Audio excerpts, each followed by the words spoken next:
Okay, so good morning, everyone, and welcome you all to the first session of day 4.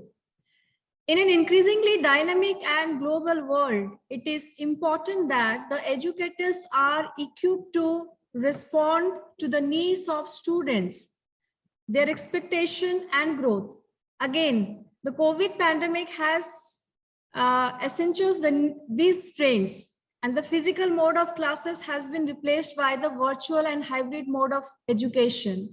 So the objective of this session is on pedagogy and assurance of learning, which attempts to initiate a discussion to contemplate the role and future of pedagogy in management education.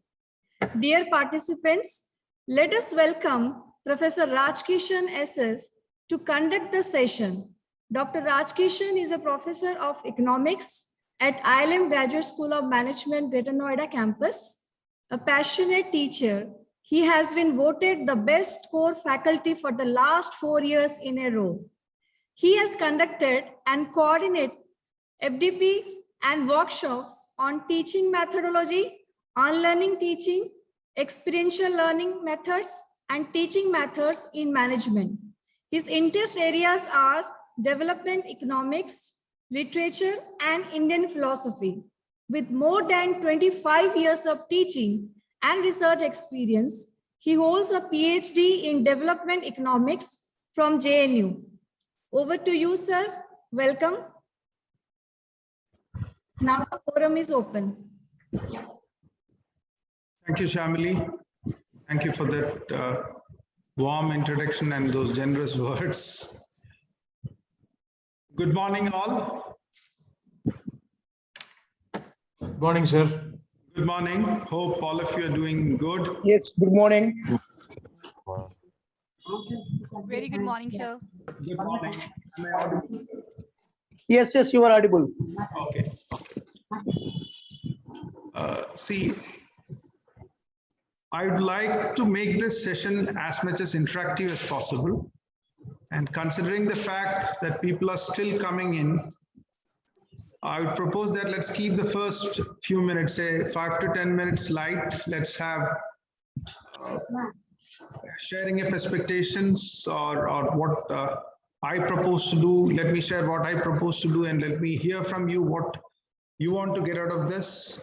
And then we'll start. So let's now it's 9:33. Let's wait for 5 to 10 minutes. Is that fine? We have 60 participants. Probably in another 5 to 10 minutes, we'll have more people. Yes, sir. It's fine, sir. Okay. Thank you. So let me share my experience with you as a teacher. I started teaching in 1995 as a pure subject teacher. I started teaching postgraduate students. That was before I came to JNU. After I finished my coursework, PhD coursework, I started teaching in Delhi University, where I taught for around 10 years. That was also a pure discipline teacher, BA, economics honors, all economics honors courses. So most of theory. And then after that, after almost 10 years in Delhi University, I started teaching management, postgraduate management education. I came into that. That actually changed my perspective of teaching. So that was around 2008. From then, I've ceased to be a subject teacher. I believe now I'm an educator, a mentor, a facilitator who enables people, to enable students to apply their knowledge to solve problems around them, to understand problems and to solve problems around them. So my transition from a pure subject teacher to an applied teacher happened like this over a period of, say, 25 years or more. When you discuss pedagogy or when you discuss the role of pedagogy in management education, We normally, if you follow literature on management education, you would see that pedagogy has a crucial role. Can we hear from you? Why do you think pedagogy or does pedagogy have an important role in management education? Can we hear from some of you? What do you think about the role of pedagogy in management education? Why is it so special? Or do you think it is special as compared to other streams of education?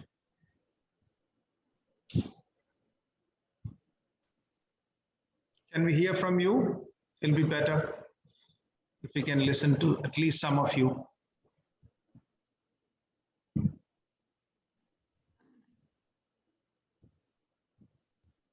No one wants to start? So management students are from very diverse academic backgrounds. Yeah, could you please introduce, just give us your name before you speak? Yeah, that'll be So fine. I'm Krishnaveni from PSG Okay, in great. Coimbatore, and management students are from very diverse backgrounds. So when you Yeah. do an MTech in a particular course, you will have someone who's done a BTech in that area. Okay, But for an MBA, you will have people from all sorts of backgrounds okay. with work experience, without work experience. So then to sit and engage such a diverse group, Yeah, that becomes difficult. okay, great. So pedagogy matters more in Yes. management. Yeah, great. Thank you. Anyone else? Good morning, sir. So this is Yeah, Dr. you can call me Raj or Rajkishan. Let's avoid this sir, ma'am, and all that. Let's be informal. Yeah. I guess see of course one agreed with the ma'am that they are from diverse group of fields as well. We are preparing them from different fields also. We are not preparing for a one particular kind of field. Like for in the science stream, we prepare for one particular stream that they will do something in science. But in management, it is not like that. We will prepare for a whole industry. So that's how because we prepare them for the finance, HR, marketing, operations. So they have to, do a lot of different kind of jobs also. So that's why the pedagogy, of course, matters. Okay. Anybody wants to challenge that? Or somebody wants to go with that?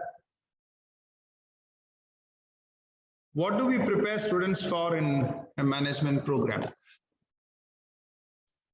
That's a question we are going to discuss throughout this 2 hours. Anyone else? Thank you, ma'am. Thank you. Who else? Good morning. I am Dr. Yeah, good morning.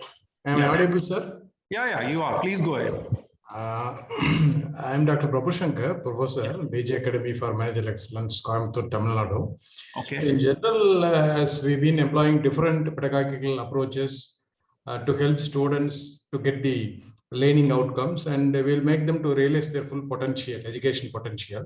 Okay. And in general, depending upon the students' level of understanding, we use different pedagogies, as you see, case studies and role play, simulation games, quizzes, and so it helps the students to learn the fundamental, and it makes them to see how they can develop the skills and apply the theory into practical. So that's what I perceive that. Okay. Yeah. Good morning, sir. This is Good Dr. morning. Bhuja Chauhan from International School of Informatics and Management, Jaipur, Rajasthan. Yeah. From my point of view, pedagogical tools are required in management education because the stream is much more innovation or innovative. Every fold, the environment is changing and students are seeking for something out of the box as they are becoming industry ready. So Okay. that is the major contribution of pedagogical tools for we learning teachers to upgrade our knowledge so that we can provide that innovative platform to our students so they become industry ready. Okay. Yeah. Thank you, sir. Yeah. To meet the needs or expectations of a dynamic environment. Exactly. Yeah. Pedagogy also has to be dynamic. Thank you, Great. sir. Thank you. Yeah. Anyone else?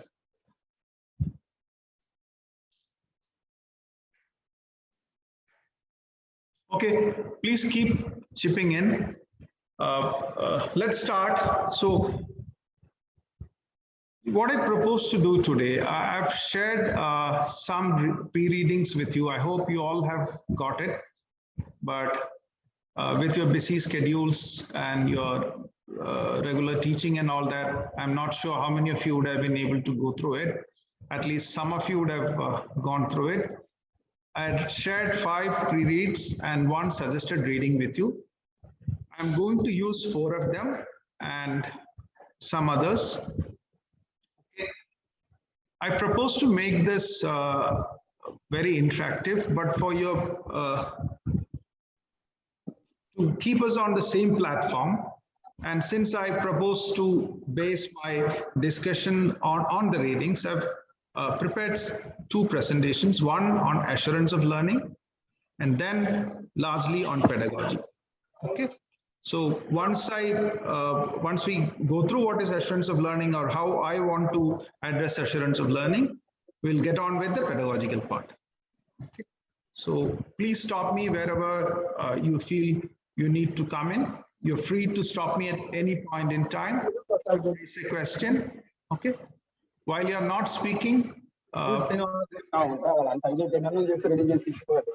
yeah, please request you to please keep your mic on mute when you're not speaking. Yeah, please keep your mics on mute when you're not speaking. Okay, thank you.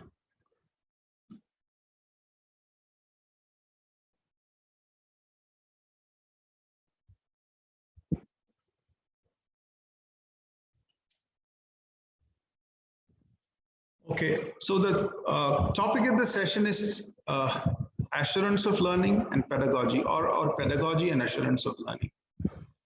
Can somebody tell me what we understand by assurance of learning? Or we call it AOL. What is assurance of learning? You would all have come across, or you'd all be encountering this concept very frequently in your programs. What is assurance of learning? What do you understand by this term? Anyone? Okay. So whatever we do to make sure that our students achieve what we say they should be able to learn and do. So when we start a program, we assume that, or we suppose that our students should be achieving certain things by the end of the program. Whatever we do to make sure that they get that can be termed as assurance of learning, or the processes for indicating that students achieve learning expectations for the programs in which they participate. So when we start a management program, a PGDM or an MBA, we would have certain program outcomes. And we would have a number of ways to check, assess, and close the loop of meeting these expectations. All those processes put together are called assurance of learning. And how are they achieved? Largely, they're achieved through program learning goals or outcomes and objectives. And subject learning objectives are course outcomes or course goals, module learning goals, as different programs call it. And we would have a set of assessments which are mapped to our program outcomes and our course objectives. So through these various forms, we implement assurance of learning. So assurance of learning is largely based on the vision and mission statement of an organization, because we believe the so-called program outcomes and your course outcomes are derived out of the vision and hence the mission statement. So I'm just taking an example. IILM has a vision like this. We have a mission to support that. Okay. And our program learning goals are derived out of that. And what do the goals express? They express what we want our students to be. And the objectives describe what we want our students to do. So these are 2 things. We have a set of program learning goals, which says that our students, we want them to be like this. And to achieve that, we want them to do certain things. Okay.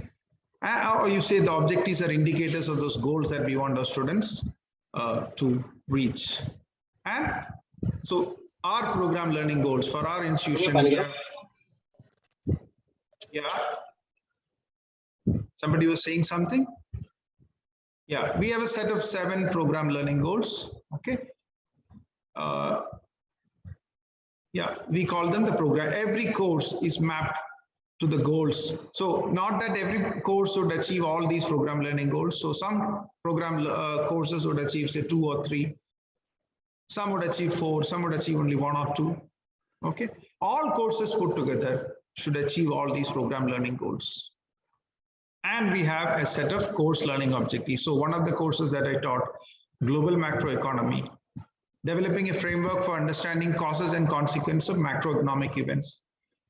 Be able to differentiate between different viewpoints expressed about latest economic events. So these are some of the course learning objectives of this particular course. Another course which I taught, state and society. So course learning outcomes and program learning outcomes put together achieve or ensure that students meet the goals and objectives that are enshrined in every educational program. The process by which we check that and close the loop is, as we said earlier, assurance of learning. So while we do this, we come up with certain questions. Irrespective of whether they are pursuing a management program or an engineering program or a science program or an arts program or a humanities program, what will our students be like when they graduate? What will our students learn in our program? How will they learn it? And how will we know they have learned it or not? So that's largely we assume that that's largely the assessment part. We have a session on assessment coming up tomorrow. And what will we do if they have not learned it? So how do you bridge the gap? If you see there is a gap, what do you do to bridge this gap? Okay. So just to repeat, assurance of learning is anchored explicitly on the concept of graduate attributes. That is, attributes that we believe our students should possess when they pass out, when they complete the program, which are captured in the program learning goals. And the qualities. गाड़ी clean नहीं केली अंदर नहीं ठेवली काय केल्या पोरांनी काय होते Yeah, could you please mute yourself? So therefore, we'll say that assurance of learning has got 3-4 stages. First stage is when you start a program, you define your program learning goals. They could be very generic to the program and very specific to a particular course or the set of courses which are undertaken. Then you see that the curricula that you have are aligned with the PLGs. That is, the curricula serves to fulfill or achieve these PLGs. So the next session you're having after this is on curriculum and how curriculum serves, what are the changes in curricula that you need to keep programs current. And identify instruments and measures for assessment. See, this is very important because assessments tell us whether our students have achieved what we have done or achieved what they were supposed to do. Collect, analyze, and disseminate assessment information and use that for continuous improvement of program curriculum. And by that, close the loop. Okay. So I'm just rushing through it because most of you are familiar with it. For the sake of being on a common level, to start at the same level, I've just put down these things. Okay. So these 5 stages of assurance of learning is common to almost all educational programs that we think about, we contemplate. Okay. Anything you want to say till now? Anything you want to put forward till this?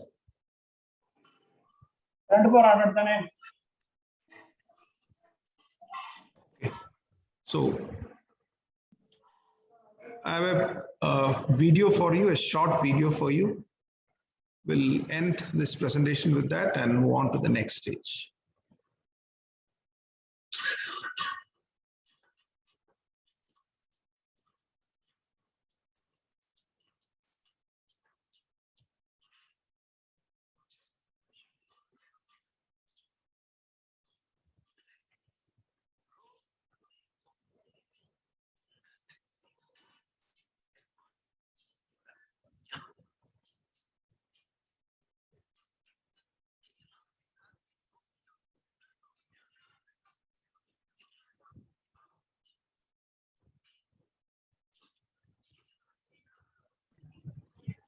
Excuse me, sir.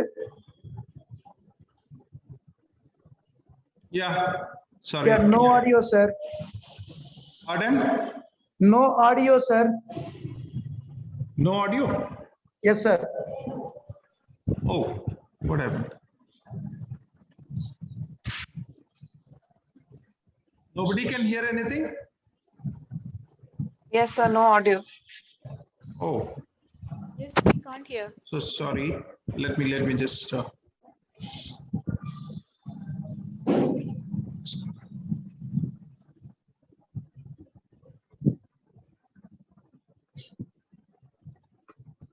అబ్బాయి రండి ఇచ్చేసి మనం మర్చిపోతాను ఇదంతా అబ్బాయి 150 కదా ఇది తీసుకొచ్చు Just a second.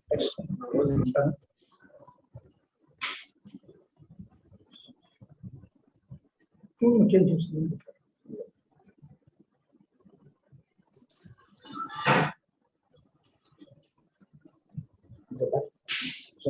clear. Right.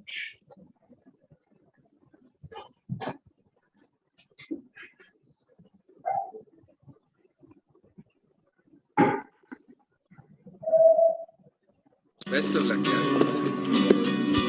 Can you hear that now? Yes, sir. Yeah. Now it is audible, sir.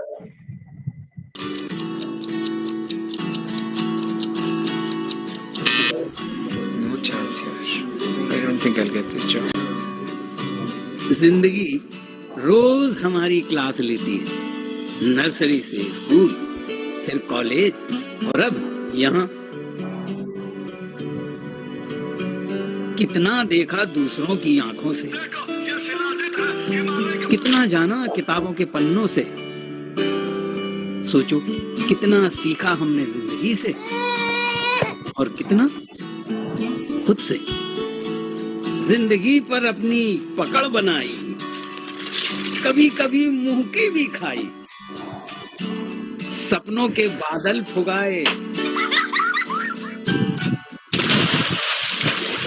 और फाइट मारकर ऊपर आए।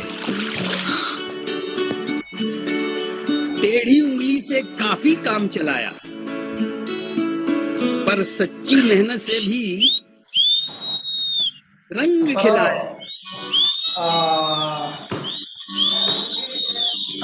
रास्ते जितने ऊंचे नीचे थे, उन्हें कुछ भी करके सीधा कराया। कभी डर के पीछे नहीं हटे, अपने फोकस से कभी नहीं बटे। छोटी मोटी खुशियों को उंगलियों पे सजाया, दोस्तों के लिए यस सर हाथ बढ़ाया, हर बंधन को अपनाया। जिंदगी रोज हमारी क्लास लेती है, नर्सरी से स्कूल, फिर कॉलेज और अब यहाँ। सोचो कितना देखा दूसरों की आंखों से और कितना जाना किताबों के पन्नों से।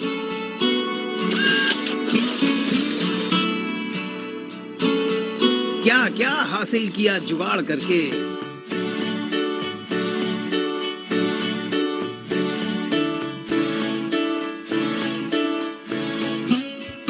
सोचो कितना सीखा हमने जिंदगी से और कितना खुद से।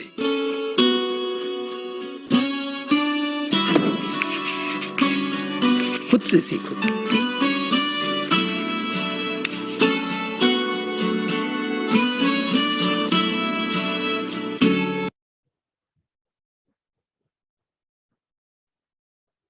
Many of you would have seen this as an old commercial by Britannia, old ad by Britannia.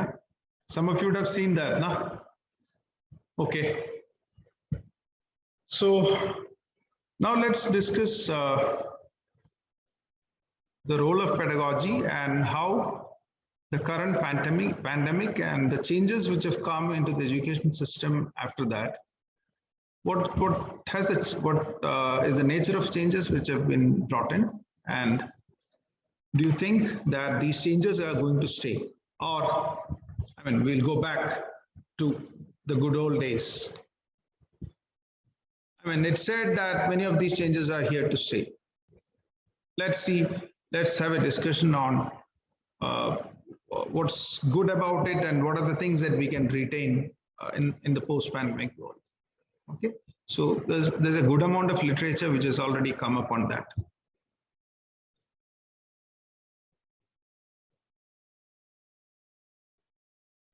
So how many of us think about what we teach?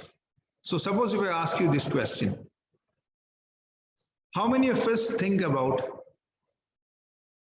what we teach and what impact it makes?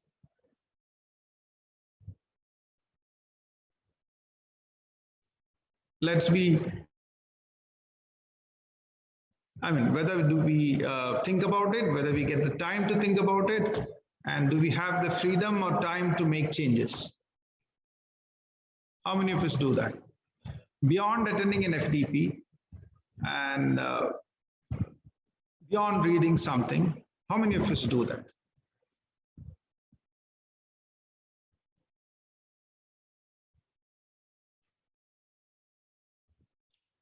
Could you go through the readings? Could anyone go through the readings that I shared with you?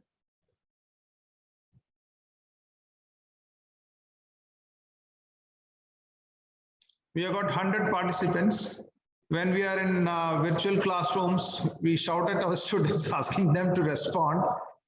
I don't see anybody responding. Anyone who has gone through the readings? The first reading, there was a very good reading, The Night I Met Einstein.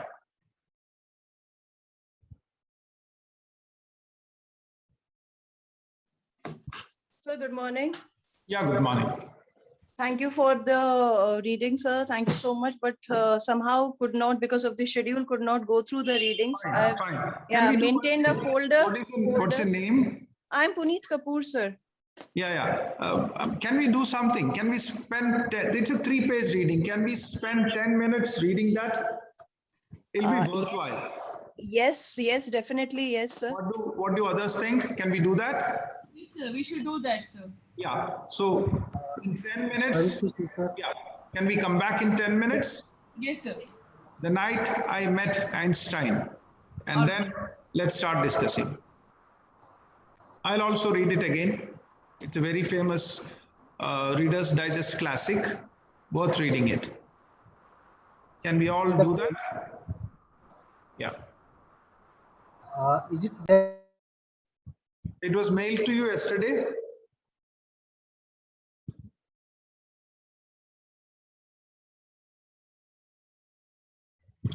It was shared in your WhatsApp group yesterday. That's reading number 1, reading 1. It's a 3-page Word document. Okay, sir. I'll be. Do you want me to share it on the screen? Yes, sir. It will be better. Yes, sir. Let me see.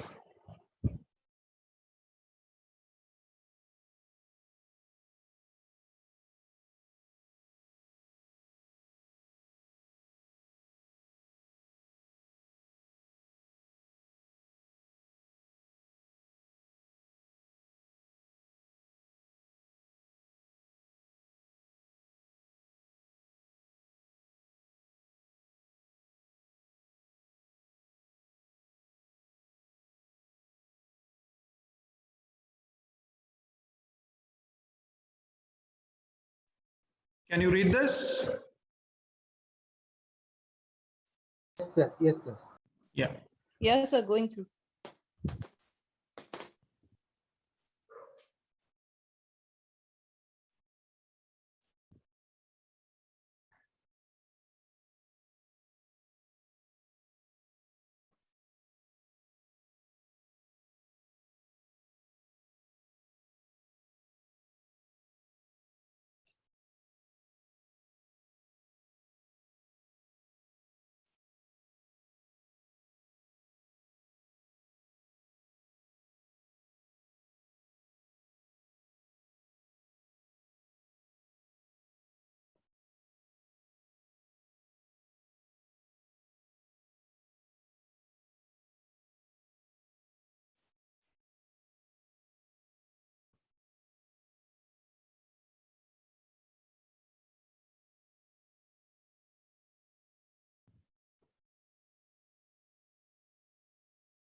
Are we done?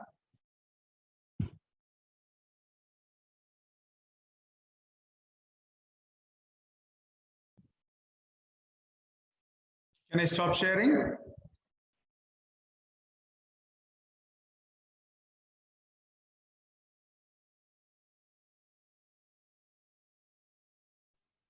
Yes, sir, you can. Thank you.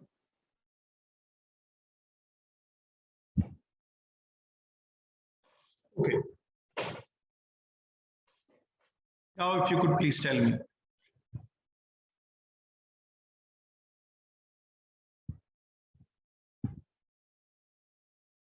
What was that?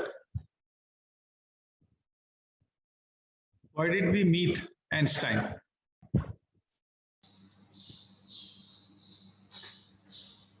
Come on.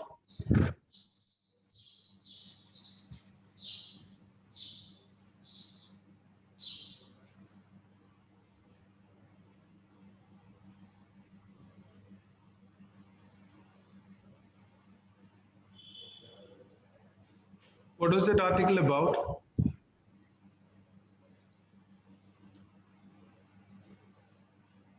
How to approach teaching?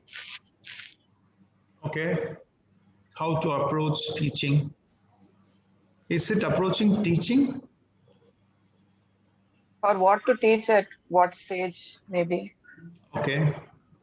If you want your students to appreciate something that what you're teaching, they should be knowing the very basics. I mean, the steps that guide to that ultimate learning. So if you are teaching some complex subject, they should know as to how it leads there. They should understand the intricacies of what you're trying to put across to your students. Okay. Did this person, just a second. Can I just ask something? Did this person know that Jeremy Willman, did he know the basics? He knew the very basic. He knew just the very basic. Tone deaf, no? But he said I'm tone deaf. Yeah, he's tone deaf because he just understood music which were having words and meanings. He could not appreciate musics which were by instruments or, I mean, the higher end versions. Okay. So in order to do that, he was at first class and he was put in probably the 12th or the PhD level wherein he could understand anything. So probably Einstein did a hand holding wherein he was able to in between cross the barriers which were very essential to learn to know the meaningful whole, the ultimate. That's it. So that's a teacher's role. You will have to show them a bigger picture I mean, giving them a proper guidance as to how to reach there. Did Einstein say anything, teach anything? No, yeah, he didn't probably teach. Rather, he just showed him the way how he has to reach there. He just explain. Please. Sorry. Yeah. Go ahead, please. Yeah, somebody was speaking. I can't see the person here. That's a problem. Can you just a second? Can we get the spotlight removed? Yeah. Yeah, it's better now. So I've changed that. Yeah. Who was speaking? Please. Yeah, so I think I was almost done. Yeah. Please go ahead.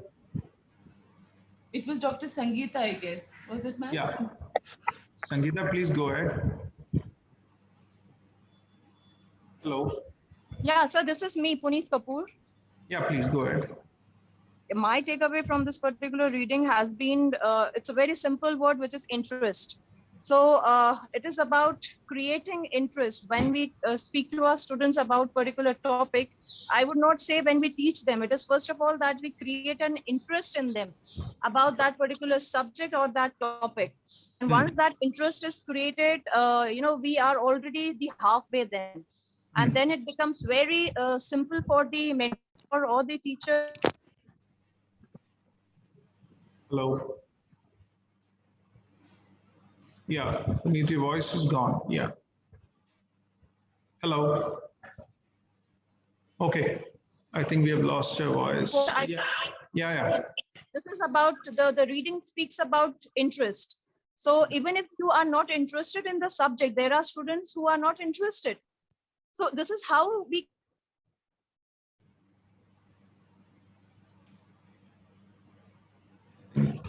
voice, she has an internet issue.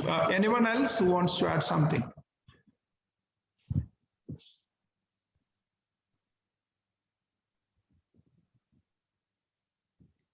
Okay. Yeah, somebody wants to add something? You know, who has the onus of learning in this particular thing? Was the onus of learning on the so-called teacher, or was it on the person who learned to appreciate music? On the student. Yeah, yeah. So I think that's what, and how to do that. That's the challenge we all face. How to shift this, the onus of learning to the student, especially in a virtual world, with technology hovering around us so much, with the kind of distractions that these students are exposed to for various reasons. How do we do that? That's the challenge that we are all facing. So the discussion of pedagogy has to be based on this fundamental issue. Okay. So let me share with you. So I presume the other readings were also not done, and we'll not be able to go through all the readings. So I've captured some points, some major points from one or two of the readings. I plan to use reading 1 to 4, not all of them.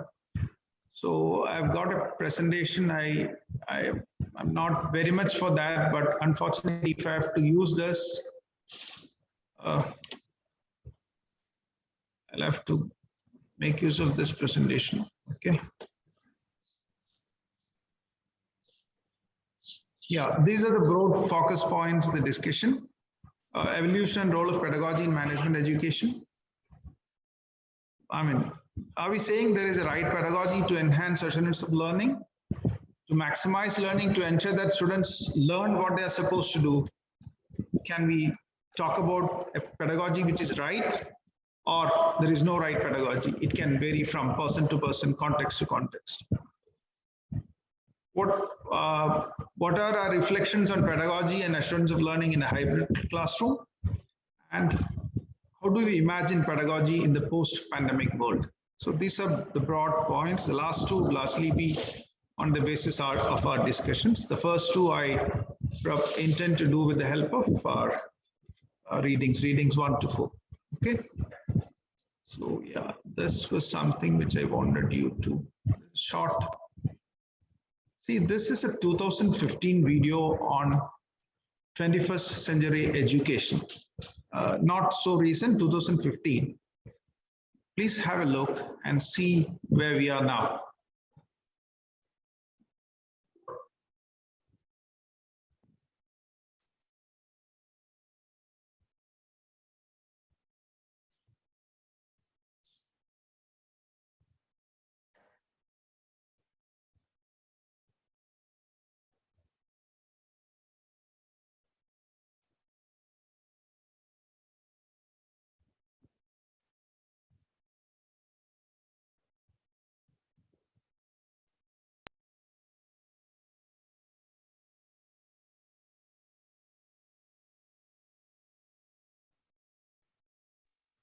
No audio, sir.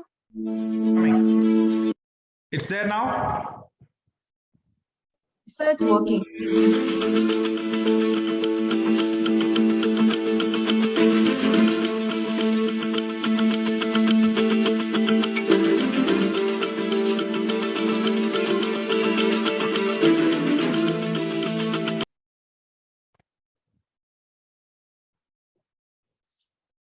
Yeah, when this video was made, it was 2015. Google was handling around 1.3 billion queries per day. That's what the video said, something around that. You know, what's the number of queries now? 5.3 billion. So from 15 to 2021, it has increased by almost 5 times or more than 4 times. So they do around 2 trillion searches per year. So 5.3 billion queries per second, per day. So that's the kind of change that we are going through. And we are probably preparing our students for jobs that don't exist today. The video says 2012, the top 10 jobs of 2012 didn't exist 10 years back.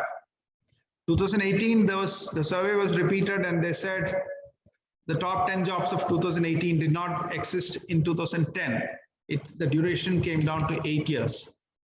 And now they're saying by 2022, the top 10 jobs, 80% of them won't be there now.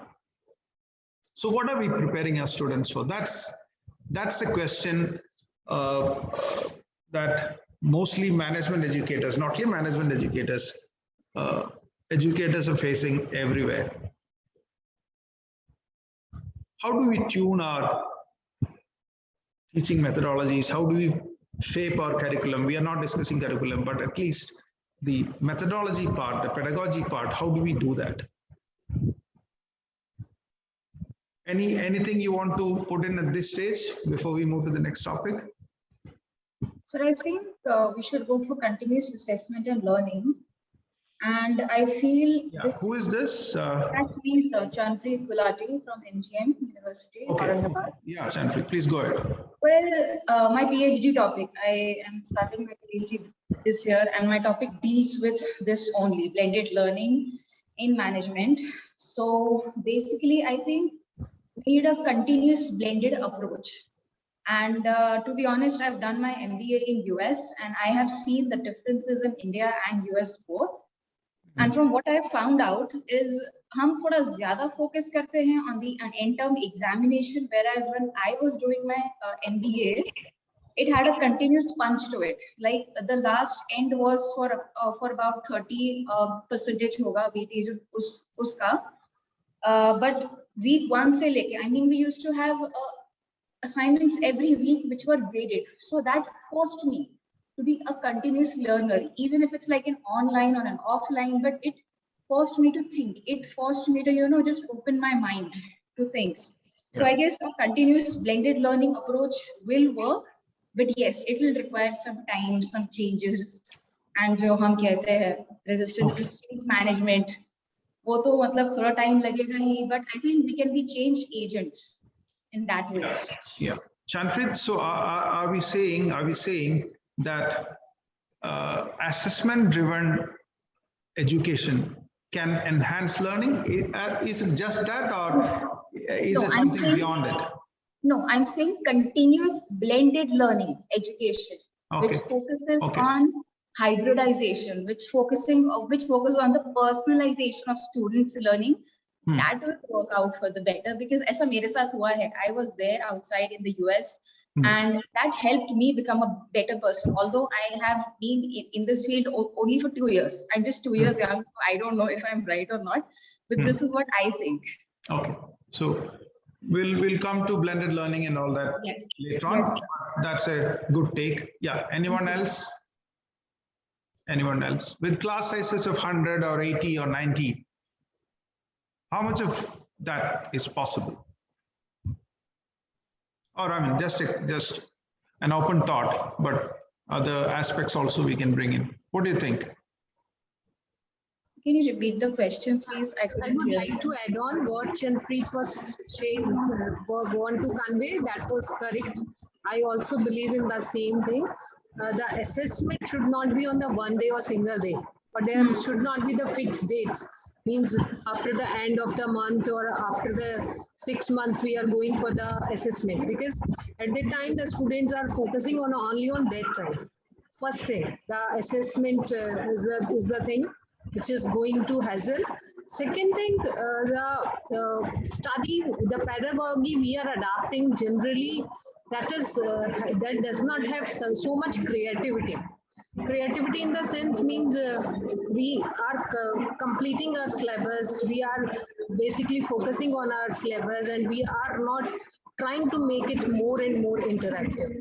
if you have seen the teachers who are going in the class, and if they are having the enough study material which is interactive, so their class is always full and the students are ready to come to there. So that is the big issue. Maybe our universities pattern or university system, that they have adapted like this. So that could be the thing, but we have to think on those grounds. So we have to really rectify on all these things. Why do we need to be interactive? Interactive means if there would be the mono dialogue means one-sided the things cannot be done, because how much time you can listen to anyone, until and unless you won't give your own, or if you won't interact, the things cannot be dual and you cannot create the interest. So that is the point. Yeah. Okay. So that stepping away, the Twilight, I had shared a Harvard classic called The Twilight of the Lecture. If you have not read it, do read it. Very interesting and engaging. Please go back and read that again. Okay. Anyone else? I think when you are interactive, like you said, what the students have to be. Would you please be on camera? Yeah. We would all, yeah. So we all tell our students to be on camera. And yeah. So when we ask the students to be interactive, I think basically interaction would ensure the two goals that you said. What the students, the goal and the objective of the whole study. That is what you want your students to be and what you want your students to do. When you have interaction with them, you can ensure both. You can ensure that what you want your students to be, the learning of, or the objective of the curriculum is achieved. So interaction would be a kind of feedback, and you can involve your students in the class much better, I guess. Anyone else? Yes, sir. Can I? Yeah, please go ahead. Dr. Biswaranjan, yeah. Can you please be on camera? My video is not enabled in something, other pictures are coming in place of me. Okay, it's all right.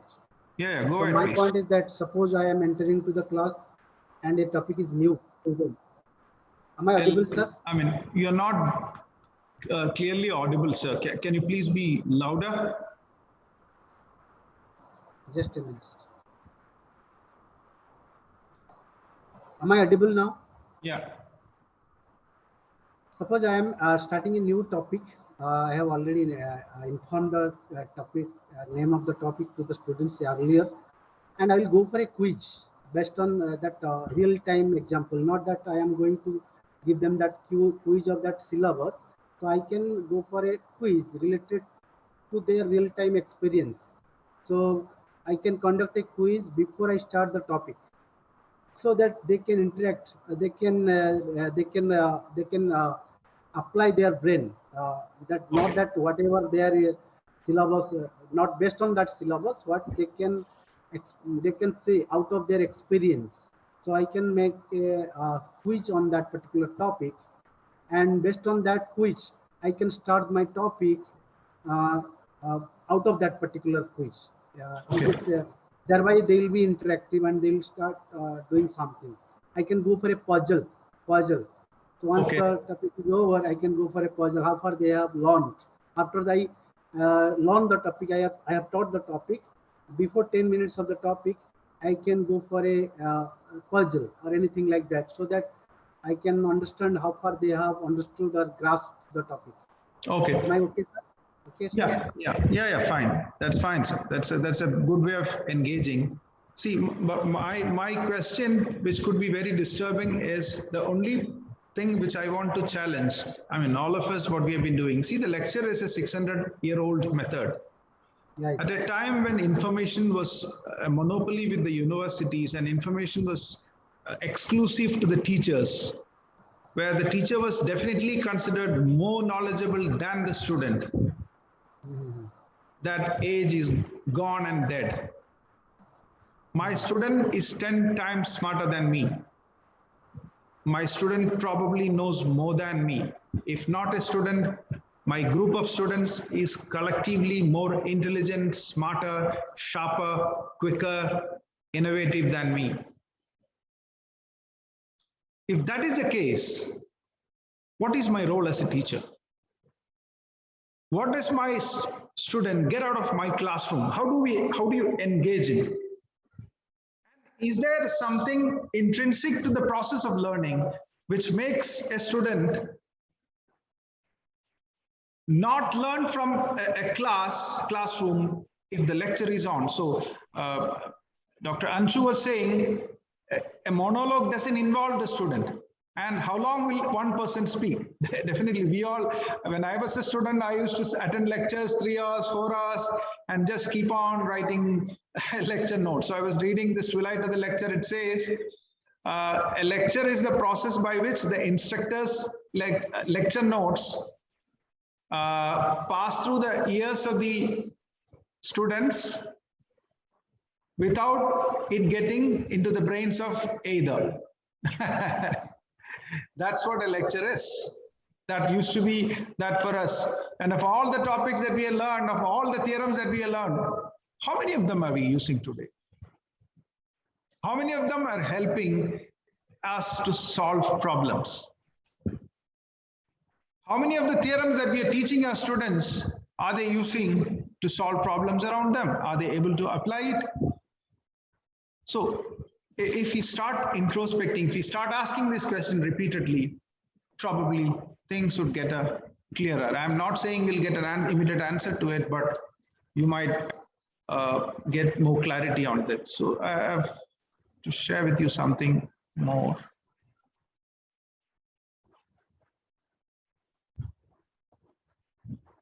I hope I'm not boring you much. Yeah. So Professor Ishwar Dayal was a founding director of IIM Lucknow. He was my mentor. He was the one who mentored me into management education. He has written a book on teaching of management and experience of learning.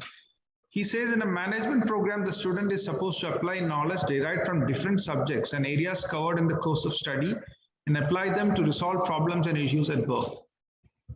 The set of courses and readings provide an educational foundation for managerial tasks. That's why we teach them HR, we teach them operations, we teach them finance, we teach them marketing, we teach them economics, quantitative methods, organizational behavior, data analytics, isn't it? But the link between a problem and the subject that helps in analyzing, diagnosing, and resolving. Continuous research over a period of time has proven that there is no absolute link between a problem and the subject that helps in analyzing, diagnosing, and resolving it.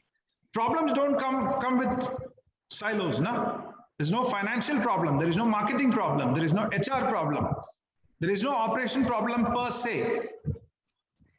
A problem is a business problem, it's an organizational problem. So what is the functional knowledge that you apply to solve it? So it is a package of courses. Repeatedly, it has been proven that it is a total package of courses that are likely to help a person in his managerial role. And we all think our disciplines can change the world. So till 2008, till I got into management education, I thought economics is the only discipline which makes sense. So, I mean, my initiation into management education changed all that. So you need integrating one's knowledge in these areas because most major issues result from a combination of several interacting inputs. See, management education is unique because of this. When you solve a case, even if it is a finance case, you are discussing. So I can see Professor Bali here. So what do you teach? What is your area? Professor Bali? Hello, am I audible? Yeah, hello. Yeah. Okay, fine. Very good morning to all of you. Actually, I am taking a couple of management subjects, including I'm teaching business statistics, what we call as quantitative techniques in management as well. Apart from that, I'm also involved into operation management. Okay. a bit of, you can also include into it the research methodology. I'm also taking care of that as well. Okay. No, sister, my question is this: suppose you are discussing a case, an operations case in your class. Is there something called a pure operations problem? There'll be cost involved in it. There'll be economics involved in it. There'll be environmental issues involved in it. There'll be strategy involved in it. Absolutely. Absolutely. So, what do you think a person who focuses narrowly on one discipline or a particular discipline alone will be able to... I tell you, I will be sharing my views with the gathering actually. What I believe, like if you're talking about management subjects, fine. Technically, what we have done is we have created a kind of a differentiation. We have started, okay, this is financial management, and this is, let's say, the quality management, and this is operation management. Actually, when we discuss, like, this is my personal view, when we are talking about business management or as a subject of management, it actually involves all the subjects that are being what we call like defining as a specialization. It is actually one, and that particular thing is actually management. Like according to my view, it involves personal management or individual management. Like for when we are teaching about the business, behavioral science aspects or the HR aspects. Apart from that, it is integrating with like business is what? Business is starting from to know the customer, to develop a product. So technically speaking, business management or management is only one subject. Within that, we had actually, just to create a kind of more specialization, we are just focusing on one part. But if I'm talking about, let's say, when we talk, I will take an example from quality management. Like when we talk about total quality management, we do not ignore, we are not saying that it is one separate system. The HR functions are actually helping operation management attain their objectives. If you talk about financial management, the finance part is taking care of all the financial requirement. So technically, it is a whole system we are working together. So if you change one, you cannot say that, okay, if I'm just focusing on, let's say, a particular operation management, it will not have any impact on the quality or the finance or marketing. No, we cannot say that. Yeah. So technically, my view is it's the integrated subject. Only thing, if I wanted my student to learn a particular management, he should be well versed and understand that these subjects are one integrated subject. Okay. Yes, sir. Thank you. That's a refreshing view to get from a technical person who's teaching a technical subject. I mean, good to hear that management is a holistic subject. Absolutely. There's no functional silo attached to any particular thing. Right, and like what happened? This is my personal opinion. Like the faculties or the institutions, just to like they are having an MBA operations or they are having an MBA international business, but they fail to understand that technically we are just giving the same kind of package in a differential way. We are just changing the packaging, but the content remains the same. We'll come back towards the end. So please reserve your comments. Do come in towards the end. And no problem. Anytime. Yeah. Thank you. So, yeah, very famous quote from Franklin. Tell me and I'll forget. Show me and I may remember. Involve me and I learn. So, I mean, we keep reading this. We keep sticking up these quotes in our rooms. But how many of us practice that in our teaching? That's what we have to keep asking ourselves. Yeah, this is interesting. I hope you have seen this before. Very interesting. This is the findings of a survey of the American Society of Management. I mean, they conducted this survey of around, I think, 5,500 students regarding retention of learning. So they found students retain 10% of what they read. Only 10% of what they read, and it has been proven by other studies also. 26% of what they hear. So what I'm telling you, probably you would retain only 26%. 30% of what they see. That's why when you see a video, you remember more than when you hear it. 50% of what they see and hear. That's why we still remember our favorite movies, but we don't remember our favorite subjects and topics. Movies stick to our memories, videos stick to our memories much more than anything else. 70% of what they discuss with others. You get students into a discussion mode, they get animated, they get into discussions and probably they learn much faster. 80% of the personal experience. So that's why an experienced student in a classroom is a big value add. He contributes to learning, he adds to others, so much of peer wealth which is created. 80% of the personal experience, we all say we learn from our experience. 90% of what they say as they do it.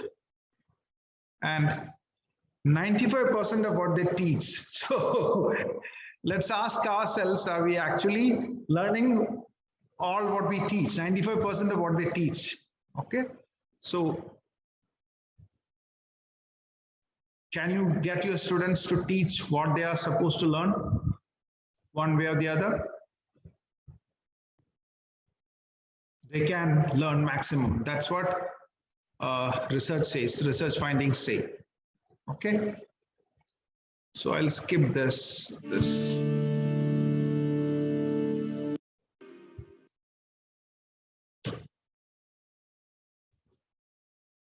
Yeah. So we say class participation is 5%, 10%, and based on the attendance, we'll give them marks. That means we are confusing being in the classroom with learning. Yeah, some of us might not be getting into this trap, but unfortunately, because of various circumstances, various pressures, that's how the reality is.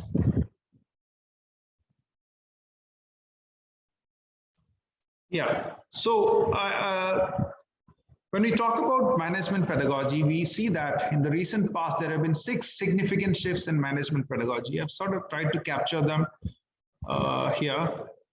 We talk about 6 shifts in management pedagogy. The first one, somebody already said that, wrote it in the chat box. The first one is, earlier the focus was on teaching, now it's on learning. So Einstein did not focus on teaching. The focus was on how the person Wellman was learning to appreciate music. So this is something which has happened after the late 1970s, 1980s onwards. This shift has been, so you could say that Harvard had introduced the case method in 1924. But that was just Harvard and maybe a few US schools. But we talk about our management education, we are still largely focusing on teaching. Shift to from learning things to learn how to learn, to learning how to learn. Yeah, I saw that on the chat also, somebody had written that. Focus on making them learn on how to learn, because you want your students to be lifelong learners. So from time limited to lifelong learning. Shift 3, from certification to demonstration of skills and competence. So we have come to such a stage where students, the courses they do on Coursera or Udemy or edX are considered much more valuable than our PGDMs or MBAs, isn't it? So they do all these courses in addition to PGDM, and probably the interviewers are more excited, are interested in their Coursera courses because the Coursera courses make them do things. So it's not your degree which matters anymore. It depends on what you can demonstrate and proven competence. Okay, that's a major shift. Yeah, major thing. In my graduation and post-graduation, my teacher was an information disseminator to me. I had to go to 3 different libraries to look for information. I didn't have the internet to search for it. I graduated in 1990, post-graduation in 1992. Internet came much later than that. So I had to go to 3 libraries, 4 libraries. Instead of that, I would sit in a class and listen to my teacher who would give me information. So I'm no longer that information disseminator for my students. I give some data of 2018, my student will give me the 2021 data in 2 seconds. So information dissemination is no longer the role of the teacher.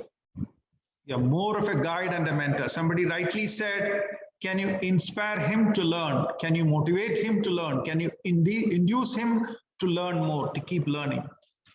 Okay, so, and shift 5, time limited to lifelong learning. Okay, learning has to go on. So organizations now put in the key skills they want, they would say, we want lifelong learners. So companies like Deloitte and Amazon say we look for students or candidates, managers who can be lifelong learners. And from linear to serendipitous learning. So you don't teach, so I teach economics, we teach demand, supply, elasticity, then markets, then cost, then markets, then pricing, very, very linear. That kind of learning is gone. I would prefer to give them a problem. So now what I do is I give them a problem of pricing problem faced by an automobile company. Give a small case to them with all the data.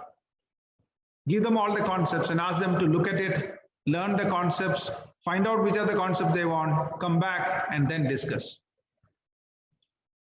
So more and more research has found that learning which happens through chance or discovery, serendipitous learning, is more meaningful in terms of the ability to apply it for future purposes. Linear learning doesn't lead to long-term learning. That's a very, very short-term thing.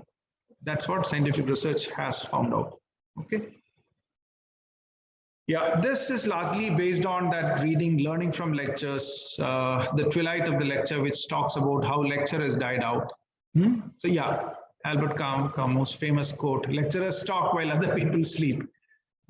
So most of our students would sleep while we keep talking. How to keep them awake, especially in an afternoon session, is one of the biggest challenges.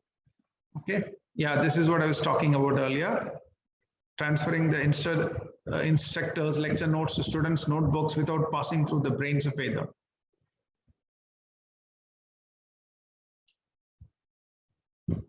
Yeah, this is something which I found as very, very provocative. A piece of research, 1986, Hartley and Davis.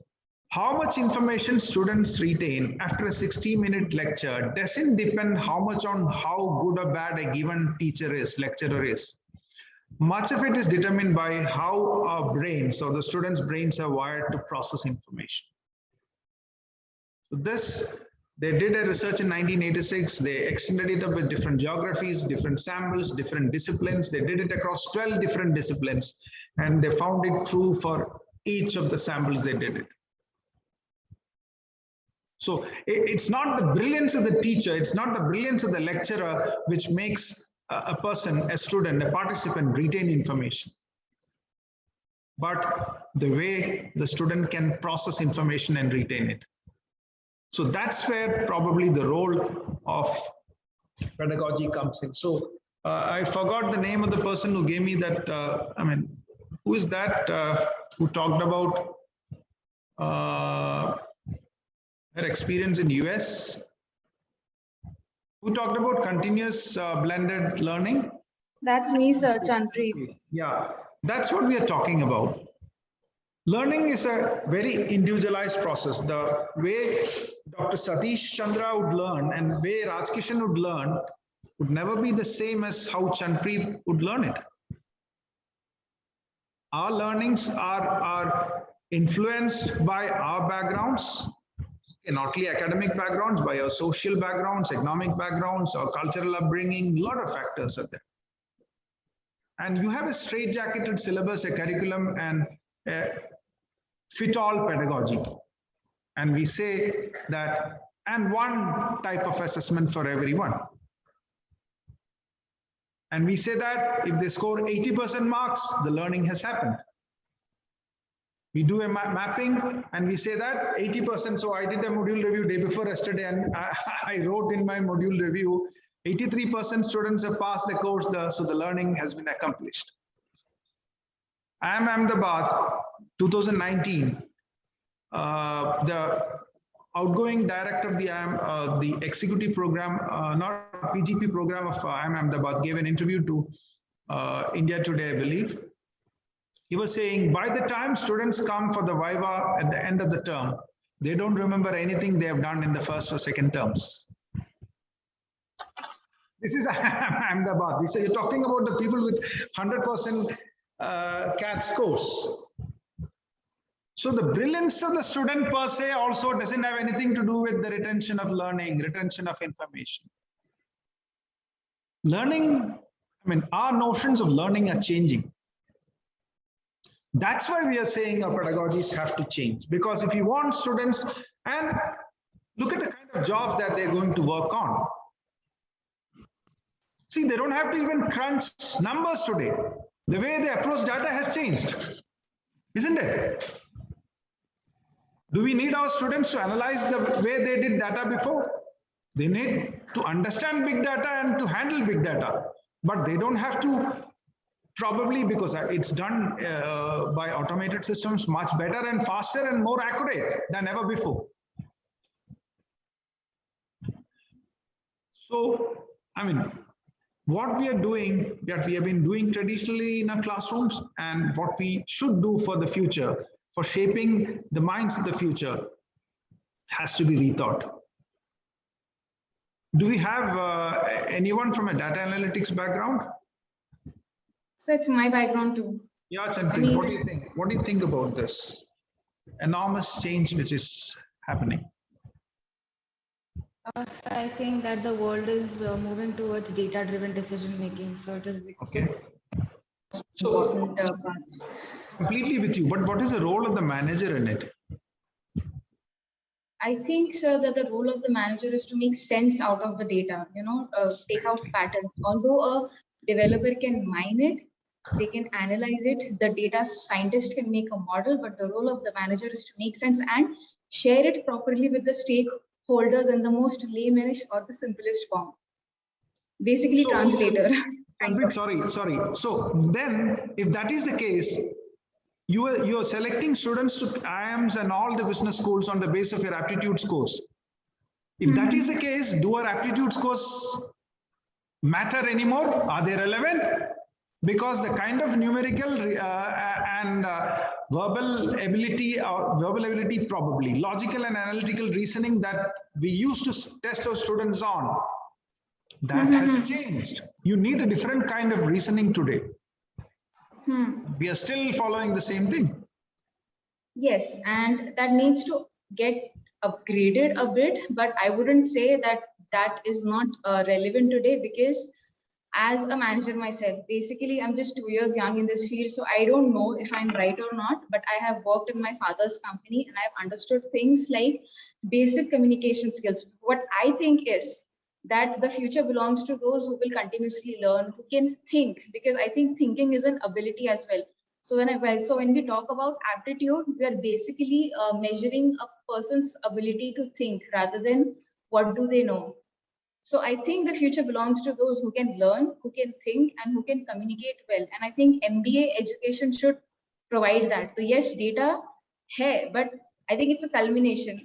Jaise ki Dr. Bali said, it's a holistic approach towards things. I don't know if I'm making any sense, but it makes a lot of sense. Dr. Satish, do you want to add anything? I mean, you're the only person who's continuously been on screen. So, Dr. Satish, would you want to add something? Yes. Okay, let me go back. Can I ask you these two questions? I know it's not so easy and comfortable, but what were you good at as a student? And how did you get good at it? Come on. Can we have an answer to this question? As a student, can we just go back and think about what were you good at as a student? And how do you think you got good at it?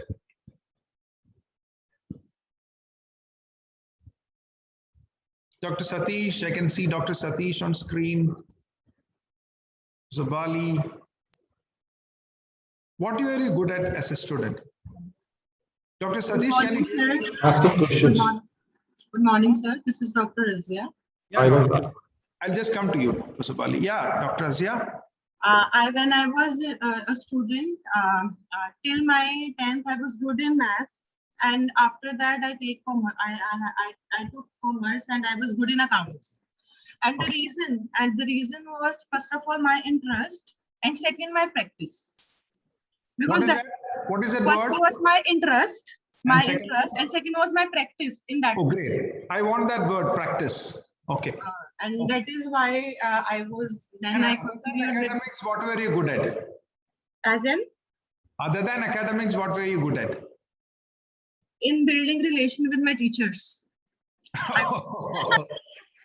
The thing outside school, outside college, what were you good at? Can I have some other inputs? I was good in, I believe, in searching new things to eat, to roam around, and to find the things which can help me to, be in touch with the social environment, because I belong to a family.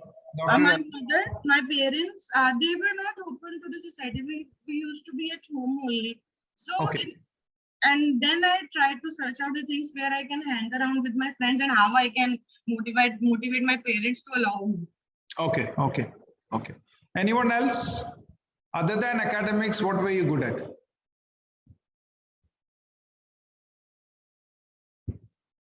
We have 118 people. We have just 4 people on camera. And we shout at our students when they don't come on camera.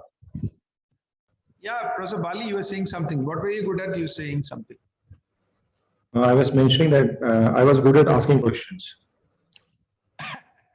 Again, you're sticking to your classroom. Let's get out of that. Na? We are all good at something beyond our classrooms and academics. Na? No. Actually, when I say, I can say that I was a bit, good in mathematics or calculations. Okay. How did you get good at that? See, I'll tell you frankly, that is, I believe like I had done a kind of research on it, like mathematical calculations are somewhat kind of a cognitive skills. So you did it on your own. That's what you're saying. Yes. I started practicing. I got an interest. Sorry. Let me quickly move to others. We are running short. I can see Rashmi. Yeah, so I was good at teaching my friends who didn't understand in the class. And how did you get good at that? Because they liked my teaching that time also. But how did you get good at that? By keep on doing that, isn't it? Yes, obviously. Okay. Sudhir Kumar, Professor Sudhir, Dr. Somanchi, I can see a few people. Professor Prabhu Shankar. Hello, good morning, sir. Yeah. What were you good at? I am good at listening others' problems. I can find out some investigation. Okay. So how did you get good at because I'm from IILM background also. I did my MBA and LLM, PhD. Okay. So therefore, I'm very much interested in solving the problems of others. Okay. So that means you would have been doing that repeatedly and you got good at it. Yes, sir. Okay. So see, I'm just stopping at this small sample. Nobody said I got inspired by a teacher. Nobody said I got good at it because of a lecturer or because of a teacher. We all get good at things because we do it, because we practice it. With all due respect to all the great teachers who taught us, who made us, that's how we are wired. We are wired to learn on our own. And if you think about it from this perspective, from the student's perspective, our teaching would change. I'll just share a personal experience. I've been teaching for 25 years. I've changed a lot. I became a case teacher. I taught courses completely without any, all with cases. In 2017, I taught a course called Strategy Beyond Management. I was presenting the course outline and there were 16 sessions and I got 7 cases. One case was supposed to be done in 2 sessions. So 14 sessions of cases and 2 sessions, the first 2 sessions to introduce the course, to introduce the assessment. So I sought the permission of the academic council when I presented the course outline, whether I can do a 0 lecture course. So everybody was taken aback. 0 lecture course, what will you teach? I said, I don't want to teach. I'll make my students teach themselves. So there was a lot of fear, a lot of speculation. And finally, I convinced the council to permit me to do that. You know, I have never taught a course with such kind of an attendance in my life. 100% attendance in all the sessions, and I got the best feedback of my life for that course. You know, I didn't lecture except for the introductory session where I introduced the course and gave the assessment details. You know how it was, I'll just tell you how it was done. So there was a group of students who were picked up to assess them, peer assessment. Every class was assessed by a team of 3 students plus me. So the average was taken. And what the students, one topic was presented by 3 groups of students. So we got 3 different perspectives. And these topics were allotted in the beginning itself. What I did, I would give them a small 5-minute video on what I thought about the topic. They would listen to that and they would come up with, see, I'm telling you, I got so many new perspectives into that topic that I could have never thought about. Because I was listening to what one group was 4 to 5 people, into 3 groups, 15 people talking about the same topic. And the class was so ecstatic about that. There was a lot of work they had to do, but the response was immense. No, that's how things are. These kids, my son is 16 years, he's in the 11th standard, he doesn't like listening to me beyond 5 minutes. In Europe, even today in the European business schools, in most European business schools, the course outline says the unwarranted use of laptop and mobile phones in the class can lead to expulsion from the course. We also write that because we think the mobile phone is a distraction.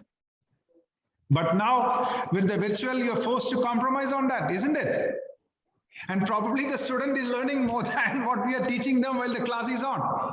They'll be on the mobile phone, they'll correct your data, they'll say, sir, your data is 2018, it is old, the new data is 2021, economic growth rate has declined. So the student is, the serious student obviously, is educating himself, I mean, along with the lecture. Now we are accepting it.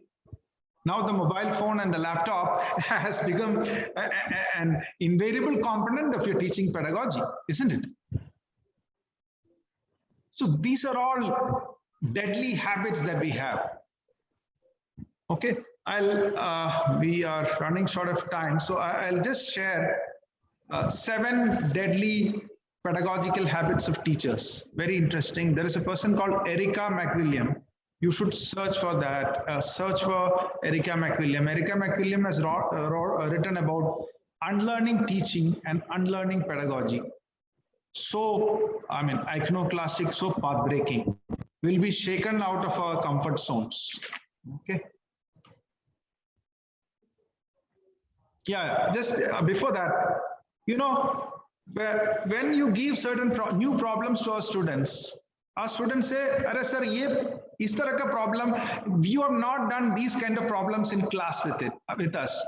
You did different types of problems with us, and you're asking different types of problems in the examination." By definition, if you have done a problem of this kind, then this would not be a problem, isn't it? If I have done a problem in the class, by definition, that's not a problem again. And we are supposed to train students to tackle situations they have not encountered before. Because we say uncertainty is the only constant. That means we should make them familiar with situations which are not common, isn't it? So what kind of assessment do we do? Do we give them 10 problems and say that you will get similar problems in the class? Or do we give them problems which they have never seen in life? Okay. Yeah.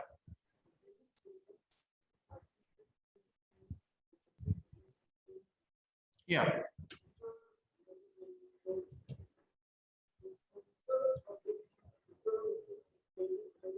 So Erica McWilliam says these are the 7 deadly habits that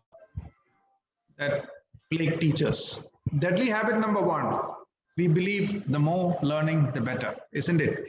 Our course outlines are full, our entire knowledge is filled into all the papers that we teach. Is more learning the better? or better, whatever they learn well is better. We'll have to think. How many topics do we need to teach? Do we need to teach all that we are teaching to our students? Do they need all of that?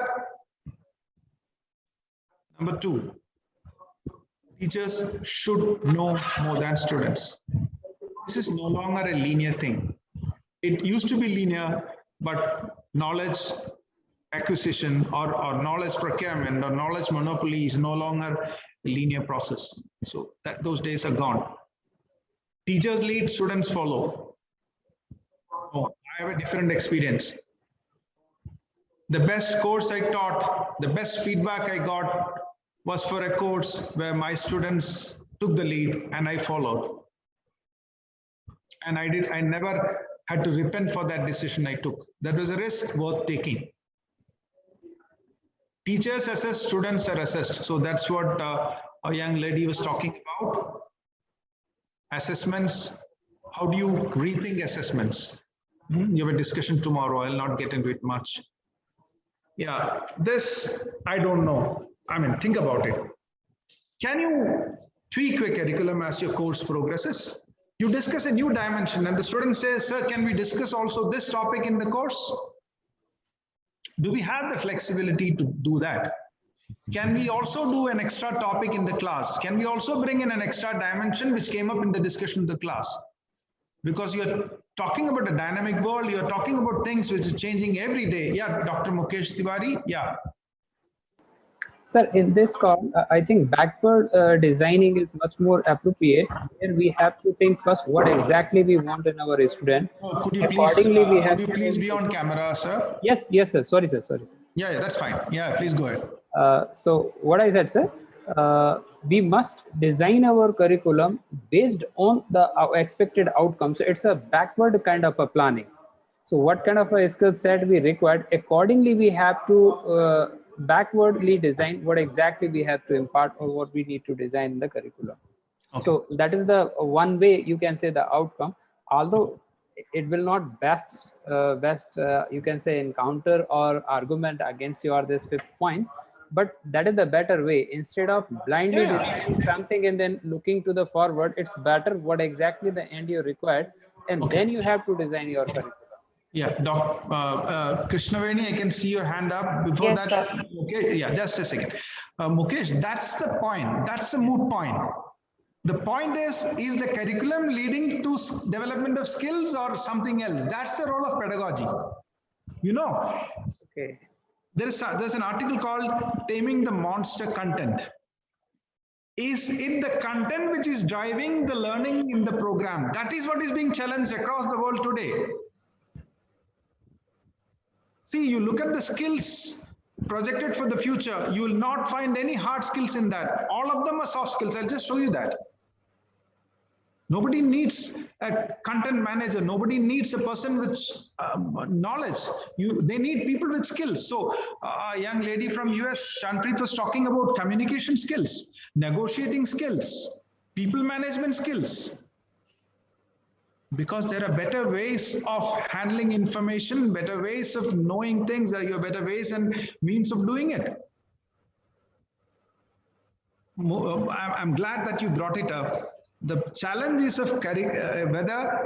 whether the content in the course or the so-called curriculum, I'm just sticking to the content part, will it drive the learning? Will it be able to drive the learning? Or the way you teach it, will that drive the learning? That's a question. Yeah, Krishnavani, sorry. Yeah. So my take is this, the curriculum is just a sort of a guideline. We have to cover the minimum, that is the minimum. But if we can deliver more than what the curriculum requires, we are always given that freedom to do so. So it is not restricting us in any way, but it is to show that, the base minimum is so much. I also have a point to add on. I think a framework definitely helps the teachers as well the students, because like you said, the goals and the objectives will be devised on the broad the frame of the curriculum. And you can add over and above, that empowerment the teacher should have. So a broad structure should help. Yeah. Dr. Mukesh's point is well taken and accepted. That's a cardinal rule. My point is, in the rush of finishing the syllabus, you tend to ignore, or you're unable to cover a lot of things which might, because the university or the institution has prescribed certain things to be covered. See, that's the rapidity of change. 3 months, a particular practice could go out of the industry. So there's a new practice which has come up. Can you get some time to discuss that? Maybe at the cost of something which is there. So there is very little flexibility in our system to accommodate that, in our kind of systems. But I mean, business schools, universities have started thinking about that. Making career, see, of course, you think that what you're doing is ideal for the student. That's the assumption. Okay. Yeah. Professor Prabhu? Yeah. Sir, my opinion is that now the B school have been doing radical changes. So when whatever is learning to a certain extent within the restrictions of the curriculum, especially if the B school is residential, I think they have that opportunity to interact with the students at any time. But the other B schools where we have restricted timing, right, from 9 to 5 o'clock, right? We have classes and we've been able to universities, some restrictions are there. But what transformation has been taking place, my view is that the colleges, B schools especially, started adding value-added courses, and they also recommending some value-added courses to be taught in the B school apart from the regular subjects also, maybe Saturdays and weekend. Okay. And the focus should be on when a student joins an organization, right? So day one, what is the job? Suppose he is in accounts department, okay? Or he should be known about how to do tally and execute, get the statement of account. Suppose he is joining in a market researching organization. The day one itself, he must be able to identify the object. I mean, he must be able to frame a research methodology to carry out a research, something like that. Suppose he is taking up a retail job, right? And we should give them the basic insight that sending them to a field work, to retail shops and to study consumer behavior, right? Hands-on. That's what we are trying to do it, right? Because when we interact with alumni, whatever we thought it, they say definitely it gives ideas, but he being after joining a corporate, we can see remarkable changes, right, within a year or two. What we try to do is that when he joins an organization, right, the corporate should not say that he is not learning anything just by studying the consumer behavior. He don't know how to undertake a consumer market research, fail to frame the questions. He lacks knowledge in SPSS, right? That's what we try to avoid, and to give some insights, right? The basic and fundamental, and some kind of. If you could please keep it short, we have got 20 minutes. Sir. Yeah, that's what we try to. I want to say that. Yeah, it's a very good initiatives. Yeah, the only problem is we have to think about this at a larger level, that more and more institutions do these kind of things. Yeah, Dr. Sailesh, I can see your hand up. Thank you, sir. Thank you. Dr. Sailesh, yeah. Yeah, good morning. Am I audible? Yeah, please go ahead. Yeah, I buy your limited point that teachers often emphasize more of 100% coverage of curriculum at the expense of learning. However, I believe curriculum is a must.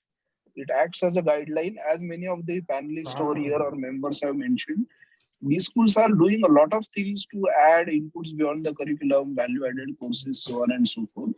Okay. My third point from the industry perspective is, I believe it is stretching things too much to expect that by the time, suppose, something goes out of fashion in the industry, within one semester it should percolate down to the academia. My opinion is, as I speak to friends from industry, some themes like say Agile, Lean, if I talk of an IT industry, even the industry struggles to understand it for years. So no one stops teachers or academia, or the curriculum doesn't act as a constraining force to innovate. So curriculum cannot be done away with. It may be streamlined, it may be toned down to focus more on learning and integrate it with better pedagogies. But doing away with the curriculum, then we have to go to Gurukul system, where the Guru is the brand and all teachers learn under the Guru. Nobody in the university system. Yeah, nobody said that. Nowhere. In no proper education institution, you can do that. I mean, that was not the intention, sir. Curriculum being flexible enough to accommodate what discussions. See, sir, educational pedagogical research now is talking about co-creation of knowledge. So when I involve my students in delivering a course, what am I doing? I'm co-creating knowledge, isn't it, sir? Earlier, I was delivering. I was standing on the lectern, I was downloading information and the student was receiving it. That is gone. Now I am collaborating with my students and they are helping me in co-creating knowledge. So we are co-creators of information.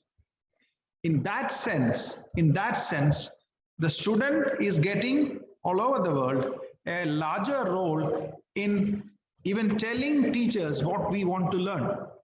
We might say you don't know. Correct, even I'll say most of our students don't know. But slowly, information, information download or information dissemination, that role of the teacher is going down. And that's why we are saying curriculums should be flexible enough to, I'm completely with you. I just took a wrong example probably of something happening within a change, but there are syllabuses or curricula which don't change for periods, for years altogether. So if these schools are, I know, are very, very agile, they're dynamic, they keep changing it. If that's happening, fine, sir. Completely with you, completely with you. I'm sorry if I invaded. Yeah. Hello. Yeah, am I audible? 11:30, I believe. Yes. Yeah. So by 11:30. Yeah, am I audible, sir? Yeah, Dr. Satish, yeah. So this is the, I mean, we should go for the question and answer now. Yeah, Dr. Satish, please make the point very short, please. Yeah, so the simple thing is that as the things will change, we need to accept the change. That's sure. But we cannot leave the ground also. So probably what my idea is that let us have whatever the traditional practices we are having, but incubate the new things which you need to accept it. Like example, you said that one course you have taught entirely with the case study. But for the marketing management or for the consumer behavior or for the financial accounting, that cannot be taught. So where it is possible, we can do it. Where it is not possible, have a mix of this thing. Because what we feel that today the teacher role is not a teacher, he is a facilitator. That's it. So explore the subject, let the student to be plugged into that and come out with the things. So this is the best thing which has to be done. As you said, curriculum and activity-based learning, case study, projects, live project, this has to be there. The only thing is that university says all such these things, MHRD says all such things, but they will say you have to minimum teach these many courses, this much load, this much thing. See, at one time we are conservational, conservative, and you want a modern thing. How it is possible? You cannot have two split personalities. So where this kind of a creamy layer can be happen, that thing will, like example, IIMs. A professor will throw the case study and he will say that evening at cafeteria we will meet and discuss. It happens in IIM. But in IIM, Warangal, where it is in a two-tier city, if I say that nobody will be here too, then they will laugh at me. So the things will be having it. So change is compulsory. That's right. Completely with you, sir. If you remember, I started with that statement because of the yes, exactly. social and various kind of compulsions that we have. We are probably right in what we are doing. Yes. But the changes are so fast and rampant and so radical that we are forced to rethink. I was just yes, correct. Thinking yes, about the thing is that like online teaching has started. Okay, acceptable. But even after the pandemic also, if you want to run online teaching, it's not correct like that. So some like web seminars, GM you need to take out his entire day and come to the campus and teach.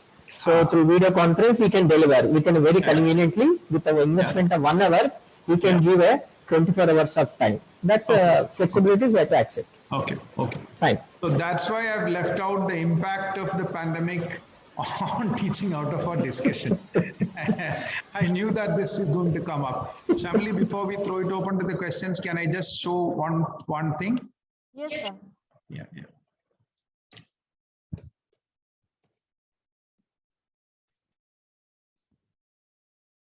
Yeah. Yeah. Yeah, you would have seen this. Most of you would have seen this. This is the World Economic Forum's top 10 skills. 2015, they had come out with this list. Complex problem solving, coordinating with others, people management, critical thinking, negotiation, quality control, service orientation. And in 2020, they changed that. And look at the new things that have come up. And many B schools are redoing their learning outcomes, vision, mission statements according to this. Even the new education policy has incorporated many of these things into their gambit on the basis of this. So what I'm trying to present here is, given our limitations and realities, ground realities, as Dr. Sailesh said, it's very important to be grounded. It's very important to be aware of the realities. And Dr. Satish rightly said, in a tier 1 or in a tier 2 or a tier 3 cities, the realities are different. The kind of students that we get are different. But it's also important as educators to be alive to the kind of changes which these students are going to face when they go out into the real world. That's going to be the same, isn't it? The reality they are going to face will be the same as the one which a tier 1 student, tier 1 B school student would face. That will not be different, maybe at different levels. So some way or the other, we'll have to do our level best to equip them. That was the point that I was trying to make. Okay. So I'll just leave you with a favorite movie clipping. Most of you would have seen it. Some of you would have at least seen it, and then I'll throw it open for question and answers.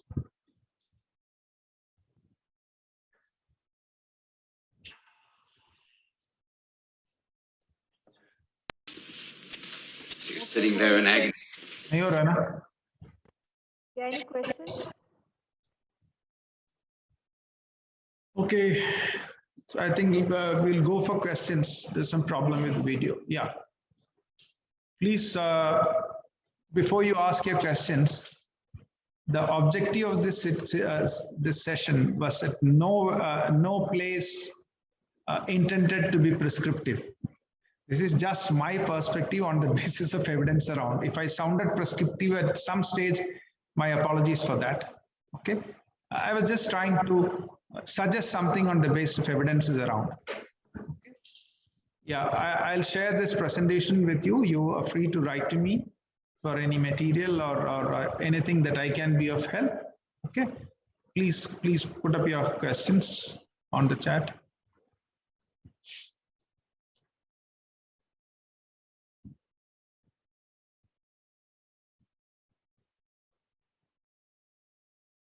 No questions? That means no learning. Somebody said I'm good at asking questions. So Professor Bali said he's good at asking questions. I expected something from you at least.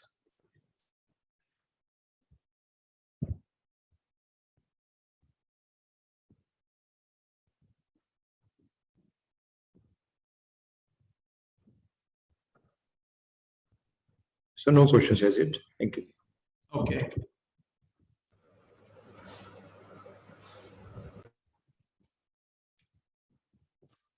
Ms. Gulati, do you have any question? I think she got an internet issue. So I've typed my email ID here. The first one was wrong. So second one is correct. Yeah. Okay. Ms. Gulati, do you have any question? No, ma'am. Thank you. I don't have any question. Yeah, Dr. Manju, Dr. Sankita, Dr. Sailesh. I have a observation. It was a great learning, sir. I mean, and it was great to see the way you engaged all of us. And I believe it was one of the best sessions that we had. I am sure our colleagues, my co-participants would also agree. Great learning, sir. Thank you so much. I wish we had more time so that, because I think there were more presentations that probably you would have wanted to share. 2 small videos to be shared. If there are no questions, I can show you that. We have got 7 minutes. Yes, sir. Sure, sir. Can I, Shamili? Yes, sir. Yeah. Yeah.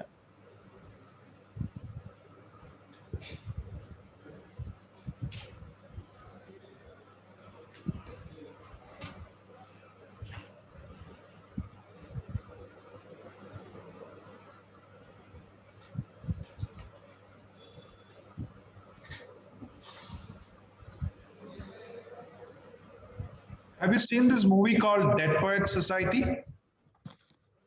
Has anybody seen this movie? Can you see this? Okay. I'll just tell you the background of this movie. The story is this boy sitting here, he's Anderson, he's an introvert, and he finds it very difficult to speak in public.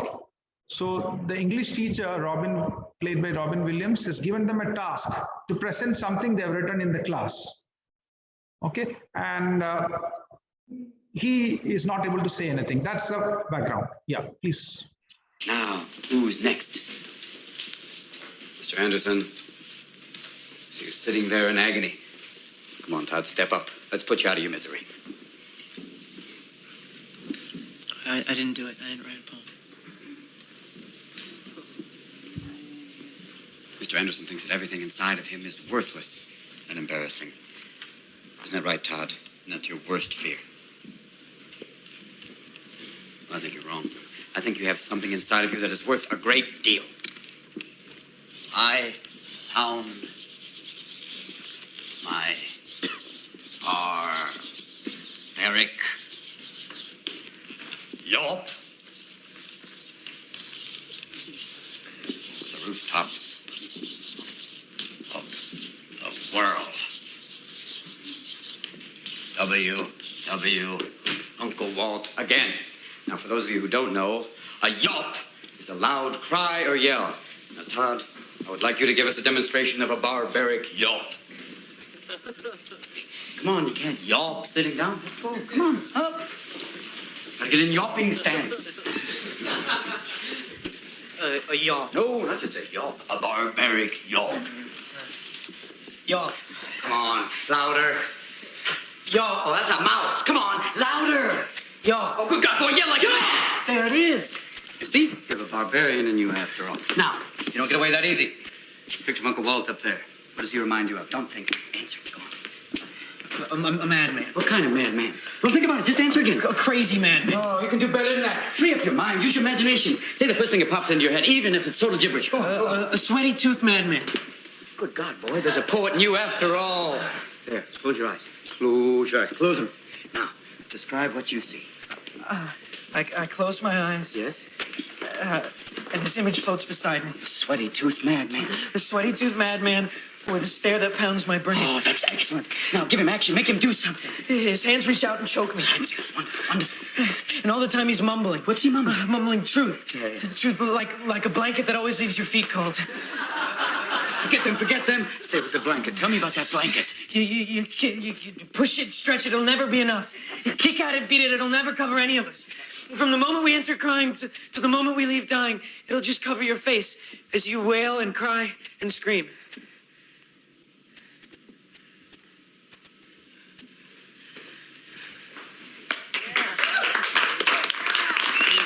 Don't you forget this.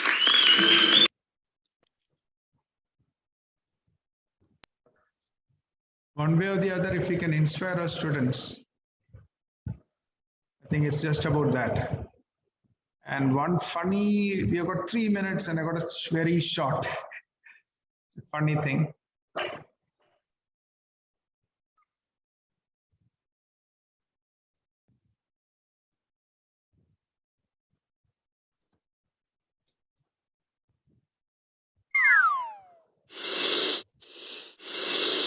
I think it's already starting. Okay, here's your homework. First let me tell you the directions. What's 4 takeaway 5? 1, 2, 3, 4, 5, 6. Takeaway. What's 6 takeaway 1? 1. No, you take away, so you take away 1 out of 6. How much does it equal?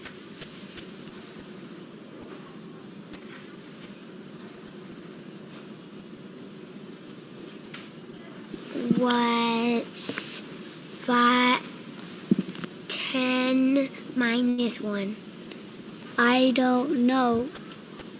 1, 2, 3, 4, 5, 6.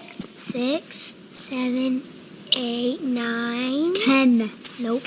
Take away 1. How much is this? 1, 2, 3, 4, 5, 6, 7. Nope. 1, 2, 3, 4, 5, 6, 7, 8. And 1 more. And add 1 more. How many does it equal? 1, 2, 3, 4, 5, 6, 7, 8. 1. It makes 9. See how you take away? You take away 1 and it equals 1. Do you get it now? Yes. Try again. 1, 3. Yes. Good job.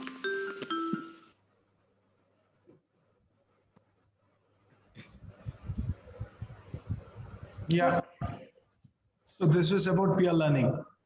Peer learning is probably more effective and faster and more deep lasting than we ever thought about. So Chanpreet would know about it because you would have done a program entirely on peer learning.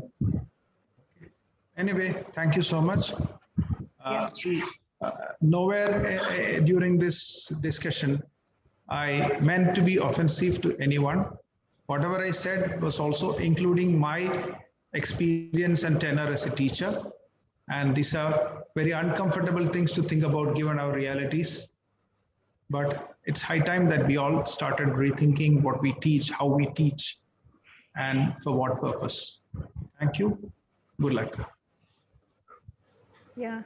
Thank you so much, sir, for a very wonderful session covering the evolution and role of pedagogy with respect to assurance of learning in the management education, and the emergence of right pedagogy and assurance of learning in the hybrid classroom, in the present scenario. That was explained very nicely.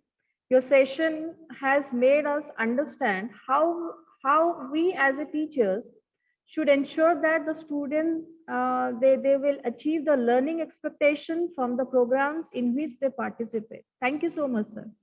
Thank you. So our next session is at 11:45.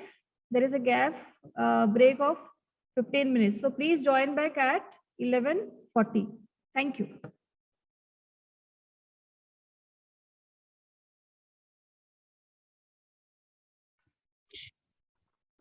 Shall we start? Yes, we can start now. So welcome back. Welcome to the second session of the day, which starts with a question. What is more important to you all being the educators? It is engaging and encouraging the students in the learning process with effective approach to curriculum. Over the past few years, with the changing trends and most importantly, with the outbreak of COVID-19, there has been considerate emphasis on curriculum, the design, and the concept of student engagement in management education. Let us understand the innovative ways of curriculum and the idea of student engagement and how it is being conceptualized. So dear participants, let me introduce the speakers of the session, Professor Rahul Mishra, who has 25 years of work experience in teaching, training, academic administration, and corporate. He did his Master of International Business from Delhi University. His research interests are in area of strategy, international business, and innovation.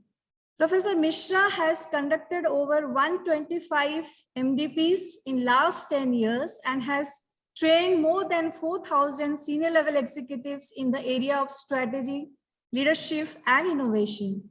These MDPs are conducted for executives, Engineers India Limited, National Housing Bank, Department of Personnel and Training, and many more. Professor Mishra has attended several international seminars of AACSB, EFMD in various countries. And he is known for his teaching style to enhance students' participation and engagement. More than 10,000 students have enrolled in his MOOC course, Innovation and Startup Policy on SWAYAM IIM Bangalore. Sir, the session is over to you. Thank you, Samali, and thank you for generous introduction. Good afternoon, everyone. Oh, sorry, good morning, everyone. And it's a nice to interact with the faculty members and the research scholars. And I'm also one of you, so we will have a lot of discussion in that. So my first point here to start, that the topic which has been given to me is curriculum and student engagement, and the importance of curriculum has always been paramount in the MBA course or in the management program. And apart from that, the real issue is that how to engage student in the age of digital distraction. So let me, though it's a kind of an interactive session, I would show you a few slides and then few videos also, but please stop me anywhere you want. You raise your hand and then you can ask question or comment wherever you want that. So let me just, I have prepared few slides, and let me show you and start with that on this topic, and then we will have the discussion which can, which should be meaningful to all of us here in that. So let me ask you the question here, that what is your idea about the curriculum and student engagement, or where is the challenge? What is the challenge? Where do you think that the challenges are? If you can talk about, I think it will be great. So 1 or 2 responses. So what is your idea of the kind of an ideal curriculum and the greatest student engagement? Anybody?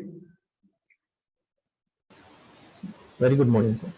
Good morning. This is Dr. Satish Chandra from IILM Business Varangal. See, according to this situation, today, when government has renewed the NUP, new education policy has come, so all the objective is that to make the student to be active learning days, activated learning days, activated learning days, I mean to say. So where the curriculum has to be designed in such a way, like in the last session also I raised the same point, where universities and the committees will be saying, MHRD says that these many compulsory courses has to be taught. Yeah. So where one side they will say that you push all these things. So first the objective has to be set up by this thing, then definitely activity based learning has to be there. And then as we know, the mix up the pedagogies is more important. Instead of making the student to sit in the class and we won't go on teaching, so we should act like a facilitator. So explore the subject, tell this is what actually the subject, this is what the present scenario. Then let them plug into the subject, have a discussion. This is the way it should come out. So even the examination also, that has to be, the written component has to be decreased. So 80 marks, 70 marks out of 100, writing, it should not be. Yeah. So it should make it at a 50-50 or an ideal 60-40 can be the better thing. This is what the main curriculum ways the things has to be set up. Whereas the business schools kind of things, they'll bring the new courses immediately according to the corporates and then industry requirements, where universities are lack of it, which is a naked truth, which very difficult to change. Okay. So I think, I mean, I don't have any point for disagreement with you on that. But well, yeah. So, but the nice points, I think what you have said is that one is that they're giving the fixed structure and then they are asking us to, teach something. But let me also tell you, and you have raised a very important point. The world is changing very fast. And unless and until we raise those issues, I think somebody has to mute. Yes. There's a, yeah. So, unless and until, so the world is changing very fast, and unless and until we raise those issues, which the companies are struggling with day in and day out, I think the relevance of management education is not going to be complete. So one is that teaching the basic subjects, that's important. That's a part of curriculum, that's absolutely. But there are a lot of things which are changing and changing very fast, which we as a faculty members or institution builders, which we need to know about that. unless and until we are sensitive about that, I think things will not move forward on that. NEP has given some direction, but at the same time, if the gap is there between what is being taught and what is being practiced, I think that then the issue will remain, whether we have got NEP or not. But yes, NEP has given one direction. One more response, and then I go with my slides on that. Yeah, one more response. So thank you, Dr. Satish Chandra. Thank you, sir. Morning, sir. I'm Dr. Prabhu Shankar, professor at BJ Academy for Manager Excellence, Coimbatore. So my observation is that the curriculum should be designed. It should be based on the project-based learning, project-based, project-centric learning, and even the curriculum itself, we have to give different models. Which whatever they learn, there should be even some small activities are there, but it should make them to apply the concept. And so that is the way I think we will be able to understand to what extent the students understood the concept and the learning outcomes can be measured. So when we design curriculum, is just instead of just giving the syllabus topics and everything, the curriculum itself, the designer should specify the models to be practiced, at least for every unit. So and we have to assess by using some rubrics. So that's what I feel that. So you what you're promoting is the project-based learning for that. Essentially you are saying that it should be project-based learning, and then the basics can be taught along with the projects as they go along. Yes, sir. And even syllabus itself, you should mention the activities to be done. Of course, faculty can think of some activities and they can give it, but the curriculum, instead of just giving the syllabus and topics, right? Every curriculum. When we design the curriculum, when we work in autonomous college, we done like this. And so every unit module will have some activities. So that is to be done, and that is to be recorded, and evaluation can be done, and feedback will be given for the students. Okay. So it may be online or offline or whatever, maybe depending upon the time availability and nature of the subject. Yeah. Good. So let me just come back here. I think great points. Great points, Professor Prabhu Shankar. And let's can you see this slide on that? Yes, we can see. Yeah. So let me just take you the fundamental questions which we want to answer that, and help me to answer. I don't have all the answers with me. So first fundamental question I'm raising here, that what are the core things a learner should be able to do by the time he completes a course or a program, whether it's MBA or technology, BTech or MTech or whatever, that's a very fundamental. That doesn't change, the world is changing very fast, but the fundamentals of a particular subject or particular program, those things, they are evolving, but they will not change that.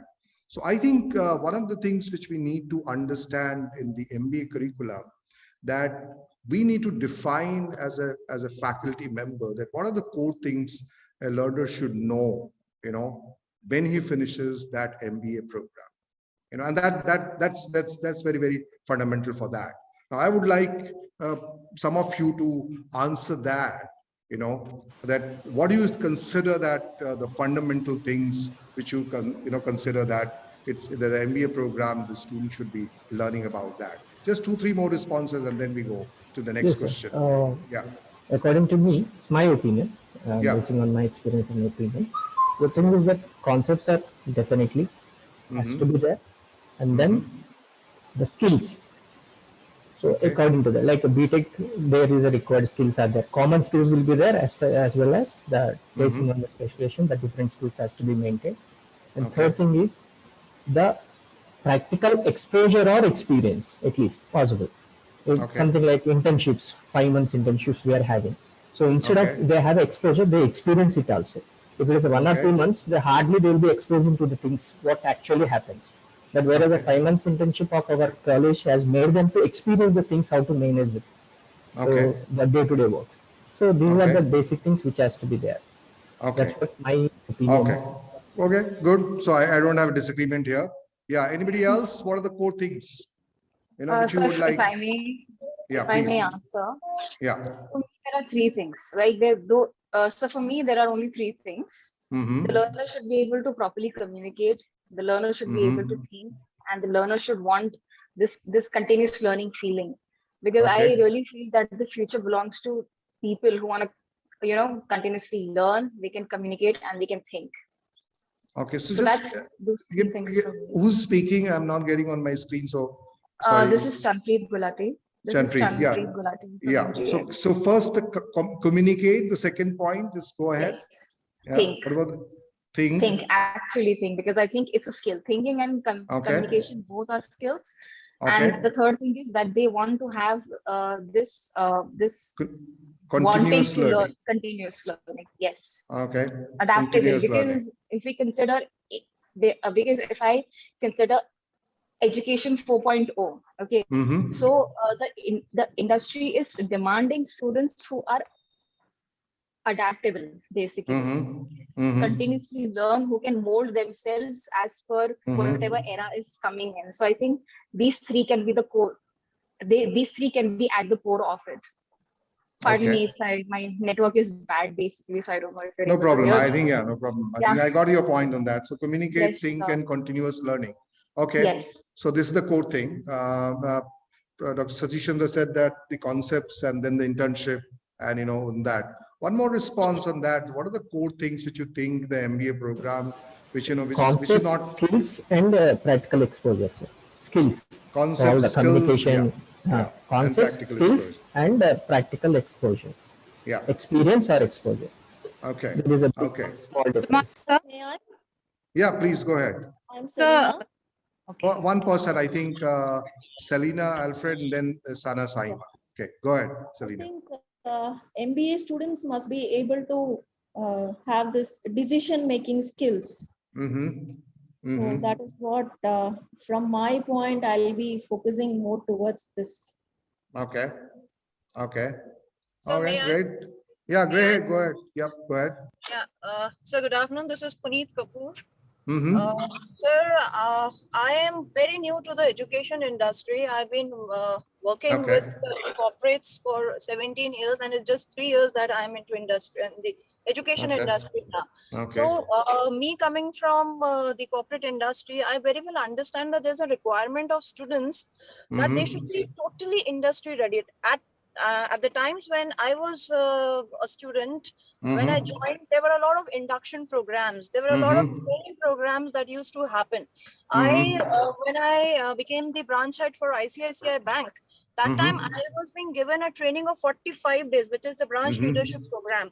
But when compared to today, trainings like this, corporates are not very much into putting or investing money in training so much. They want students who are corporate ready, who are employable. So the employability is something which is very much required from the students. Now coming to the point that what is required from the students as as an MBA student, the student should already, it is expected to have the knowledge of industry even before joining the industry. How things work, what is the hierarchy, how are things being managed. So if we are giving that practical approach to our students, like when I take up the task with my students, I bring them to the, I give them that virtual idea of how things work in corporate. That practical approach. So that practical approach is possible. First thing, when the teachers themselves, they have certain knowledge of the industry, so because the bookish language, the literature that we learn, how do we apply it?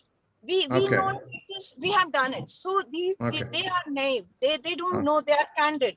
So if we give that knowledge, so that could happen through the expert lectures, through the different sessions that we can make them, experience through the industry experience that can be given through internship. So I personally feel that it should be 50-50 now. It should be 50-50. The ratio should be absolutely parallel to each other, industry as well as the academic learning. So Okay. when this is going to happen, I believe our students will be more comfortable joining the corporates and they'll be absolutely industry ready, sir. This is what I think.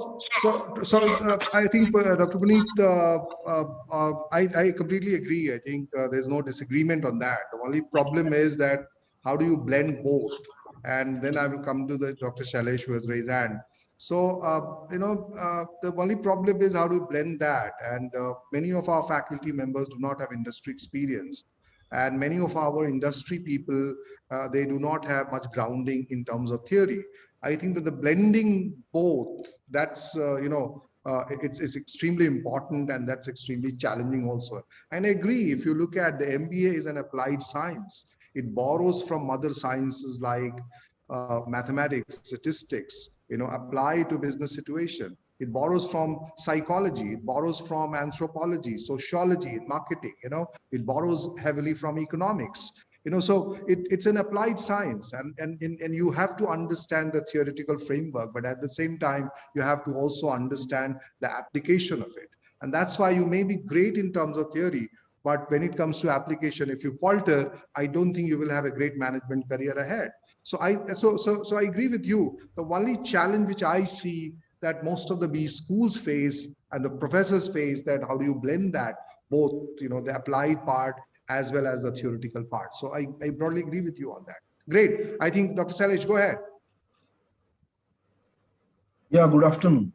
Good afternoon. See, this debate always draws a lot of animated reactions. Yeah. But I believe one needs to be balanced in the sense that one cannot generalize to such an extent that we forget the core knowledge base of any discipline. Yeah. So saying merely communication, decision making, people skills won't help, because a manager has a core body of knowledge, an architect has, an engineer has, a lawyer has. So whatever profession the person is, that's my point number one.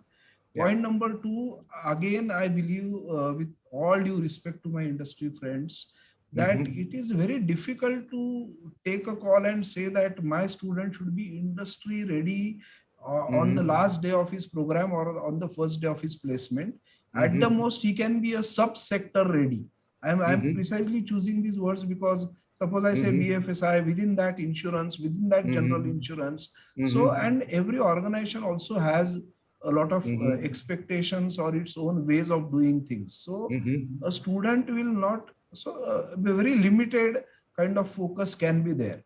What possibly can be done or academia must do, I would say, is that go beyond the what of things. Generally, what most teachers do is dispense information at top of theories without talking of how and why.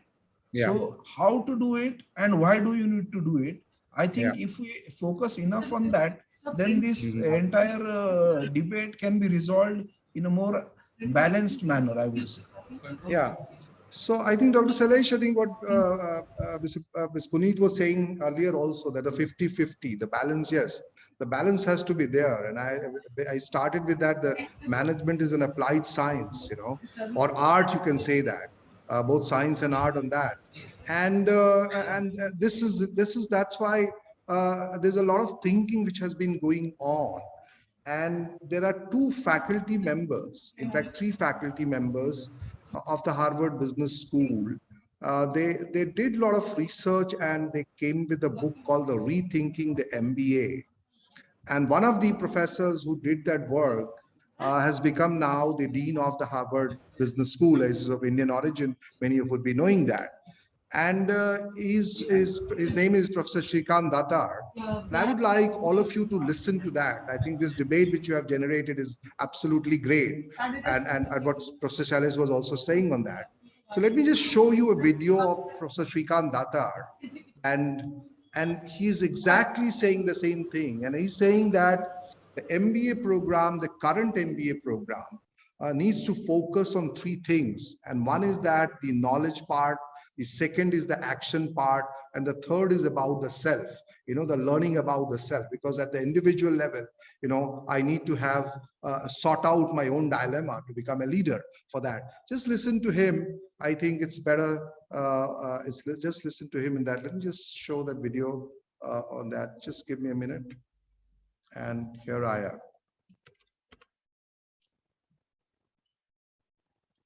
It's a great book to read, great article to read, Rethinking the MBA, and that's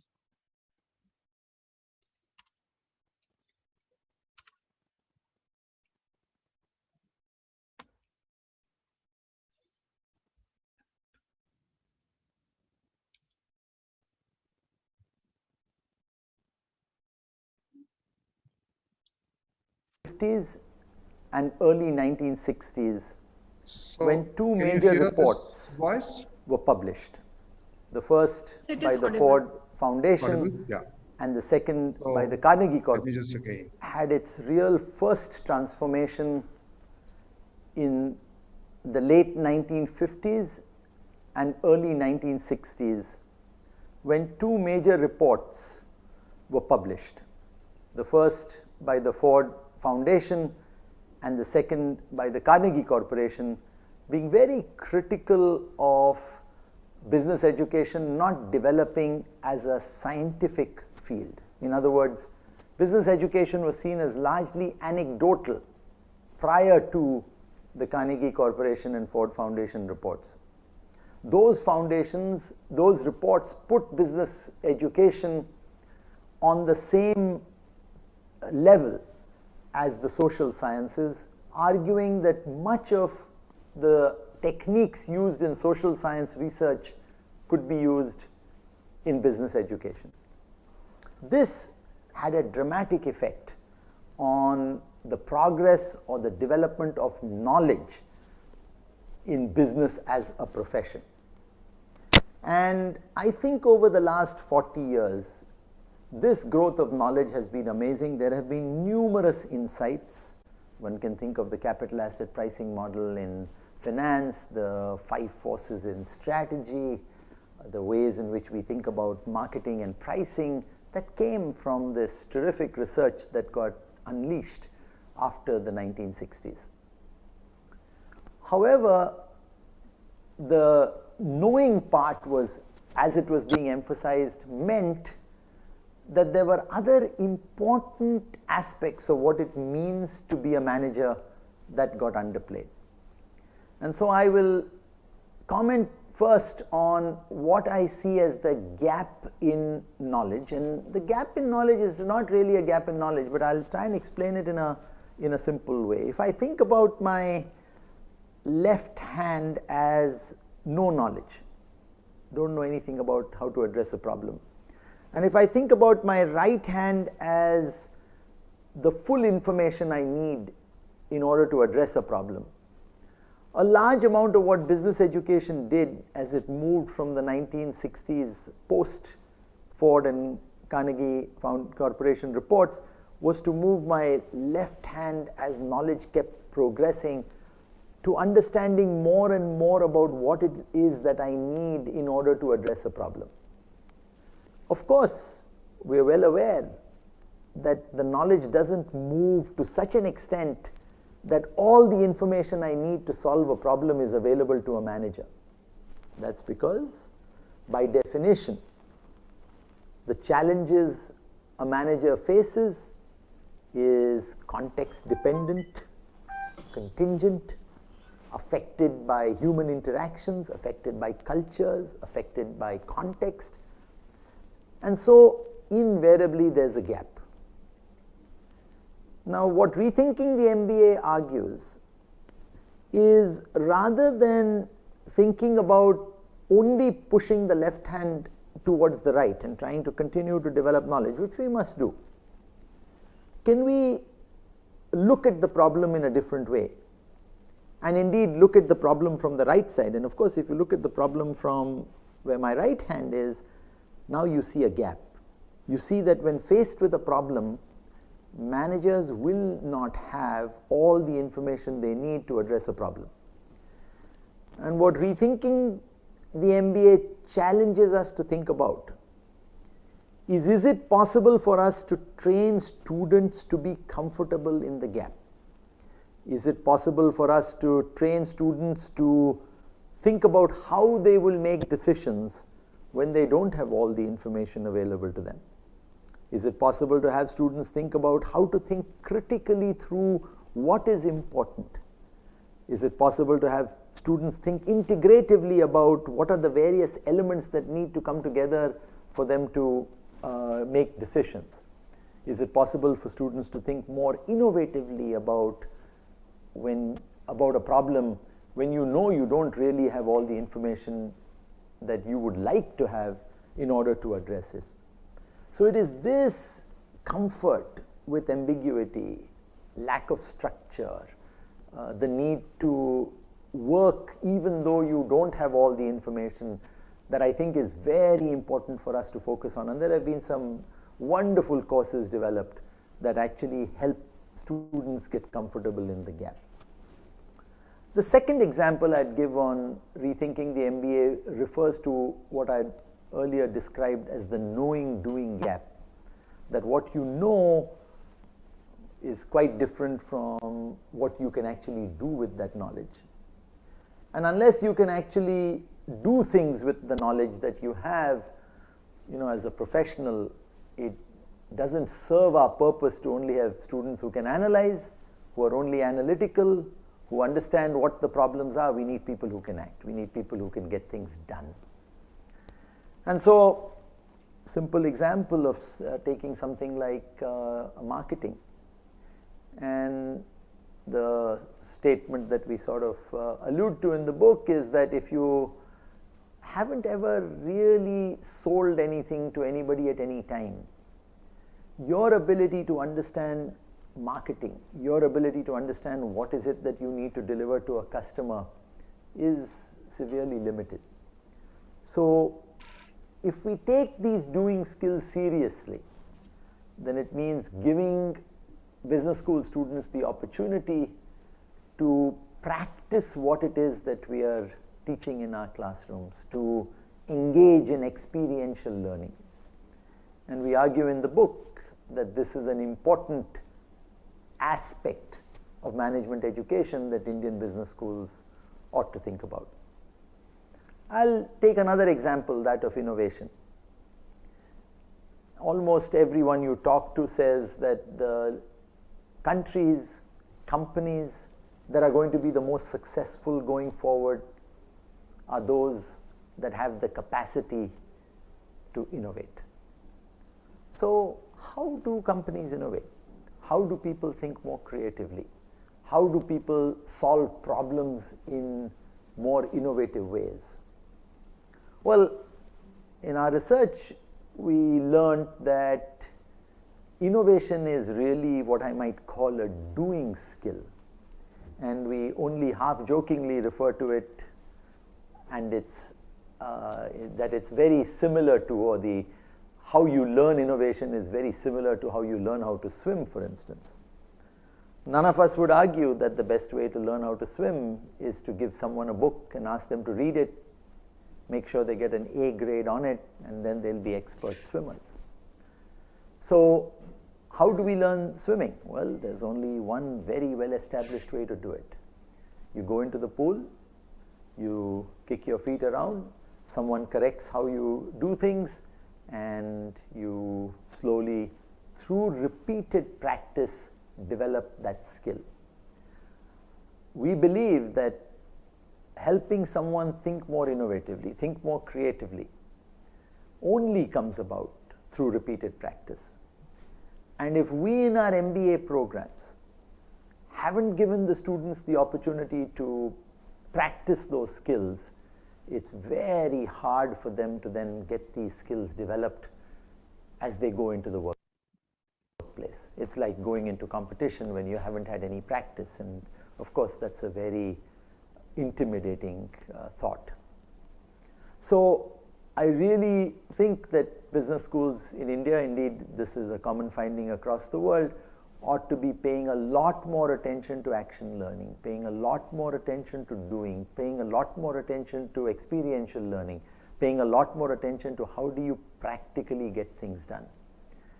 And in schools that have actually done that, we have a tremendous opportunity to increase the confidence of our students that they can take the learnings that they have received in our programs and actually successfully implement them in practice. The last piece of rethinking the MBA that I'd like to emphasize is what we labeled as being skills.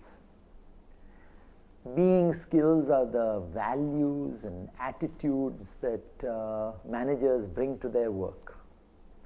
Being skills is the ability to influence others. Being skills is the ability to understand others, to listen carefully to different points of view. Because at the end of the day, what distinguishes management from other professions, let's say like medicine or like architecture, is that a manager is only successful if he or she can make ordinary people around him or her do extraordinary things. So how can we train our students to influence others, to have others gain a lot of confidence, to mentor others, to inspire others, to motivate others? Because at the end of the day, as a manager, those are deeply important skills that managers ought to have. And so I believe MBA programs need to have students be much more reflective, much more self-aware, much more understanding of the role of business in society, much more able to relate to others very different from themselves, and in the process be able to lead teams, work in teams in ways that achieves the organization's goals. So again, if I come back to the core ideas in rethinking the MBA, it says that of course we ought to have students who know, because knowledge is the basis of any profession. But beyond knowing, we need to know, to teach our students how to think, how to be comfortable in what I refer to as the gap. In order to do that, you have to actually be able to do something, take action. But it's very hard for you to take action successfully unless you are aware about the impact that your actions have on others. And indeed, in an organization, it's very hard to take action by yourself. You've got to have others take action for which you are willing to be accountable and responsible. And so, okay. So I think we started with the discussion, and I think we are on the right track in a way. And the track was that and we understand that, and as you have seen from the Professor Shrikant Datar, who has now become the Dean of Harvard Business School, that both the knowledge component, the increasing the knowledge, and also looking the problems critically and innovatively, and then the second, as he has rightly said, that the doing kind of a thing, that the opportunity to do things so that you apply whatever you have learned, and the third is the being aware about the self and the kind of impact your decisions are going to have on others, and your interpersonal relationship, and the way you lead the team. Anybody has any comment here on that? Because we started with that discussion.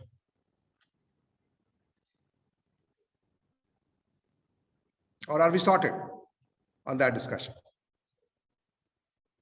So I think Puneet was saying about the industry and the doing things. And then Dr. Sailesh was saying that, no, we need to have the knowledge, which is also correct. I think there's no debate in that, and that the balance is. But what here they have added, I think if you read the book, Rethinking the MBA, or read that article, or watch videos of Shrikant Datar or David Garvin and others, those who have written the book, I think all these three components are important in some or other way. And it's not that the either or, it's just like, bringing all these things important for part of the component in the modern curriculum on that.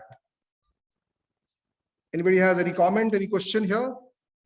Can we move to the others? No. Okay, Raji has said that. Okay. So no comment and no question in that. Let me just, I think there were some comments which were made on the chat box. So let me just read out for that. I think those who couldn't speak on that.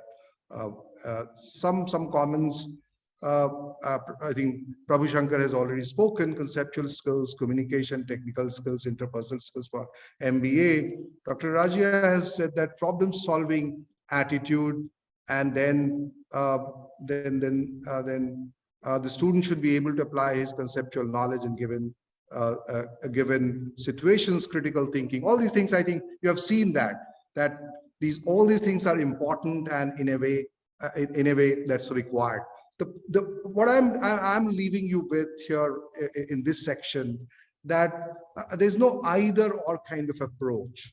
Is the solid body of knowledge which is there, that is also needed. At the same time, the action opportunities are also needed for that. And that's why if you look at some of the business schools in US and in India, they have started something called company immersion program, the field immersion program. Something like the model which is there with the German MBAs, that they stay in 6 months in the college, and then they go for 6 months in the company, and they again come back and work for that. The company immersion, solving the problems of the companies even without charging anything, I think that gives you a fair amount of knowledge in terms of application. I think pro bono, if you do the work pro bono also, without charging any money, but you are helping the companies to solve the problem, I think that gives a kind of a new trend in the management education. And that opportunity is important because, this is what I think probably Dr. Puneet was saying, that industry ready, that you have got theoretical knowledge, but you can also get things done, the action part of that. I think, so that's where I start with that. Let me just go to the next part of this discussion, and again come back to that. So the challenge, I think, so let me just give you a little bit of history, and I hope that will not be the boring one for you in that. A little bit of history of the business programs, that how did the business MBA came into existence? If anybody has any knowledge, please tell me. How did this MBA came into existence on that? Or anyone on that? How this MBA program is, when universities started offering master in business administration, and why did they, start off? Why did they start that? So anybody has any comment or any knowledge of that?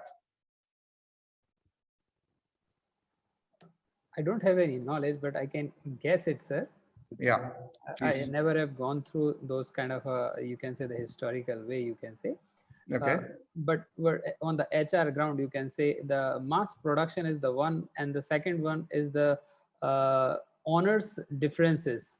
Earlier in Indian context, you can say the cottage industry. So one, the honor is the self-employed, you can say, and there are 2-3 persons working with him. So he is very well aware about the consumers. He is very well aware about their employees, their needs. So majority of the responsibility he can take in his shoulder, and very well taken, or you can say the perform. So no one else required. But later on, the mass production, or you can say the power comes in the picture. So mechanizations and all those things. Yeah. Then the owner is not having that much, you can say, the ability to know everything. So that's why he has taken somebody who will take care of it. And for that purpose, they require that level of skills. The way the owner is thinking or the way the promoter is thinking, they also have the same level in the various dimensions. So that is the reason. That's the one way. So gradual development later on, in the mass requirement. So the institutions also build up in that way to inculcate those skills in the students. So I think that's the gradual way that it happens. Okay, so I think you're going in the right track on that. So if you look at before first industrial revolution, somewhere about 1770, the steam engine got invented, and the steam engine based textile mills came into picture in UK and in the Europe. I think businesses were small and family led. You don't require everyone knew his business or her business, and they had the family members to support, or they used to employ a few people in and around their own home or the premises, and that's where the businesses were small. But later the rise of railroads, I think the railways, I think 1850s, and later on electricity, and the assembly line created by Henry Ford for the Ford Motor Company, and leading to the rise of the big companies and big organizations. And they became big. And that's where you see that the MBA program was started by Harvard somewhere about 1908.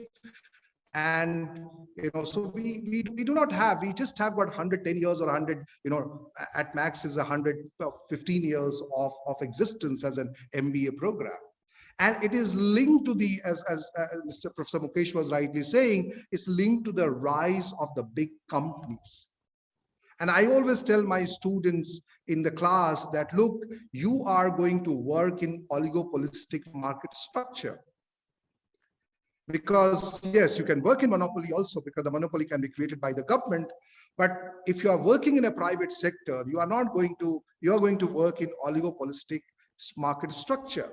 The firms are big. The decision of one firm is being noted by another, and then there's a counter action taken by that. If Coke does something, the Pepsi will respond. If Samsung does something, Apple will respond. If Ford does something, General Motors will respond, or some other Toyota does something, someone else will respond.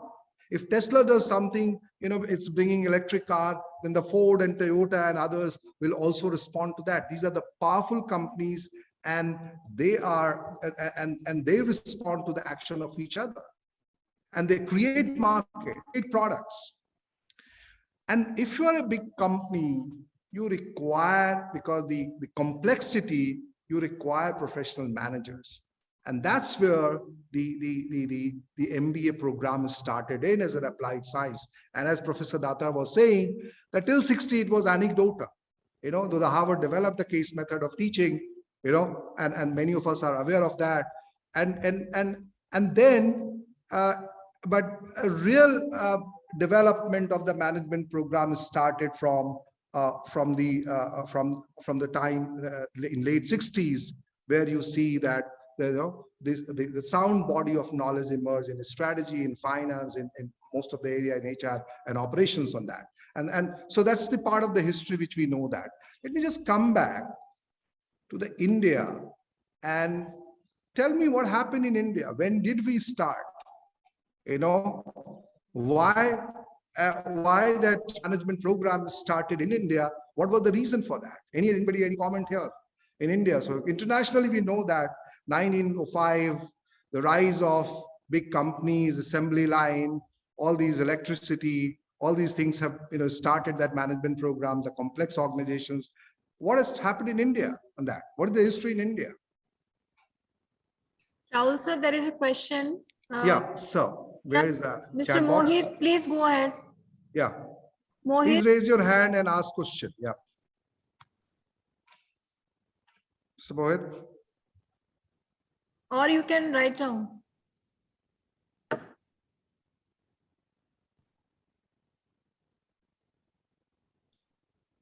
Okay, so whenever he comes back.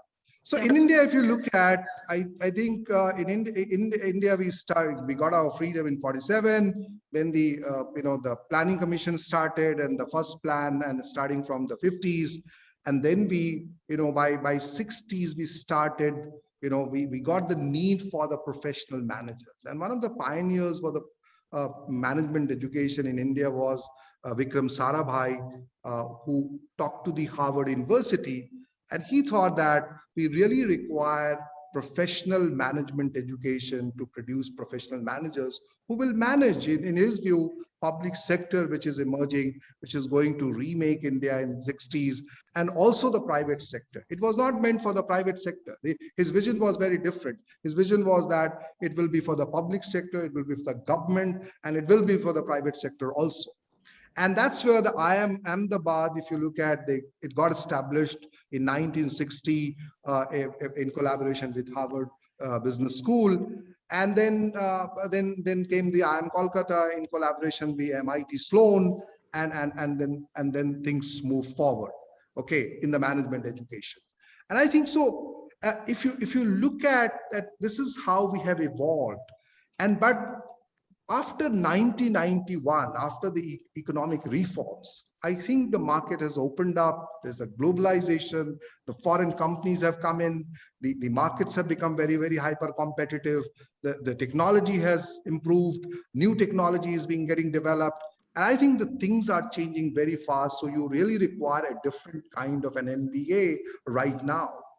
And that's where the challenge is, that what kind of curriculum, what kind of pedagogy, what kind of student engagement that is required to make MBA as relevant, MBA education as relevant, and also to make they need to be employable with the companies for that. But let me tell you, I think you might have gone through different sessions on that. There are forces which are changing the world, and I just want you to look at that. What are the forces? What are the forces which you think which are changing the world as of now? What is your understanding that how the MBA is going to be changed, or MBA should be changed, and the curriculum should be changed, and student engagement should be changed? What are the forces which you think that's really working and really creating impact on the MBA education for that? Can I get some response? 3-4 responses on that? Your understanding? Sir, my understanding is about how to make the students to face the situations and take decisions in uncertain situation, in uncertainty, in the VUCA world, right?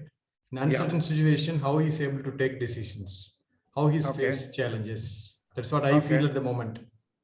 So I agree with Prabhu Shankar, but my only concern, what are the changes which you foresee what's happening? The VUCA world, I'm taking that. One is that the skill sets.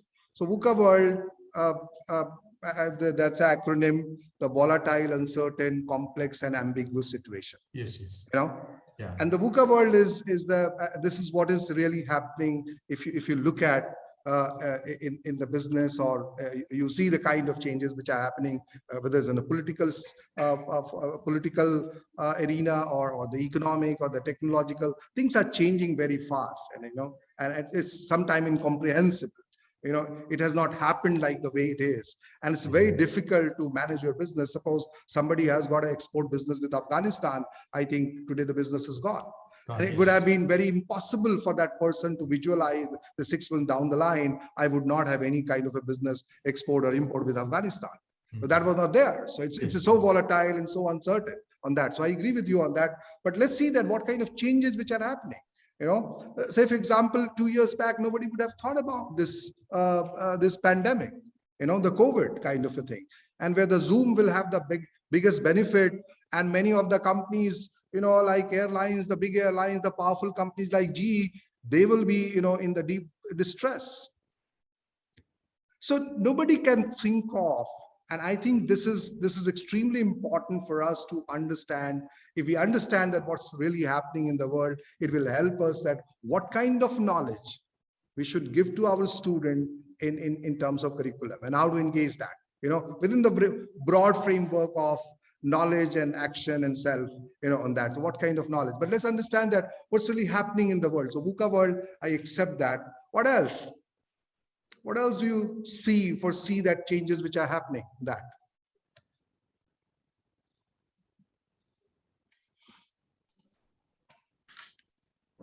I think the getting bigger and formalization of most of the sectors of the economies is one big trend that's happening. Okay. So you are saying that Reliance is getting bigger? Everywhere, I guess, everywhere. Yeah, everywhere, yes. Amazon is getting bigger. The big is getting bigger. So the winner takes all kind of a thing. Yeah, getting bigger. Particularly online, the winner takes it all. If you succeed, you probably do not have much competition. If you are a Google, then I think Yahoo has got difficulty. If you are a Facebook, Orkut is going to shut down. If you are a WhatsApp, I think it will be very difficult unless and until you come as a Clubhouse or some other kind of application for that. The big is getting bigger, I agree with you, and the winner takes it all. So that's, but there is also not as simple as that you can be disrupted. There's a lot of disruption happening. and disruption can happen to the big companies also, particularly the traditional companies like, say, GE. Say, for example, GE was a very, very powerful company 10 years back, but it hasn't gone bigger. It was a winner, but it has not taken it all. It's making loss. So disruption is also happening at every level. Disruption in terms of technology. You know, even the small companies. I don't know how, I mean, Zoom is a great example. We are on the Zoom, so Zoom is a great example. Zoom can disrupt you. You know, Zoom can disrupt an airline for travel business, for travel meetings. No need for that. Or it will come down. You know, company like NVIDIA, you know, that can disrupt. The company like Clubhouse for the podcast. There are so many companies, I can go on and on. And the disruption is also happening. And if you are creative, if you are innovative, if you can bring in disruption in your sector, I think you have got, you know, you can really change that, the way the business is being done on that. What else? Any other response? What else is changing?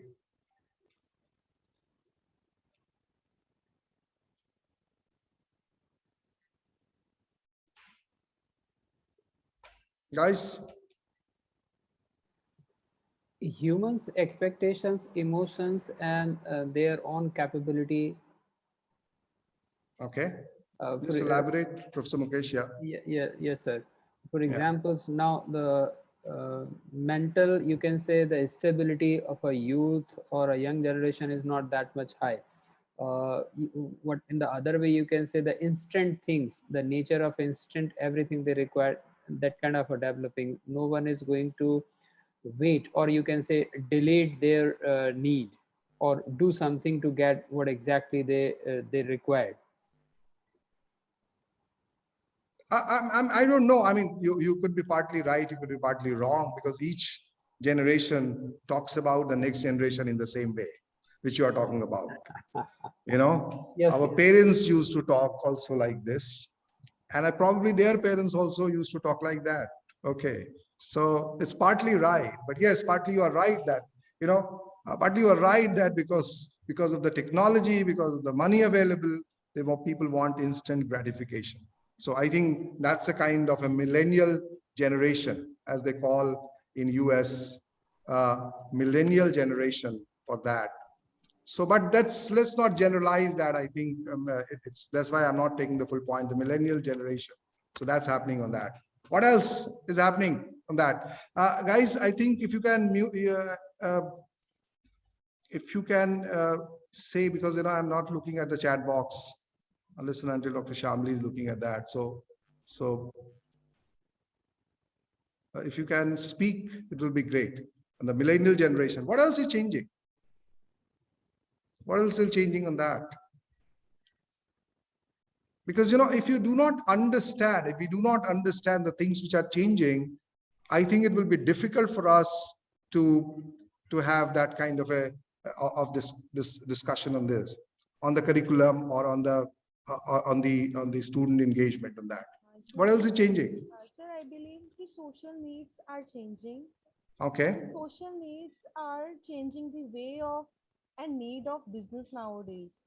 Like how Zomato came, Ola cabs came, right? And then we have I forgot the name of that room provider services. That this is what I believe, that nowadays it is not the business which is creating demands.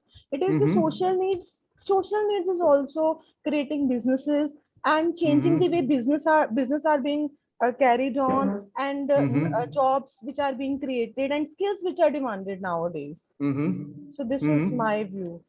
Okay, social needs. I really don't know. I think what is social needs particularly, because right now you have got in a smartphone. You know, suddenly these services have come up, whether Zomato or Swiggy or Uber and others. I think the need is same, you know. get food or get something quickly as possible. Earlier there used to be local shop who can provide you, the home delivery service for that. But today, because of technology, because of availability of smartphone, those things have gone on the technology platform. But the need is same, need is same in but that. lifestyle is changed now. No one wants Yeah. to wait. No one wants to go somewhere now. Everyone Okay. wants to be at home at their ease.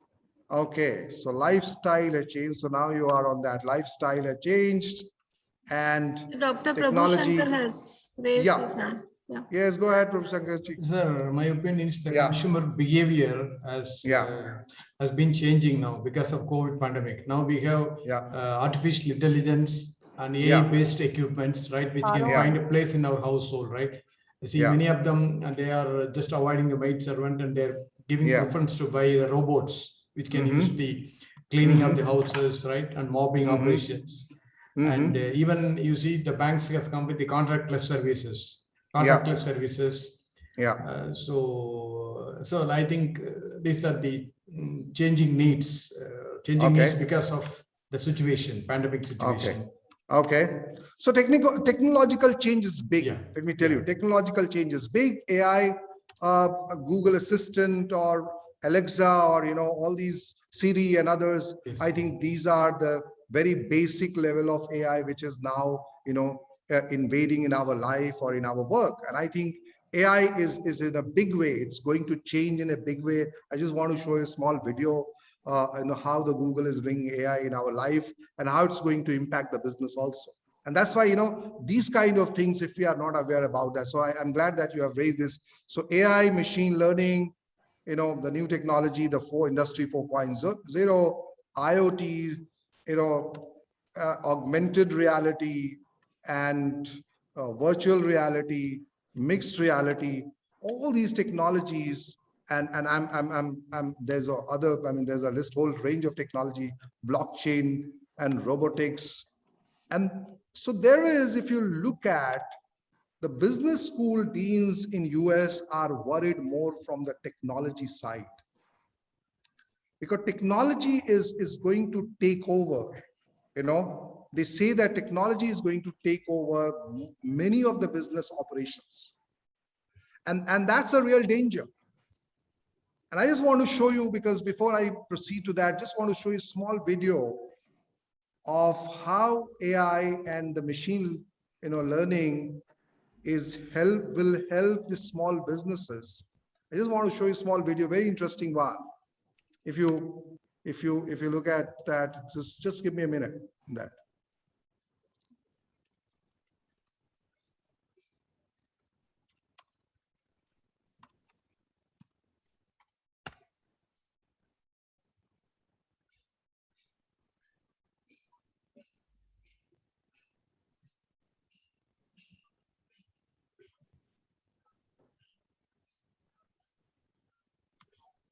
Done can you hear is that? making a phone call. You may want to get an oil change schedule. Okay, so maybe here is call Sundar Pichai of Google, and talking about the way AI and Google Assistant, the way it is going to impact business. Just listen to him. Listen in. I said earlier, our vision for our assistant is to help you get things done. It turns out a big part of getting things done is making a phone call. You may want to get an oil change schedule, maybe call a plumber in the middle of the week, or even schedule a haircut appointment. We are working hard to help users through those moments. We want to connect users to businesses in a good way. Businesses actually rely a lot on this, but even in the US, 60% of small businesses don't have an online booking system set up. We think AI can help with this problem. So let's go back to this example. Let's say you want to ask Google to make you a haircut appointment on Tuesday 10 and noon. What happens is the Google Assistant in the background for you.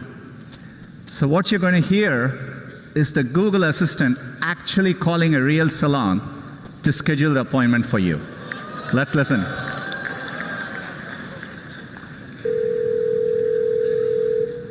How can I help you?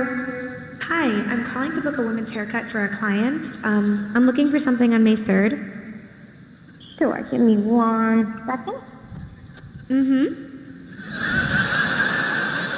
Sure, what time are you looking for around? At 12 p.m. We do not have a 12 p.m. available. The closest we have to that is a 1:15. Do you have anything between 10 a.m. and 12 p.m.? Depending on what service she would like. What service is she looking for? Just a woman's haircut for now. Okay, we have a 10 o'clock. 10 a.m. is fine. Okay, what's her first name? The first name is Lisa. Okay, perfect. So I will see Lisa at 10 o'clock on May 3rd. Okay, great. Thanks. Great. Have a great day. Bye.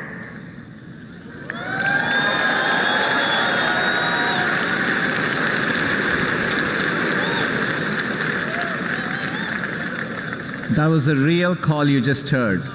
The amazing thing is the assistant can actually understand the nuances of conversation. We've been working on this technology for many years. It's called Google Duplex. It brings together all our investments over the years in natural language understanding, deep learning, text-to-speech. By the way, when we are done, the assistant can give you a confirmation notification saying your appointment has been taken care of. Let me give you another example. Let's say you want to call a restaurant, but maybe it's a small restaurant which is not easily available to book online. The call actually goes a bit differently than expected. So take a listen.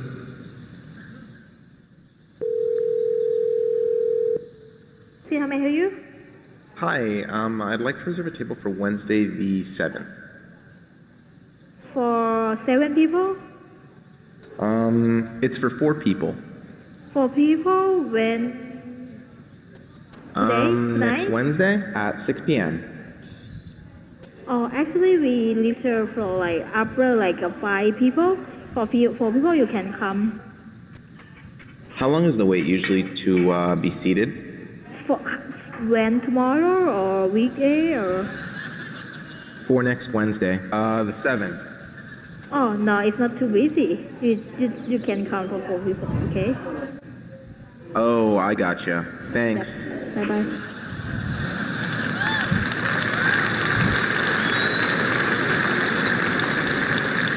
Again, that was a real call. We have many of these examples where the calls quite don't go as expected, but the assistant understands the context, the nuance. It knew to ask for wait times in this case and handle the interaction gracefully. Look, So I think the point which Prabhu Shankar was telling you, and I think it's an important point, the technological change is going to impact MBA in a big way. And if we do not realize that, you know, the MBA program is not going to be as relevant because the technology is going to take over many of the business processes, you know, which are happening. And that's why I just want to write here, you know, that so technology is going to intersect,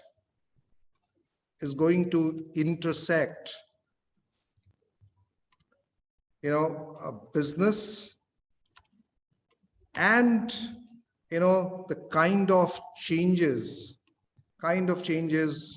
which are happening in society, which I think Dr. Rajia and others were alluding to, and Professor Mukesh was saying that millennial generation lifestyle changes and technology.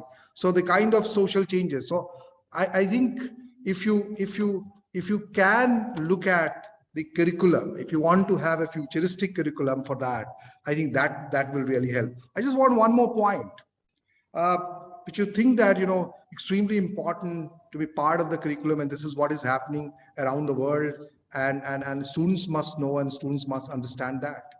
Guys, anybody wants to venture that, saying that apart from technological change? So we have got VUCA world, we have got big getting better, bigger, and winner takes it all, disruption happening, technology companies rising on that, and then the millennial generation, and then technological change, AI, machine learning, or what is known as a industry 4.0. You might have some speakers might have told you about that. Technology is going to intersect with business and the kind of social changes which are happening. One more point, just want to take your view on that.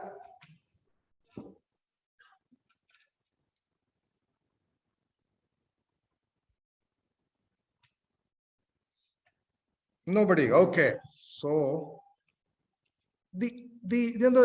things are going global. Things are becoming global, and understanding of the world becomes important in terms of cross-cultural context also. Understanding of the world and cross-cultural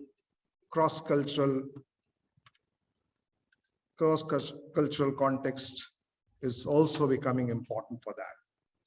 I think this is where I see the changes which are happening in terms of the curriculum and the way the way things are panning out across the world. This is my view based on certain the observations by the experts who have done that research on that.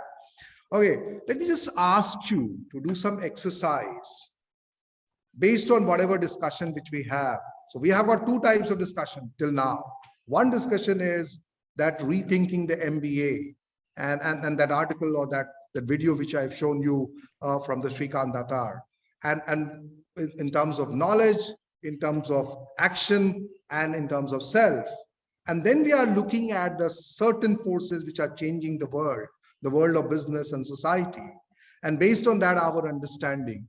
Just give me your points in the ideal curriculum. I'm giving you 10 minutes. Please write it on the chat box, or I'm giving you 10 minutes to think about. You can visit some of the B schools curriculum also in India or abroad and look at the changes which are really there. And then I will show you the new trends in which the B schools across the world are trying to incorporate. I'm giving you 10 minutes.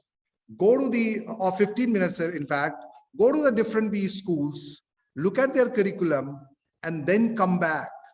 And I'm not giving you a name of any B school. In India and world, just go and see. That's your choice. Okay, guys, is that okay?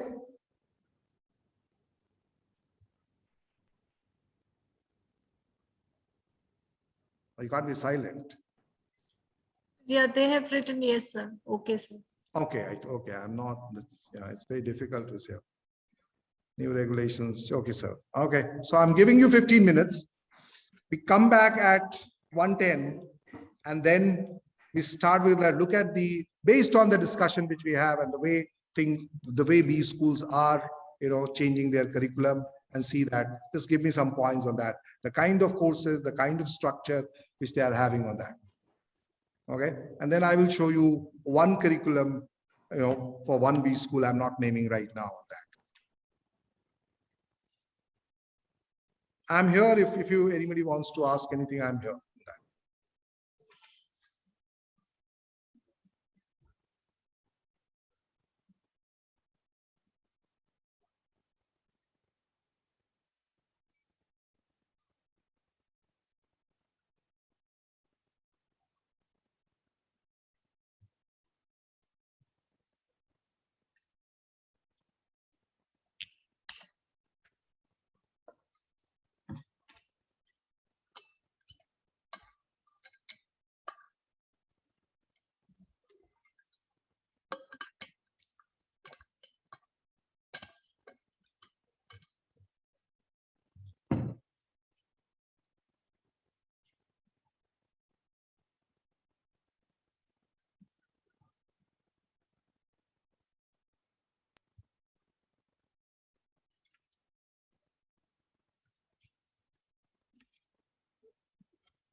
Okay, a lot of people are writing, so I'm reading also.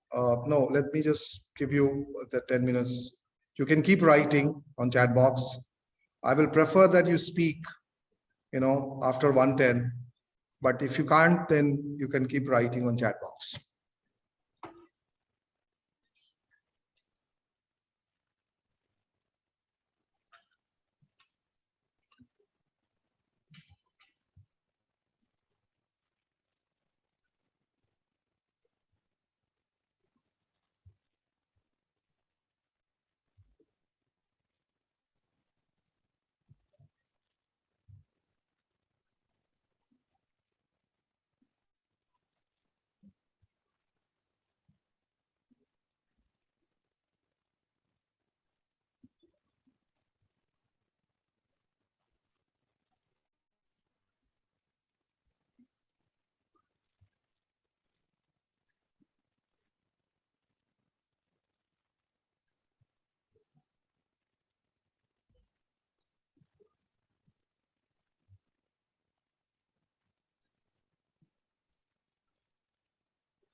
You can look at any B school abroad, India, look at the curriculum, look at the changes which they are doing in that.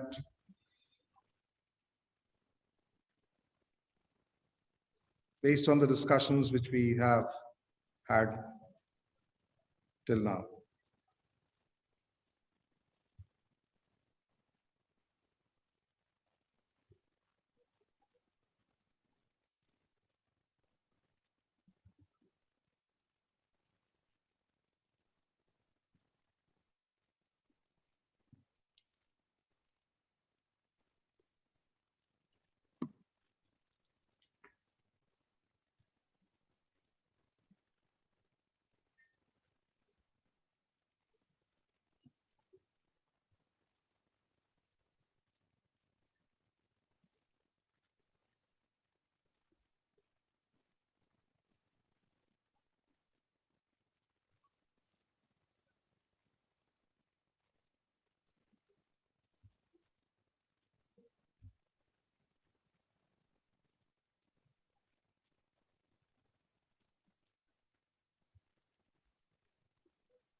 I'm reading a lot of people are writing. That's great.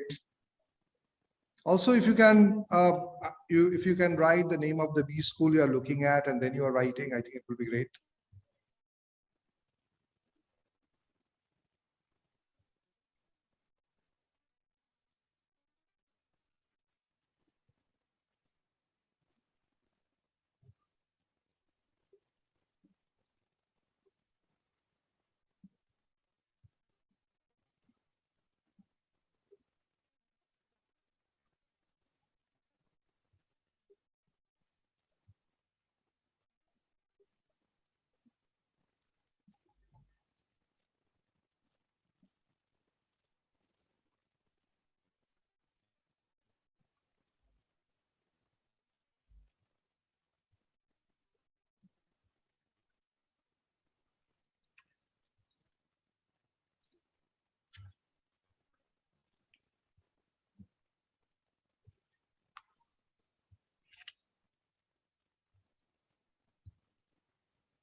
Meanwhile, let me just read out that what others have written, so that and if you want to speak, then Mohit Pahwa has written, thank you so much first, and we are talking about curriculum and student engagement. As we are talking about curriculum a lot, we all know the top skills needed in this century. Every 6 months, World Economic Forum issued top 10 and 20 skills. My first question is, how often organizations re-evaluation the curriculum we do have in institutes? Second, while making curriculum, how many of us do consider students keep in mind? Teachers are occupied with so many things to do as they come up with a curriculum which is easy to cover and finished. Okay. So, Mohit, I think you could not speak, but let me just take up the first question, that how often should we, should we improve our curriculum? Given the changes as we see, I think it should be done every year. Most of the institutions, they do it maybe in 2 years or maybe in 5 years. But let me tell you, you read even marketing book of Kotler, which is 10 years old, and you read the current edition. I think there is a 40 to 50% change which has happened in the book itself. And there's so much of knowledge is getting created that if you do not incorporate a lot of things in the curriculum, I think you know what you're teaching will be dated, and what is the requirement of the industry. Some of the things you will not be able to teach those students. Say, for example, if data analytics, a lot of people are writing about that. If the data is becoming so important, data analytics becoming so important, technology becoming so important, if you are not teaching that, and if you're teaching a very cookie cutter kind of an MBA program, which used to be offered 10 years back, I think your students are not going to be valued in the marketplace. If understanding of fintech is becoming extremely important for finance specialization, and if you are not offering that, I think it will be they will be hobbled at the marketplace. If so one is that we as we have seen that the basic knowledge is important. I think that is there. But at the same time, there are a lot of things which are getting added. If the companies are doing, say, digital marketing or the marketing analytics, if they require that, if you do not train those students on those subjects or those skill sets, I think they will not get that kind of a high value job or high paying jobs which are coming into the marketplace. So if you're taking my feedback, every year we should keep changing set of electives or the content in the core courses, also adding some set of electives, dropping something on that. So I think this is a kind of a continuous process, but every year, minimum within the 2 years, because the things are changing very fast on that. Okay, so this is the first question. The second question, I couldn't understand that. Maybe if you can speak, I think it will be better.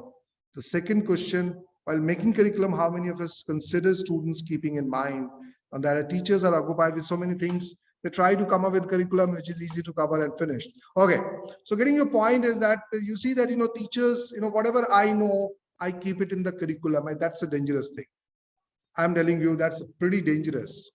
Either I need to upgrade my skills, or if I can't, then bring somebody who can co-teach with me.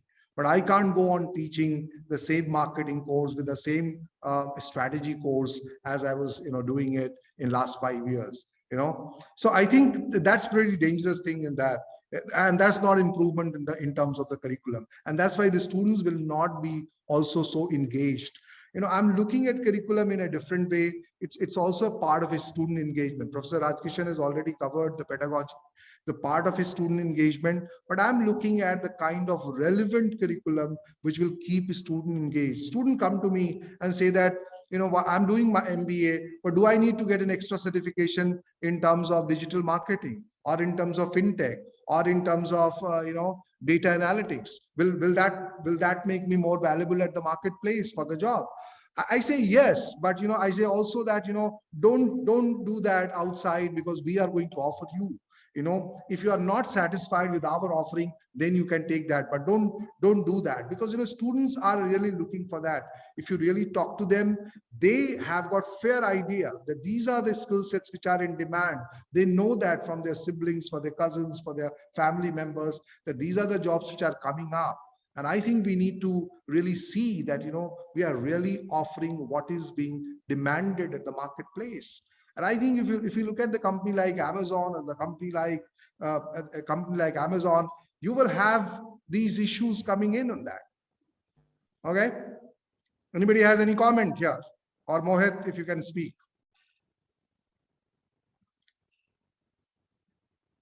Anybody has any comment here?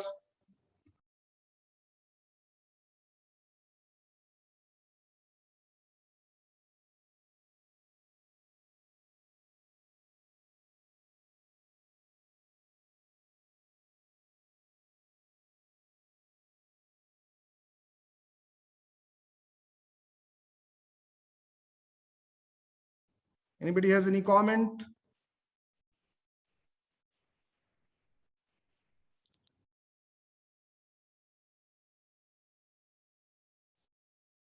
So you spoke it rightly that curricula have to be changed every year, otherwise our students will be outdated. The question I have an apprehension, maybe it is not related with the talks that we are doing, that Yeah. if we want that our students should get ready for this VUCA world, and all new things have to be incorporated, so that we can we can impart right skills to them which will make them employable, right?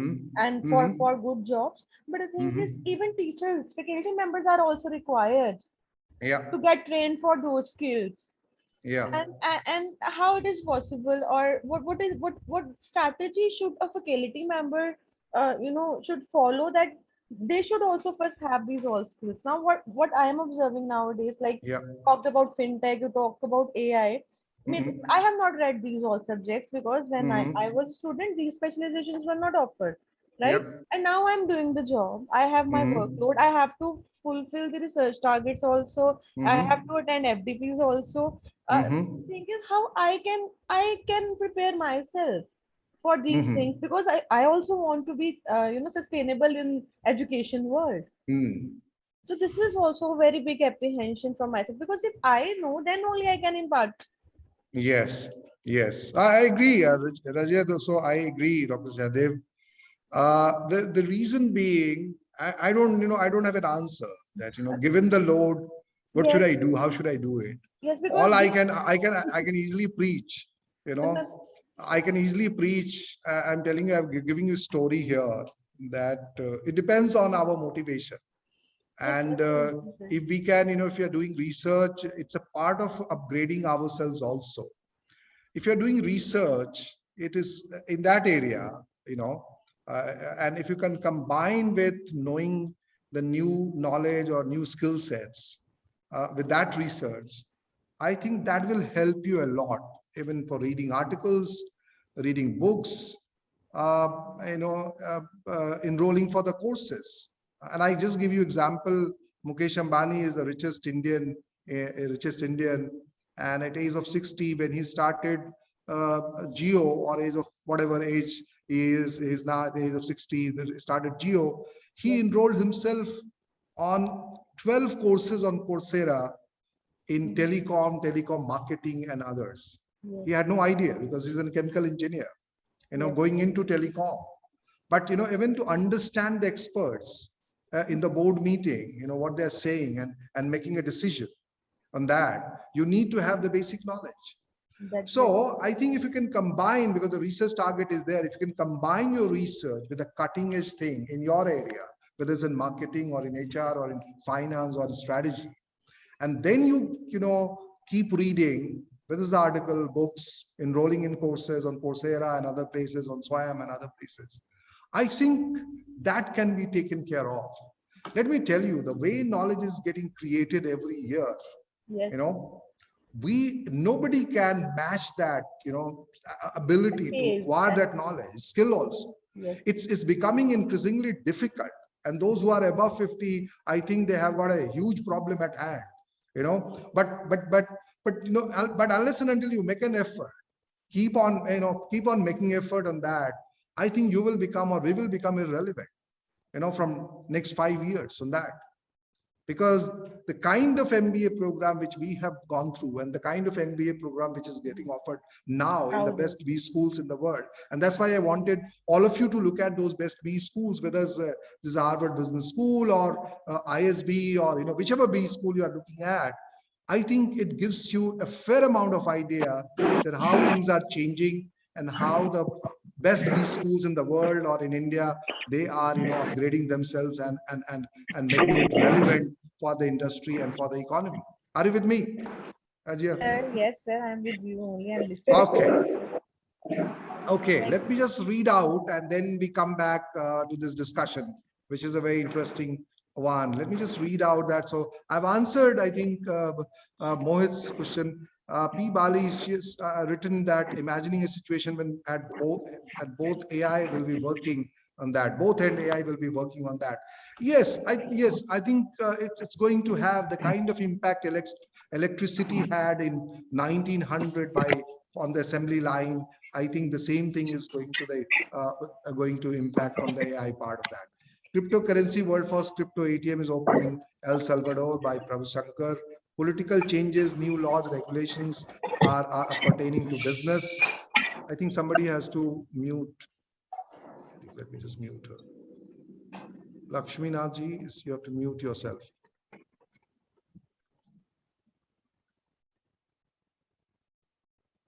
Okay, so let me just read out and then we can have a discussion on that, what you have really looked at. Let me just read out. So Dr. Rajya has written that we compare past and new curricula, new specialization are offered, data visualization subject, AI-based digital marketing, good analytics. This is a big change in specialization. Dr. Sarika has written that independent project, more electives, compressed courses, cross-functional core curriculum. Inside the curriculum, I believe content change is not focused much related to pedagogy. Dr. Sharad Kulkarni has written quite a bit, neuroscience for personal growth, management of innovation and technology. I entirely agree because I just want to linger on the innovation part of that and courses designed according to the industry requirement for that. Sharad has written for a few more points. So Sharad has written quite a few, given a number of electives. If I see that data mining, predictive analytics, strategy for information systems management, social media, cognitive analytics, managing innovation in digital era, marketing intelligence, marketing analytics, neural networks, and deep learning. I think these are great. You can't have a disagreement on all these points on that. But let's see that which business school, what did you learn? I agree on that. And these are I'm glad that you have captured some of the point that the technology is going to intersect with business, and the business schools have to bring in a lot more changes in their curriculum, and that's how you will be able to engage students in the digital era. If you don't do it, I think either they will drop out or they will go away, or the industry is not going to value your MBA degree. It's as simple as that. So that's where. Anybody else who has looked at some B school and then has got some insight on that? Guys, I thought there's a faculty members I'm talking to. Normally students do like that, so they are off camera, and then they will not speak. P. Bali has written objective CLO. What is that CLO? I don't understand. Flexible module, more emphasis on activity-based learning, flip classes on hybrid classes, field-based projects for that. Anybody else? Guys, 1 or 2 responses quickly. Then I show you something from my perspective in terms of curriculum and student engagement. Course learning outcome. Okay, CLO. Okay, great.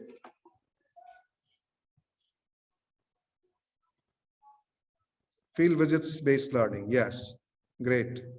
And let me just show you the supposedly one of the best B schools. I mean, somebody can debate that, but the Harvard remains the best business school in the world. Let's see that what kind of things which they have done. I think the field-based learning, somebody mentioned that, and this is what they have brought in. and more internship. Yes, Dr. Sarika, I agree with you on that. So field-based learning. So let me just take that, show you, and learning from that. And if you, can you see this, guys? Yeah. Yes, sir. So look, not all these schools are now following Harvard case method. So this is doubtful now that we can follow in toto completely. But then there's a field projects they have added, the action part, that students go and immerse in the company's project. As a group, they try to solve the problem.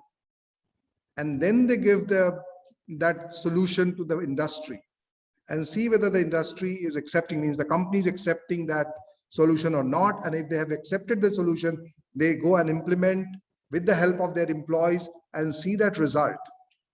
And then come back and do that. And this is what Srikant Datta was trying to say, that it's not about the courses, case method they teach, but it's also about the projects, the opportunity for them to do some work in campus and outside campus on that. Take simulations. Simulation, the pedagogy, I think probably Professor Rajkishan might have discussed about you, or many other faculty would be discussing about that. The simulation is becoming important part of learning, technology for that. Introspective exercises, the self part. And I think that's an important part of that. That's an important part of the curriculum development into that. Let me just show you maybe a small video on the field method. Anybody is aware about the field method or the immersion program? I'm not here to promote Harvard, but let's try to understand what they are, what they really do that in the field method. And, if I can show you the video on that. Guys, can you see this? It's estimated that 70% of Swiss farmers' incomes derive from subsidies. Can you hear and see this? Yes, sir. Okay, great. The case method is really the very best way to think about business issues. But thinking about business issues and actually doing business are not the same thing. Alex? I'd say politically as well. Field 2 is one of the main things that distinguishes Harvard from some of its other peers. I think I agree as well. Field 2 challenged me to think and have a more intentional process in how I work in a team.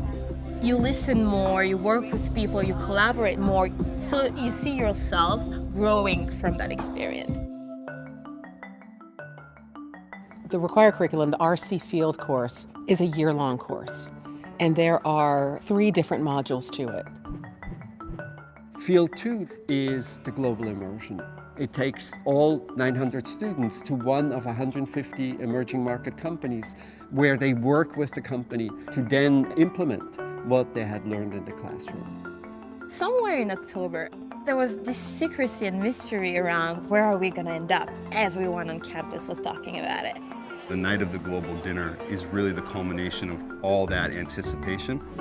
I was excited about working with our global partner and was also really excited about my team. I hadn't met any of them before. And I'm like, hi, so where do you think we're going? And then we reveal the country that they will go to.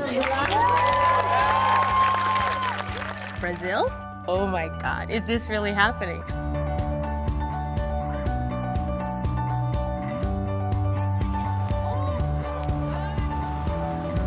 In Brazil, we were partnered with Whirlpool, which is a big appliance company. Our mission was to create a customer experience platform for a beverage machine. Kind of like a Keurig meets a SodaStream meets a home juicer. No one else has ever released a household product that did all these things. In terms of innovation, this is the most important project we have here in Latin America. The client is very sophisticated. They know their product profoundly, and they know their market. So you try to add value. It's really hard because whatever idea we would come up with, they'll say, oh yeah, we're doing that. We'd done some pre-work here in Boston and talked to customers about the things that they were looking for in this type of product and what would encourage them to use it. But the key of Field 2 is that once you get into country, you realize that, wow, boy, everything we thought about is sort of right, but not quite right. A lot of our assumptions were dispelled by going into people's homes and actually sitting down with them, watching them use the machine. So you can watch a little later. And let me stop it here. So the point I was trying to say here is that the business schools around the world, they are trying to create an opportunity for the students so that they can immerse themselves solving the company's problem. And I think that's going beyond the classroom, and that's an important part for the curriculum. That's an important improvement or innovation in terms of curriculum. So we are not only looking at the curriculum, the content part delivering in the classroom, but also finding opportunity for students where they can immerse in company and try to solve the problems of the company. And that's what we do in India, particularly is a summer internship, but in a very different way. This is a kind of a group activity, but a group of students going and trying to immerse and trying to solve a problem for the company. And that's where they see that a lot of things which we teach in the classroom may not be applicable. And that's where they see that they need to improvise. That's where they see that they are working in a VUCA world. That's where they see that there are limitations for the theory also.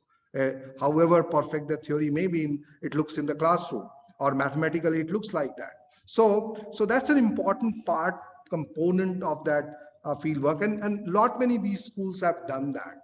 Let me just show you. There are quite a few trends, and agree, disagree, and also comment on that. So I have listed out the things which are the other B schools are doing and what are the new trends.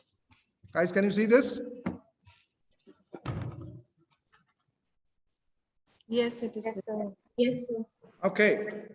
So what is the first thing is that live cases, solving the problem of companies with their financial and other data. A lot of business schools are now realizing that this Harvard case, HBS case method is kind of dated. Because the professor has written 2 years back, things have changed a lot for the market. Suppose you have written a case study on Afghanistan. I'm just giving you because it's right now in the news. I think that is not relevant. That case study is dated. So if I bring in, the current issues by immersing myself as a faculty, and again, I think Dr. Razia can object that we do so much, we don't have time. We are upgrading ourselves. Where do we get time to talk to the company? But if you are writing a case study, and that's your research target, you can immerse yourself, talk to the people who are in the company. If you are doing training for a company, I do a lot of training for NTPC, I think Dr. Shamli was telling you, and I talk to a lot of executives of the NTPC, and I get to know about the problems which are happening in that. It's easier for me to write a case study or an article in the energy sector or NTPC than anything else on that. So live cases, solving the problem of companies with their financial data, that's a new trend. So apart from the case method, and that makes the classroom, the curriculum updated, relevant, because you are raising, you are tackling those issues on that. So this is the first. Experiential learning in many ways, going beyond classroom. Let them experience a company, maybe expedition, maybe something else, maybe visiting to the museums and learning from that, going to trade fair and learning from that. Experiential learning, going through experience and doing that. There are 2-3 more points I'm bringing in. I told you earlier about businesses intersecting with technology, but there's other things which are also becoming very relevant for the curriculum. Creativity and design thinking. Creativity is becoming extremely important If you look at most of the successful companies right now are very innovative. And innovation has become central to the success of business. Knowledge about innovation, this actually comes from doing, as Professor Datar was saying in the first video, but creativity and design thinking, understanding from the human perspective, human-centered design from the customer. I think that understanding, that makes a student more valuable for the companies these days. And I think that's where if you can bring in that element in the curriculum, it will engage a lot more students, and it will engage companies also, because your students are aware about, the very central of the company's existence, that's innovation. And that's extremely, extremely important for that, for training for that, the creativity. You can't train a person to be creative, but constrained creativity within the constraints of finance, of money and time and everything. I think, can you come up with a better solution for that? So that's required. I think that's that's a great requirement for that. The other is that as the VUCA world is there, but at the same time, the person has to be thinking. Somebody said that, I think Dr. Chanpreet said that, if I'm taking her name correctly, thinking, reflecting, philosophy, history, literature, the broad liberal base. There's a course which Professor Manikuti of IIM Ahmedabad teaches, is leadership through literature. And it's a great course. You can go on the IIM Swayam and IIMBX platform. It's an online course also. So you read books, the classics, and you learn about the leadership issues. These things are important, becoming important, because in the VUCA world, if you do not sort out your own dilemma, it will be very difficult to become influential in your group and lead a team. And you can learn from philosophy, you can learn from history, you can learn from literature, the broad liberal base. I think many of the B schools, if you can look at their curriculum, they are incorporating that. Anybody has any comment? Disagreement? Or getting bored? Or feeling hungry? Or thinking that this professor is going to end this as soon as possible? Okay, I've got two more points. The other is that, there's a lot of things with the mindfulness. It's a jargon I don't understand completely, but I think that if you can practice mindfulness as an executive, listen to others' point of view, it leads to creativity, it leads to your understanding about customers, your colleagues, everything, about the situation. It can help you to manage stress. I think those activities are also, a lot of business schools are incorporating. And the last but not the least is sustainability and climate change. Those elements are becoming, if you are reading the top practitioner journals like MIT Sloan or Harvard Business School, Harvard Business Review, I think there are many articles which are coming in. The companies want their employees, and the employees want their companies also to be sensitive to the sustainability issues and the climate change. Companies like Hindustan Unilever, companies like Procter & Gamble, many more companies, they are trying to incorporate sustainability issues in their business model. And I think these elements are extremely important. If you are not incorporating it in your curriculum, I think your curriculum will look dated by, say, 2022, next year. And that's where I just wanted to focus on that. So if anybody has any comment else, I will try to just sum up. I will not keep you waiting between your lunch, and I don't want to come in that between that. Okay. Anybody has any comment? Any question? Hello. Yes, Dr. Satish. Yes, Then sir. Chanpreet. Yeah. We follow a few things, sir. I just want to, because you are I'm not getting your voice clearly. I think you have to sort this out. Maybe. Hello. Yes. I think there's a background noise, or I don't know, there's some disturbance coming in. Is it clear, sir, now? Yeah, better. Yeah. Okay. Sorry, bear with me. Yeah, go ahead. I just want to take an opinion from you as you are looking at your expertise. So what we are practicing is that flipped classroom method we are following, and theme per share method we are following. So, but we are facing difficulty if it is an online. Think, pair, share. Thinking, pairing, and sharing with others. This is IIT Bombay conceptual wise. We have learned all the faculty.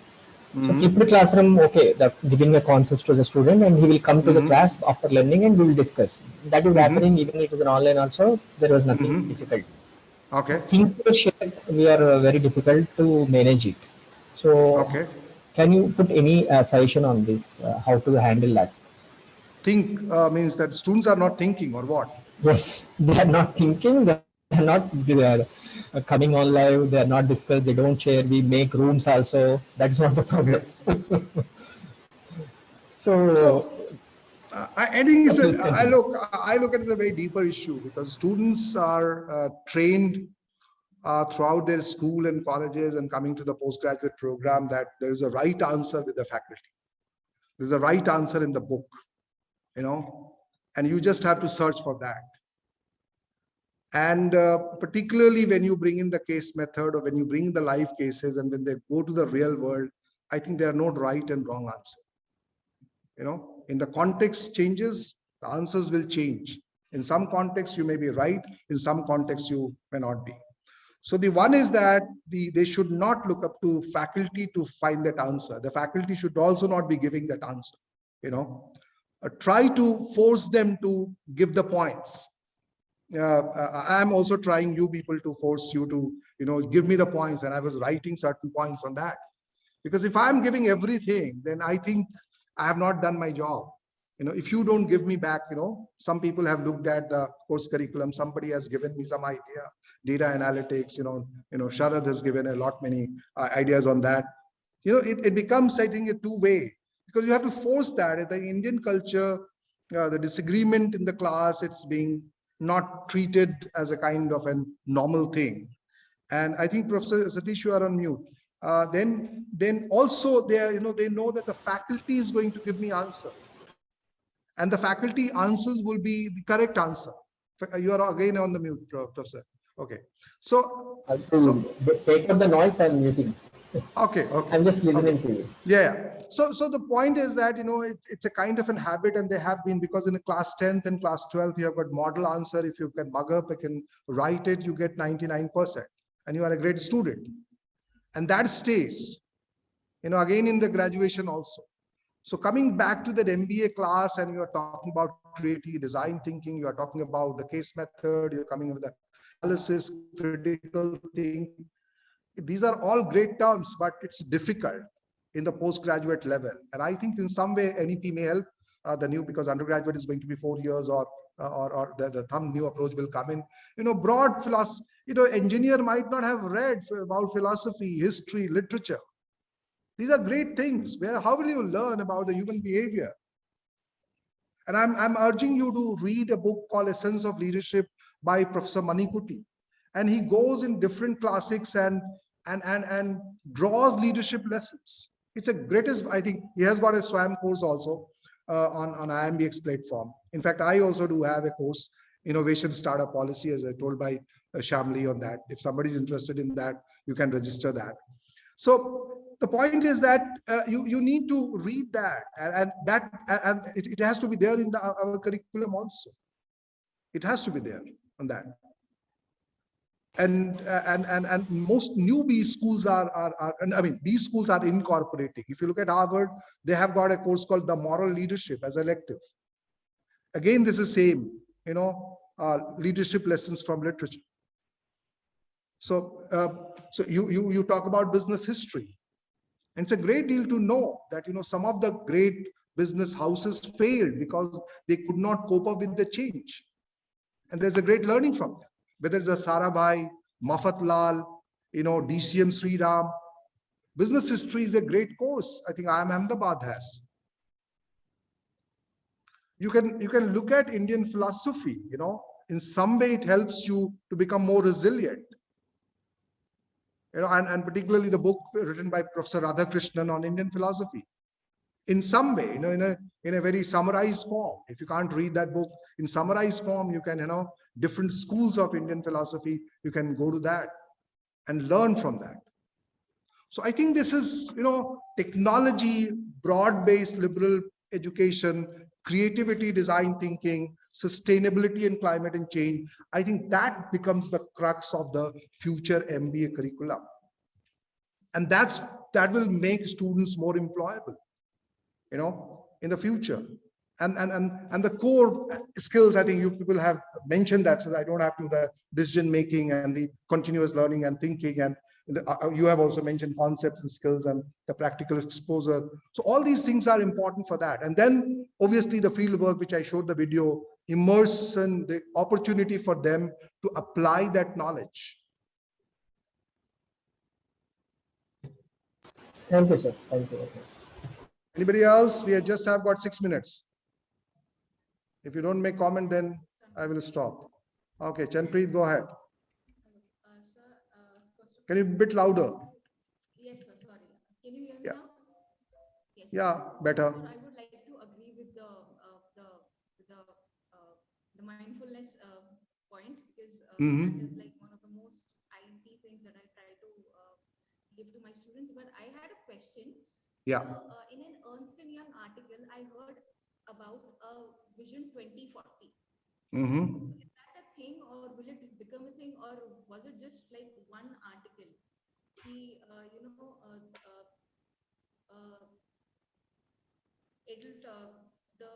education system will transform or something like that. So it's getting transformed. Look, you are teaching, we are all teaching on Zoom. I mean, we would not have imagined that in 2 years back. Even this meeting, in ideal condition, we would have got face-to-face interaction. But today we are Zoom, it's getting transformed, You have to create a lot of, like SWAYAM and IMBX and Coursera. And if you see that yesterday's news, Coursera, India has become second biggest market for Coursera. There's a huge demand for the online, education from students. EdTech companies have emerged. Baiju has become so valuable for the investors. There are so many EdTech companies have emerged for that. So it's getting transformed. And, the new content will be created as demanded from the industry. If you have to have a knowledge about technology and certain skill sets, a safe example in finance, fintech, I'm just an easy example to do that. I mean, the schools have to offer it, or students will get from outside, or they will upgrade that so that they become more employable for that. So it is getting transformed daily basis. If you do not adapt, if we do not adapt as a faculty or as an institution, we will be left behind. That is for sure. So, sir, is Vision 2040 a new thing? Vision 2040. Yeah. Education career. Is that a new thing, or will it become a new thing? Vision 2040. Look, you can. I mean, just it's a 2040 or whatever you can think of, but it's getting transformed, and 10 years from now, it will be very, very different kind of, this things which will. I'm telling you, online is becoming bigger day by day. Face-to-face education will remain, but online is becoming bigger day by day. Okay, let me just take any last comment and then we end that. Else is thank you so much. If you please permit me, may I, sir? Please do that. Yeah, sir, I have a very practical approach towards what is happening with the generation today. Okay. The generation today is very much into a comfort zone, sir.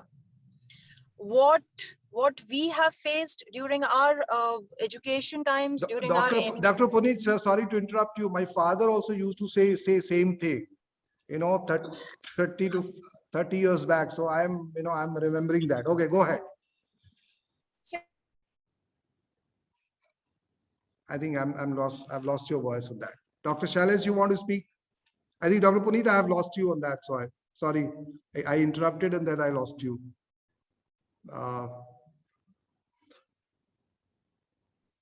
Any other question?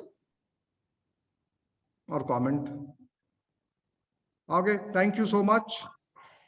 Okay, so yeah, thank you, sir, for making us understand various means of students' engagement with within the complex learning and teaching environment, and highlighting the role of curriculum to cultivate an engaging learning environment. Thank you so much, sir. Thank you. Thank you. It's nice interacting with all of you.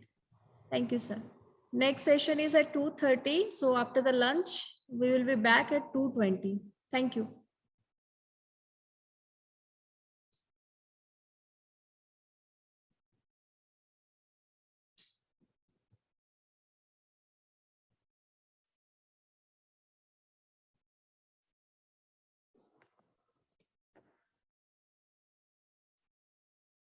Okay, good afternoon, everyone, and welcome to the third session of day 4. So teaching is more than imparting knowledge, and it is the supreme art of the teacher to awaken the joy in creative expression and knowledge. Good afternoon, everyone. All of us know that the teachers influence the lives of students much more than anybody else. Like, you can't imagine that. And a teacher with the right skills inspires and influences the entire life of the students. To bring about such aspects in management education, I'm delighted to invite and extend a cheerful welcome to our speaker of the day, Professor Dr. Niharika Bhora, the Honorable Vice Chancellor of Delhi Skills and Entrepreneurship University. Ma'am has also been the part of our inaugural session, who graced the event with her presence. So Professor Niharika Bhora is a specialist in and she has served Ahmedabad as a professor in organizational behavior for 21 years. She has extensive experience with the corporate sector as a consultant, coach, mentor, and independent director. She has won the Best Instructor Award and has been the chairperson of Ahmedabad's program, editor of Bikalpa, on the editorial board of several international journals, and she has published more than 70 peer-reviewed research papers in top-level international and national journals. She has authored 3 books, and she has developed teaching materials that is used in several countries. Ma'am, we welcome you, and it's over to you. Thank you. Very good afternoon. I'm going to today talk about from the hat of being a professor of management for the last 25 plus years. I have, of course, taught across programs. I have taught across age groups. I have taught PhD students. I've taught, MBA students. I've also taught some younger students while I was a visiting faculty in some of the universities. But I have always used various methodologies to teach. So whether it is movies, whether it is simulations, whether it is exercises, role plays, case studies, and all of that, I've used all of them to teach. I have been very fortunate to be also get very good feedback from my students at various levels, and also at a very, very early time of my career, also received the Best Instructor Award when I was teaching at the University of Manitoba in Canada. However, whenever you talk about numbers and you talk about awards, you never get to hear the backstory of, how you get there. And what I thought today, I would do a very honest conversation on what are some of my own reflections on how one has grown in the area of teaching, right? And obviously each of these are not easy to these are fairly personal examples, and I'm sure all of you have been through some version of this or the other in your own lifetime. I must also say that I have also, written many cases for teaching in OB, and some in, some that are at the cusp of OB and strategy as well, because of the nature of the two subjects. And I have also authored some activities and role plays in the career that I've spent as a teacher in management. And in all of these, there is something to learn. And that is what I want to talk about today. I'm not talking about my research. I'm not talking about my entire, my other parts of me. I'm just talking about my teaching. I'm going to share my screen. I'm happy to have questions. You can put them on the chat as we go along. And if something is absolutely unclear to you, you can ask a question as well. I'll take you through a little bit of my presentation, and then as that comes to a close, I'm also happy to have a conversation. I am also aware that I'm in the presence of already people who are extremely good faculty, and are making the choice to actually take their teaching a little further, their work a little further, and therefore it is an honor to talk to a group of people who are already committed and are experienced teachers. One is not talking to novices, and I completely understand this. And so some of the examples I give, you will completely understand as I take you through them. So I'm going to share my screen, and so what I'm saying is that all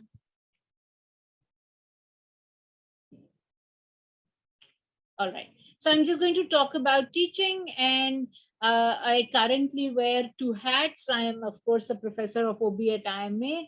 I'm also the vice chancellor of an institution which is very, very new, and where we are continuously asking this question, how can we look at the pedagogy, because it's an important aspect of what we do.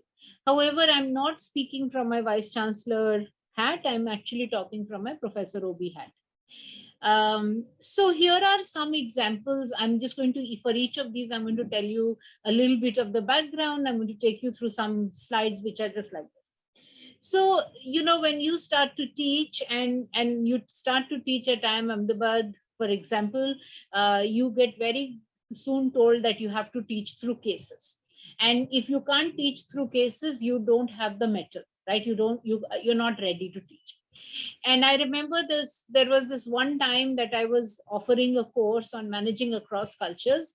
And I had, in my very early years as a faculty, had developed a course on cross-cultural psychology. And this was while I was a student of psychology, offered it at least 3 times in there. And yet when I started teaching my course Managing Across Cultures, I realized that I could not use some of my usual examples and usual stories, because this was a management school and I needed to use a case. And there was a particular case that I found was very good. It was called Siemens in India kind of a thing. It was a 28-page case. It had a lot of detail. I spent a lot of time reading the case. There were very interesting cross-cultural issues. But in reality, even by the time the course came around, my class came around, I had many other cases, I had many other activities, but this was supposed to be my big case in the course, and I really did not have the case in my grip. So I went into the class feeling very nervous, because if you don't know the case very well, you are not going to be able to teach. And yet, one knows that, one has taught for many years, one understands the subject, you're a little better off than the student. But I realized that, and this is not an experience that has happened once, it has happened Several times it has happened. I have seen it happen for other faculty that I have mentored and given feedback to, that when the case is not in your own grip, when you don't know the case inside out, when you don't know every line, every word of the case, you are likely to, it is not that the students know it, that it is not in your grip, but what happens is that you yourself start to feel very nervous about every question and everything that gets put up. And when you start to feel nervous, it's like the dog who can sense the fear in the person in front of you. The students feel your nervousness and hesitation. And I think at the end of the day, the student learning suffers. And I think more than the student learning suffers, your own confidence as a faculty also suffers. And and as many of us know, confidence is a very important part of whether you will teach well or not. And if you don't feel confident, what I realized was that even in the sessions that I was really confident of, in that course, I really did not have the same command in that entire thing. So my learning from here was that even if you have a 28-page case, and even if you are unfamiliar with the context and unfamiliar with the industry, it is still worth your effort to actually spend the time understanding the industry, understanding as much as possible about the organization that is being spoken about, because some of the other things will fall into place because you know the theory. But because you don't know the industry or you don't know the organization, sometimes you will end up not feeling confident about this. This is another place where you will find this. So, we use cases, and sometimes you use the same case every year, right? And maybe 5 times a year. Different programs, you use the same case. And as we often say, that when you use something very often, you start to feel overconfident. ये case तो मेरे को आता है, I don't have to worry about it. I will be able to teach this case no matter what. And I remember there was this one case that I was teaching, which it is called a strike in space. It's a very, very, very fascinating case. It has many, many names in it, and their names are not all that crucial to the case, but it at least, at some point, when you start to feel during the case, oh God, what was the name of the captain of the Skylab 3?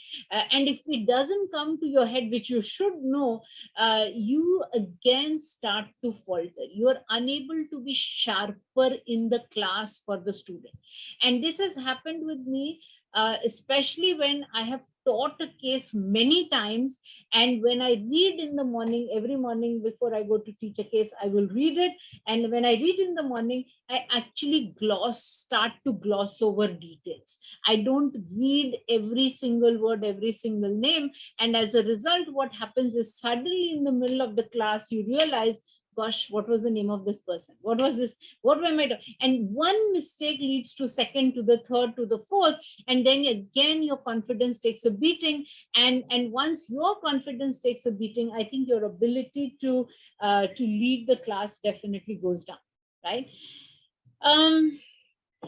Another is, this is not necessarily, when you use a case, but you are using new material. Right? You're using something that you have never used, and you think, I will have a PowerPoint and I will use the PowerPoint because I don't remember all the details. I don't know exactly how to say it, and so on and so forth. And I think what happens as a result is you end up speaking to yourself rather than to the students. And of course, I'm sure you understand what I'm saying, because you haven't mastered the material. You aren't really on top of it for yourself. You end up actually using, you are using your PowerPoint to talk through the material. And in the process, as I already said, that you end up talking to yourself, not to the student, because you're not confident of the material. And I'm saying this as somebody who has taught for the last 25 years, and I can give you an example of when I was in this situation. We were doing a very interesting multidisciplinary course called Tracking Organizational Performance. And one of my colleagues said that maybe what you should do is you should take some sessions on, something about tracking organizational performance through the people lens. And somebody else was already doing the balanced scorecard, so I wasn't supposed to do that. I was supposed to do more of the subjective things. And I had spent, for these 3 sessions that I had to take, I'd already spent more than 200 hours preparing. And yet when I went into the class, I wasn't very sure. So I had a 45 slide PowerPoint. Yeah, obviously, if I have a 45 slide PowerPoint, I haven't done my homework enough, right? And of course, my feedback for that session wasn't very great, because I think I was just packing in too much for the student, and the student was not sure what my focus itself was. And here is another one, right? Most of us have done that. When we don't know an answer, we say, oh, that's a good question, right? And why, what do you think about it? And how would you answer it? And so on and so forth. And all you do, and as long as you are doing it with awareness, right? I don't know the question, right? I don't know how to answer this question. And I'm going to therefore ask you, ask that question back to you.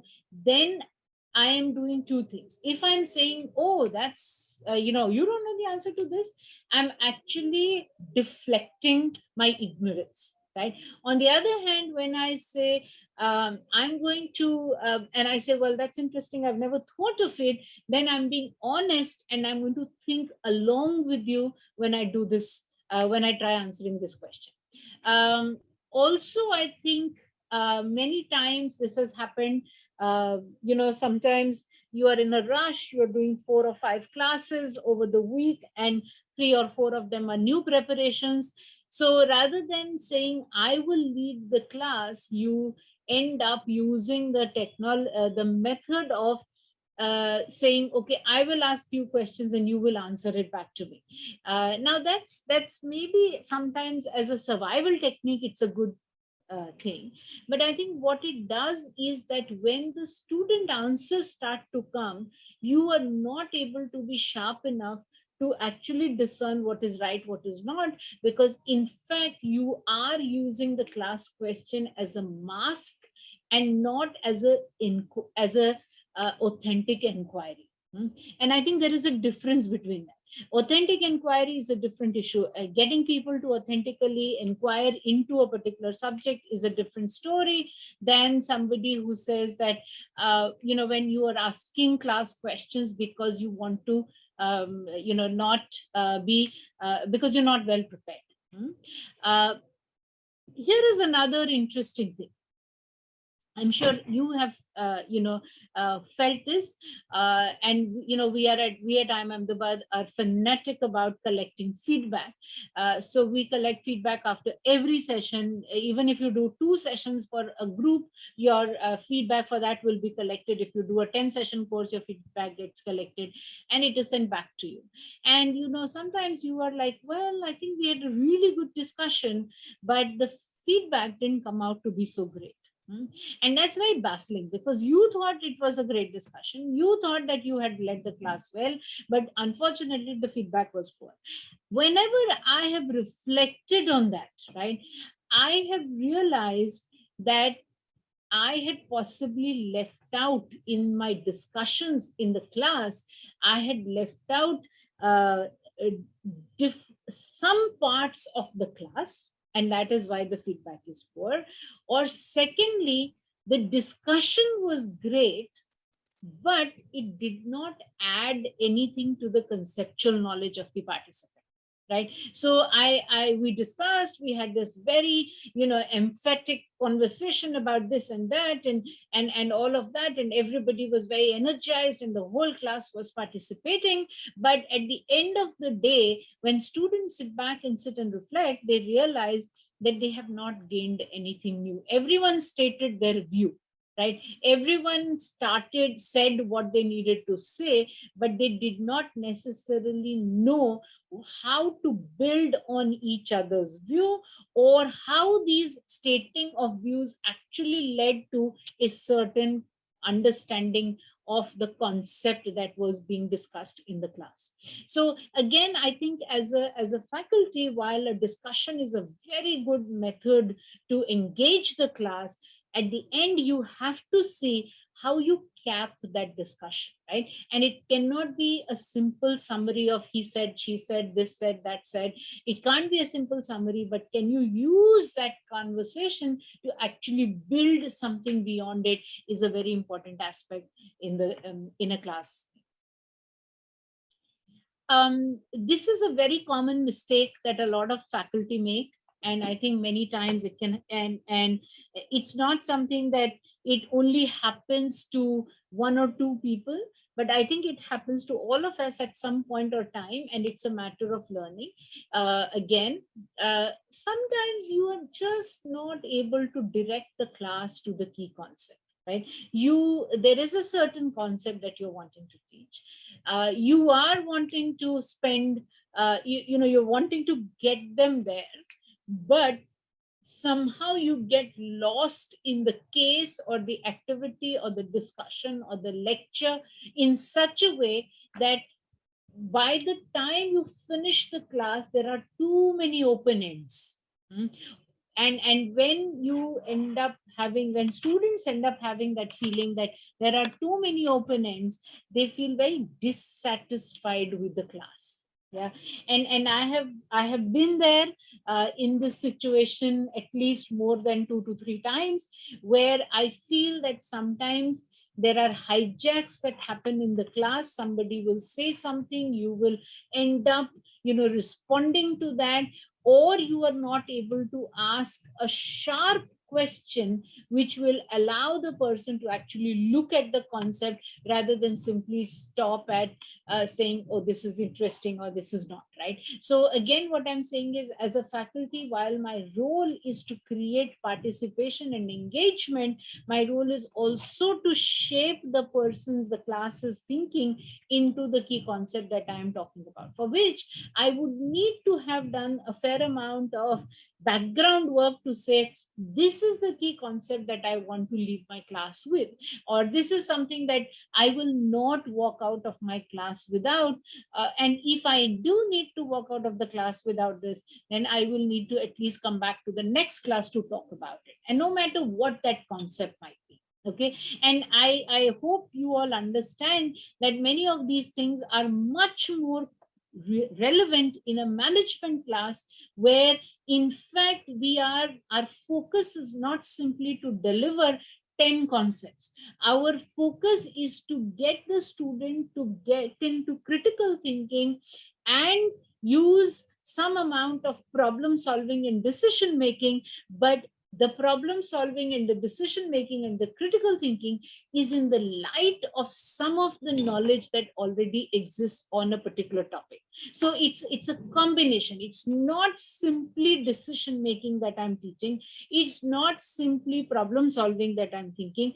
I'm actually using these as background skills that you and I both need to have, irrespective of what subject I'm learning, but I'm also doing this in the context of the concept that is being talked about in the class.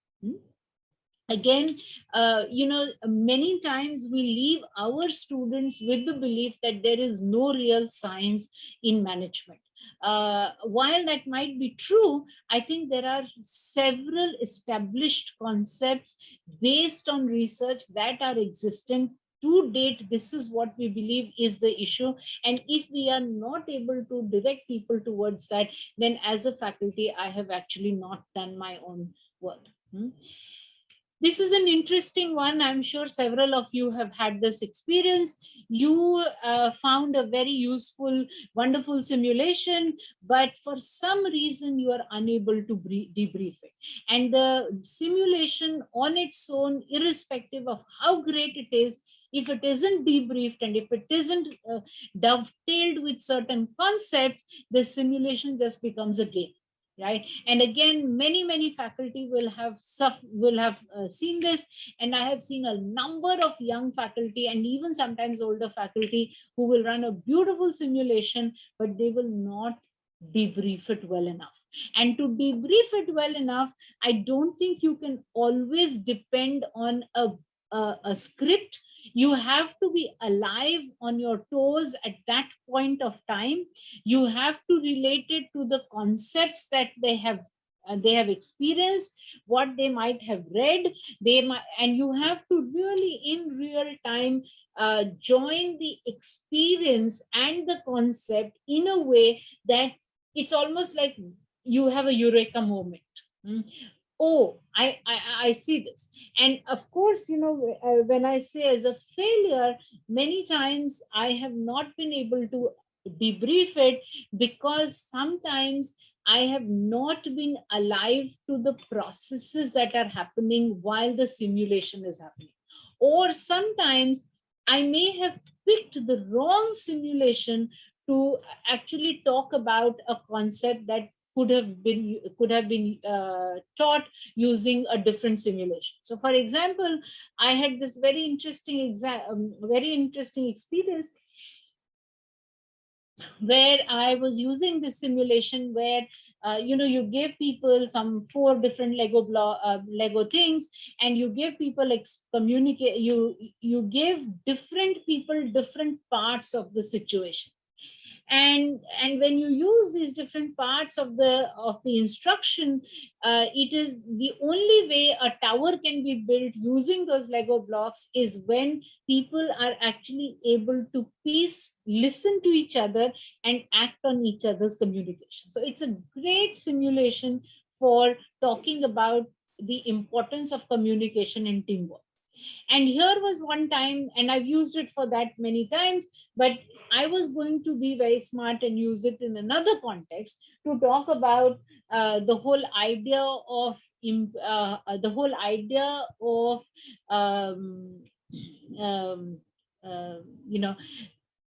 contrasting it with a certain other kind of logic, effectual logic to causal logic. So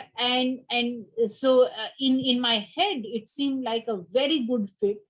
But when we finally played the simulation, I really could not debrief it because one, I was not I was not very clear as to how it differentiated or contrasted with effectual logic. And secondly, I was not alive to the entire processes within the group. I'd run the simulation so many times that I almost in my head assumed this will happen. While this did not happen in the class, something else happened. That's exactly what happens in a simulation. You can never say what happens. And if you are not alive to the processes in the class, what you will end up saying will always seem as made up, as artificial, as if it's like the story of the boy who got the task who learned the essay on a picnic, and then the essay that came was on coconut, and so finally ended up saying, I went under a tree and the coconut fell and I dreamed of a picnic, and so I start writing about the picnic. So that's sometimes what we do as faculty as well, and it doesn't work. There are times when I did not build the context. I so assumed that you would know why I'm talking this. I so assumed that the student would understand where this was coming from, that even some of your best cases, your best exercises simply do not work because you did not build the context in which it is happening. I have many, some of you might have used the simulation of the XY game, the prisoner's dilemma. And it's by far one of the most powerful simulations you can run to talk about cooperation, competition, to talk about various aspects of the prisoner's dilemma, the game theory, and so on and so forth. And yet, there was one time that I ran the activity and it while the data was exactly the same that got generated, it completely fell flat on the ground because I did not build the context for why we were doing this. We were doing this with a bunch of operations, people in the operations, and since I did not know their context as well as I should have known, I did not build the context very well for them, and as a result, the learning from the activity just went down to about 20% of what it could be if I had built the context. This is a very interesting one, and I'm sure all of you have felt it, that there is something that you are very passionately talking about and you really think this is important, and you know, somewhere some student will completely challenge it. So we were doing a session on social networks, and I was talking about the importance of having diversity in your networks, in your personal and professional networks. And then a student just raised his hand and said, what you're teaching is immoral. And I don't think you should ever think about networks in this kind of an instrumental transactional way. And that is partly why, you know, everything about management is so manipulative. And of course, I had never seen this coming. And I was very happily, you know, talking about why, what, where, blah, blah, all of that. Calculate your SM score, do your look at your centrality, look at all of this. And I was so thrown off by the student's comment that honestly, I was first angry and then unable to engage with the student in any meaningful way because I had not anticipated any such comment. And the fact was that maybe I was so, and this was also almost the second or third time I was teaching it because some of these are newer concepts. And I was so immersed and so excited about teaching this well to the students that I was, I was very upset. And it just completely, hampered the entire class image, the environment, right? This is something happens, in the beginning I said that, we all want to complete one key concept, at least some things have to be done and you have to take the class to that and all of that. And sometimes you have a class where you have a lot of material to cover and at some point you just stop listening to the class and you're just saying, okay, now let me get with it. I'll tell you what to do and all of that. And you are going one after the other, one after the other, one after the other. And every time I have done that, when I have went ahead and looked at my feedback for that particular class, I have realized that not only have I gotten poor feedback, but I've also severed a relationship with the class. Next time when I try to get them on my side, I have to build a lot more effort to building trust, saying, I'm really interested in hearing what you have to say. Because, and sometimes I don't even stop, I act as if I'm listening, but I'm not listening because I'm so preoccupied by this whole aspect of wanting to teach and finish teaching that I actually forget that my job is not to teach, but it is to get people to learn. And that is something that happens sometimes in a class. Here is another interesting one, right? You have a very complex concept and, at IIM Ahmedabad, for example, you are not supposed, irrespective of the complexity of the concept, you are expected to use a case to teach it.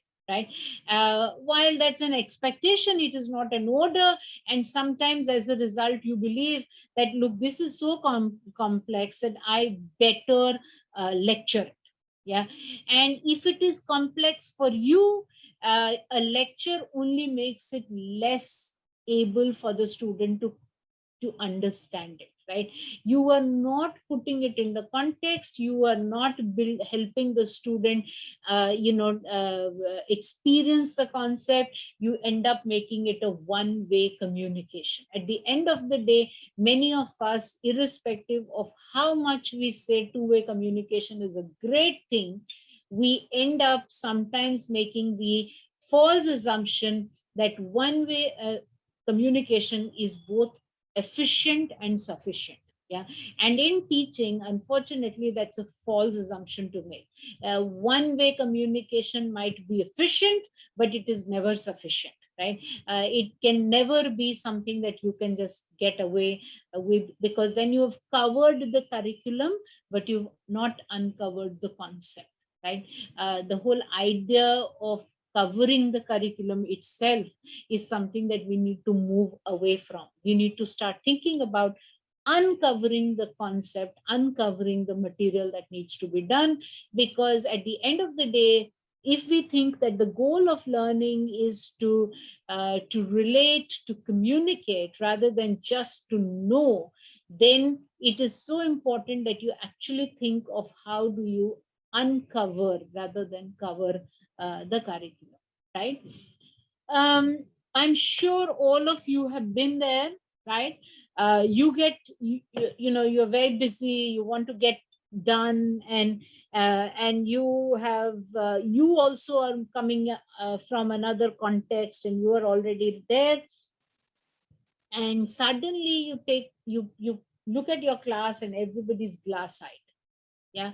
And often they have a marketing quiz coming up, or they have a quant grade that they just got before you came into the class, and some 30% of them have failed the course, or a lot of them have gotten Fs, or they've had a talent night for which they have been up for the last 48 hours, and as a result now they're sitting here fully tired, and you are all pumped up about the concept. You weren't up for 48 hours, you were actually preparing your class for 48 hours, and then you go in and you are all excited and charged and up there and all of that, and the class is so dull, right? And sometimes that can be extremely difficult for the faculty, and you can get very hooked to that entire thing, and you can get angry, and you can get dejected, and you can be very nasty to the students as a result of it. And at the end of the day, if you really start to think of it, it's one class. Yeah, if they're tired, they're tired. If they are emotionally charged because 30% of them have gotten a fail grade, that is their reality, right? Can you do something to build a bridge from here to there?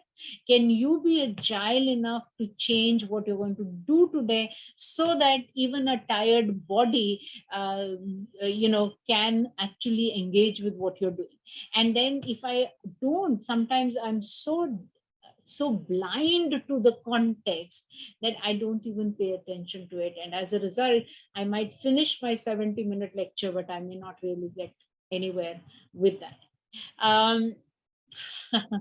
This one is an interesting one. Yeah, especially when you are a senior, you start to develop white hair and all of that, and sometimes you can be so sharp, right? That you are a tool that can not only harm yourself, but you can harm others. And somebody says something and you cut them, and somebody else says something and you cut them, and somebody says something and you actually laugh at them, and you make a concept and you say, how can you say something like this, and so on and so forth. You insult and all of that, and you're not doing it to insult them. You're not doing it to actually, be really mean to them.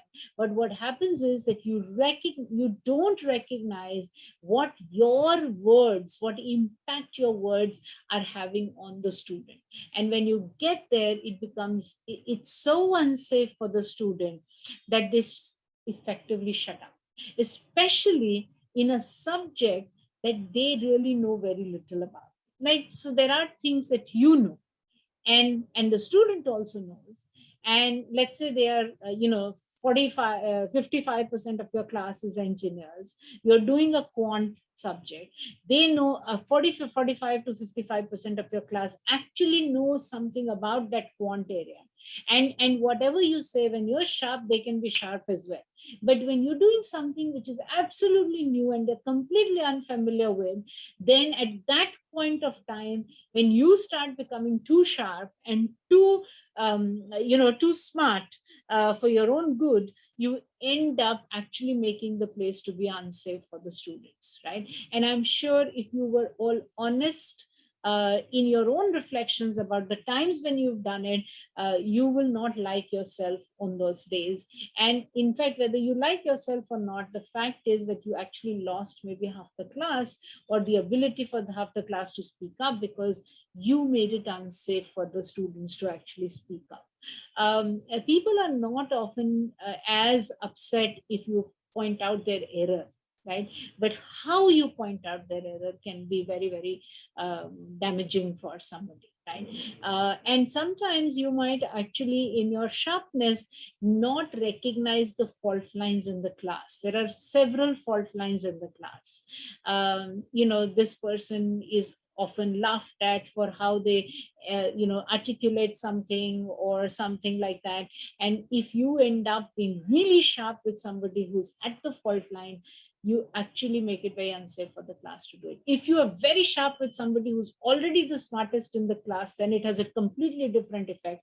But if you are sharp with somebody who's already struggling or has a certain kind of a disadvantage or a certain kind of image in the classroom, you are definitely going to destroy the safety of the classroom. This is very important, and I think all of us have been there when you get hooked and you forget the well-being of the class in mind. I'll give you an example.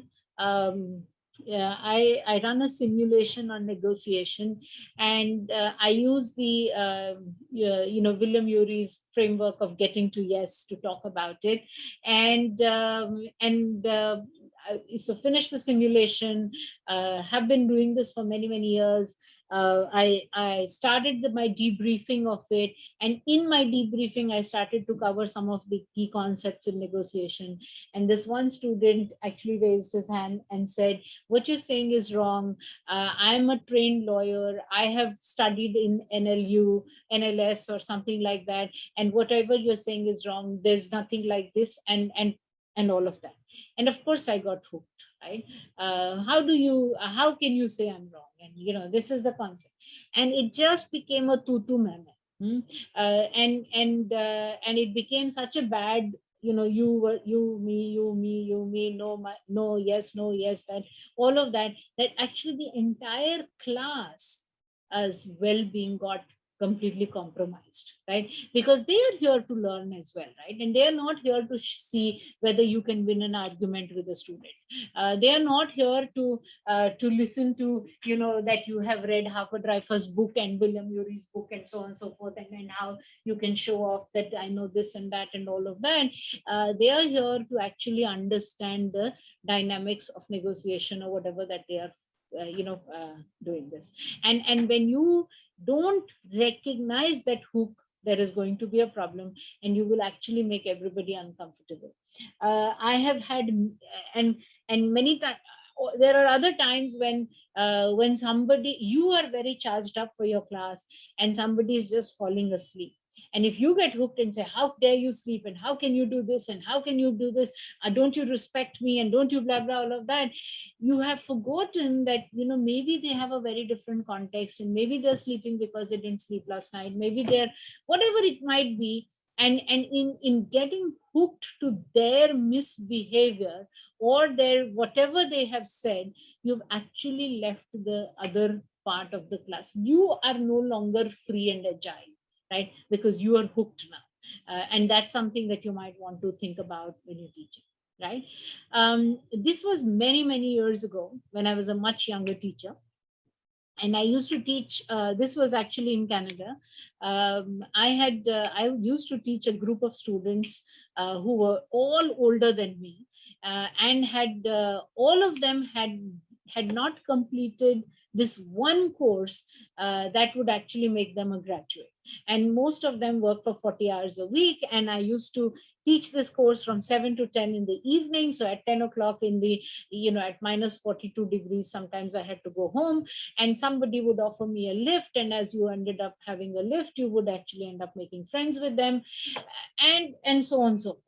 Now, while I was never partial towards these students who offered me a lift and whose stories I heard, and we became good friends of it, the rest of the class doesn't know that. Yeah, the rest of the class believes that, she finishes her class, she gets in the car with this person, and this person gives her a drop, and therefore, I'm sure she's also giving her a better grade.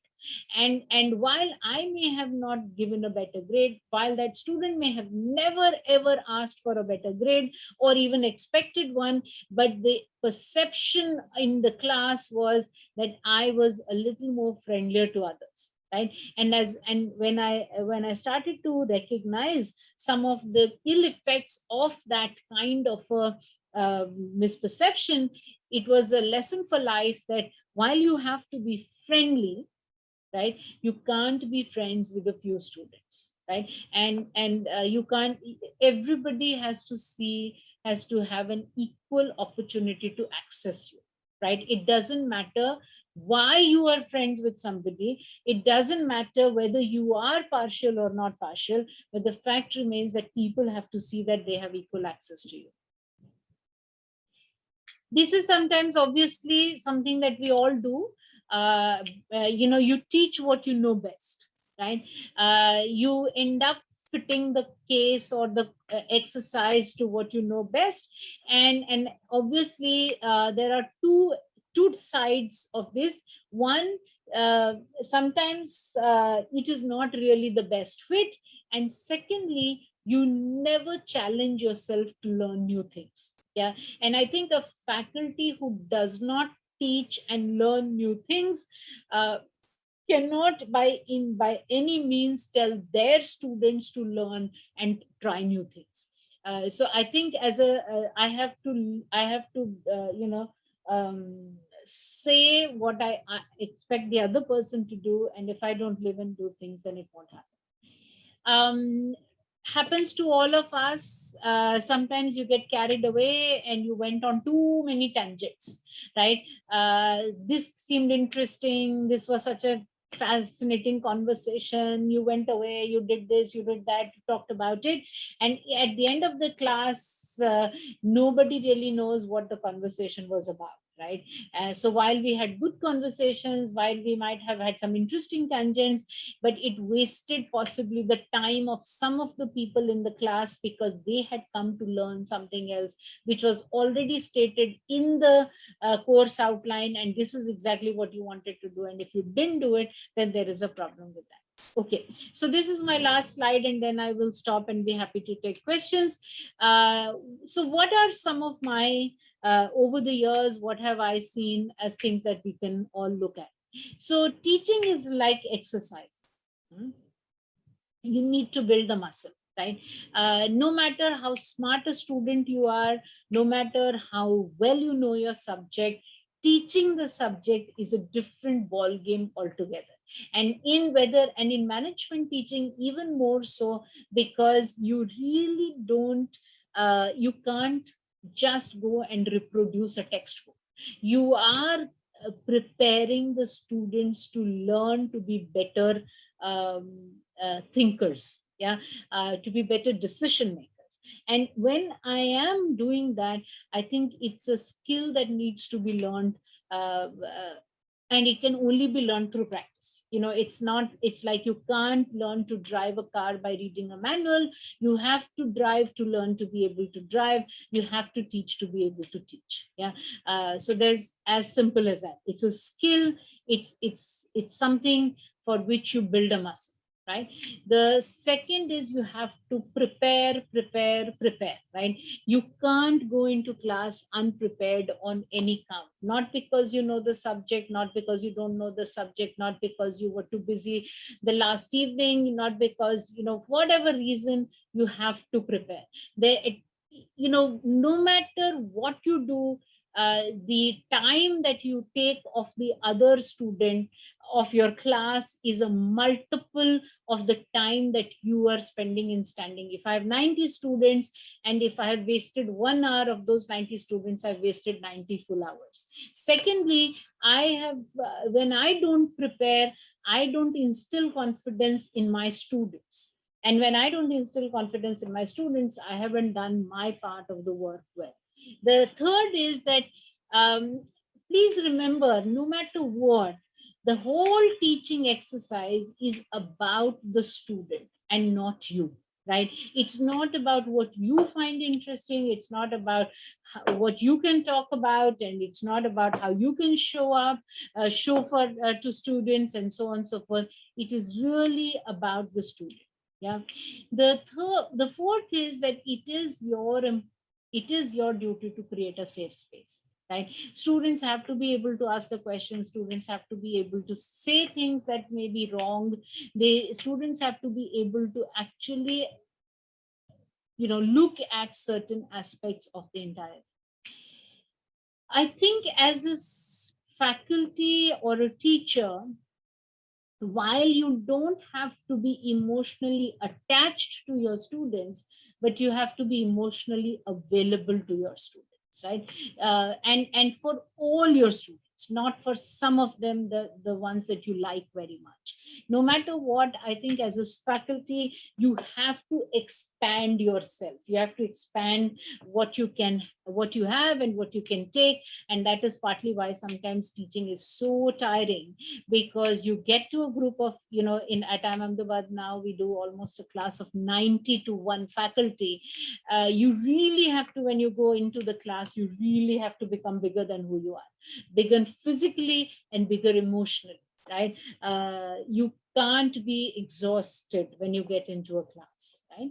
I have already talked about this, that you have to build interest by specifying context, right? So if you have to understand the context where the participants are coming from, you have to understand where does this concept really fit in, how does it fit in, and how you should possibly look at it. And so you have to build interest by specifying context for the class. I would say for a good management teacher, you must write some of your own material, right? Write your own cases. It helps you in more ways than one. When you write your own case, you just know the inside story a lot better. Your case is more contextualized. When you write your own case, you also have to necessarily go out in the industry to write it, which also gives you the kind of experience that is required for you to be able to speak authoritatively to your students about the context. When you write your own cases, you also end up actually learning how to say something precisely, which is a very important aspect of any teaching, and you don't ramble. When I say you write your own material, it need not always be long cases. They could be caselets, they could be short exercises, it could be simulation, it could be notes for a particular topic, it could be anything, but it's a good idea for every one of us to write a little bit of our own material that I want to use in a class. You may not do this when you do science or maths or whatever, but in management teaching, it really helps to write your own material. I have taught psychology. I don't need to write my own material when I teach psychology, but in management, I've always found I teach those parts of the subject better where I am writing at least a little bit of my own material better. And honestly, every time I've written a case, I have learned so very much from just having to do the research to write that case, right? So whether it is a case like I wrote for Ramesh and Gargi, or the case that I wrote on decathlon, or on eco, or on Jaivir, or on it doesn't matter, Arvind Eye Care, some of my cases of course have been loved by people very much because it's simple to use. But I think more than what they have been loved by people, I have enjoyed reading them and teaching them, because I understand the context best. Uh, I think it's very important that you sit in some people's classes and you have witnesses to your own teaching. Yeah. So have a colleague to sit at the back of your class and just listen to and have them listen to how you deal in the class. And it's always useful to get somebody who's a colleague, who's an equal, to actually tell you how they experience you, right? So I have benefited very much from having that feedback from my colleagues. I have benefited very much from giving that feedback to my colleagues. So every year, almost as a practice, I would do at least 2 to 3 sessions for different colleagues. So I would sit and give them feedback, and I would at least have 2 or 3 people sit in my classrooms to give me some kind of a feedback or reflection on what they thought about my class. And even if at the end of the class they said, we have nothing to say about your class, that's good, because then you know that at least, you know, there is something that you've perfected in that domain and you can go further in. My last bit of tip is possibly one of the most interesting and most counterintuitive tips, is that I think as a good teacher, you prepare your best, you think of your objective, you plan as much as you can, but then when you get into the class, you flow with how the class goes, right? So you also learn to let go, right? So as much as you want to hold on, you want to let go of your notions of what and how you must run the class.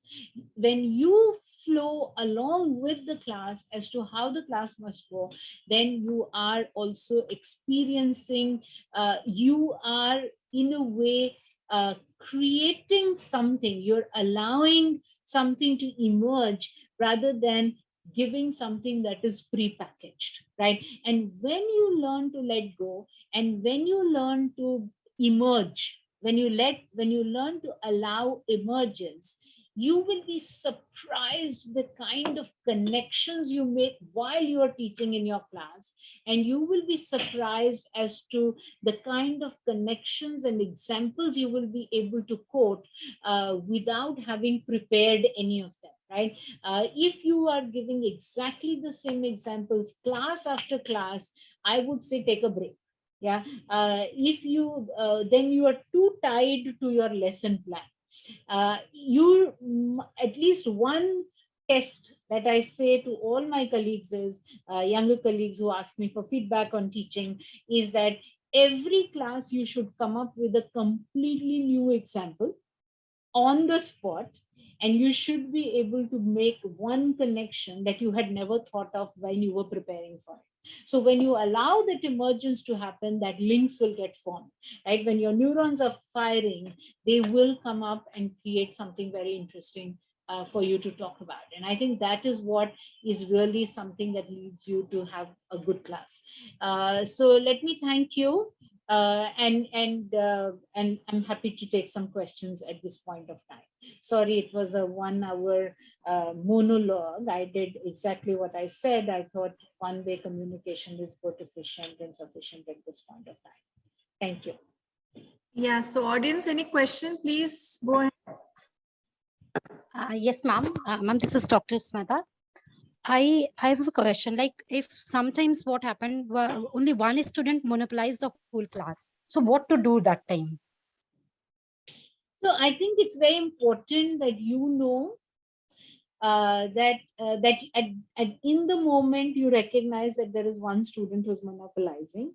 I think it is gracious to say, look, you have a lot to say. I don't want to stop you. But maybe there are some people who take a longer time to speak up. Can we just give a little time for them to come into the conversation? And I think when you make it explicit, people are able to take a back seat. And also when you call it out, that person also ends up taking, becoming aware of it. Yeah. And if not, then you can, again, make them bring it back to their awareness that, they're the only ones who are speaking. I often use this one little technique that works for me, is that I say to the students that, very often we all have we have a very um, subjective pause between sentence one and sentence two, right?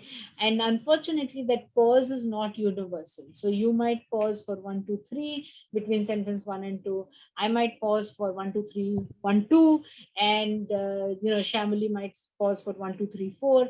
And if I'm the one who is pausing at 1, 2, I will end up always speaking first, because I will speak, I will pause, I will think nobody else is going to speak because they don't have anything to speak, and I'll start speaking. So sometimes even diagrammatically showing that to people allows them to say, okay, I need to pause a little longer, to allow somebody else to come in. Okay, ma'am, one more question. Likewise, similarly, sometimes it is very difficult to make the students participative themselves into discussion, especially in my class, because I'm teaching finance. Right. Board, they think it like it is very difficult for us to understand. Why should not go back? And they always take a back seat. So what to do that thing? And so therefore, in finance, I have often seen, and I've seen some of my colleagues do this, it is a good idea, for example, to every 20 minutes, ask a question and not proceed until you hear back from them. Right. The second option is to create something what I often call the buzz group. So you explain a concept and you tell people, let's say the concept took 20 minutes to explain. You tell people to turn to the person next to them and actually talk about the concept to each other. Right. And so there's a buzz that gets created in the class. And then after 5 minutes, if you ask one of them to say, okay, so what did you learn? Right? What did you talk about? And what that does is it gives you feedback whether they really learned the concept, and students slowly start to gain confidence that yes, they can understand and yes, they can articulate it. So use certain methods to actually get them to speak up in class. Okay, thank you so much, ma'am. Thank you. Ma'am, this is okay in case of offline, but what to do in case of online? Like when last time I was teaching financial derivatives, so it is really hard to get all the student involved. It gives me a feeling like it is just a mono talk. I am only just giving the talk, and they are simply listening, and even just prompting for discussions, they are not participating. So I think it's really about the kind of questions you give and the kind of how you break up your class into two parts, right? So if you have a 60-minute class, it's a good idea to say after every 15 minutes I'm going to do a breakout room, right? And you design some question around it, or do a poll or do a chat. Right, say for 2 minutes, you will all write in chat and I'm going to read what is going to happen. And I'm going to read what you've put in the chat. And when you do all of that, it really helps the student to start, articulating some of it. In my experience, when you deliberately take a break, right, and it's not with the expectation that you will speak, but you give a thinking or a reflection or some activity to the student, slowly the participation levels build up even in the online form. Okay, so good. I can see Prabhu Shankar has his hand up. Thank you so much, ma'am. Thank you. Good afternoon, madam. It's a very informative session. Of course, I thank you for giving an idea for writing the cases. After a long time, I've been writing a case now.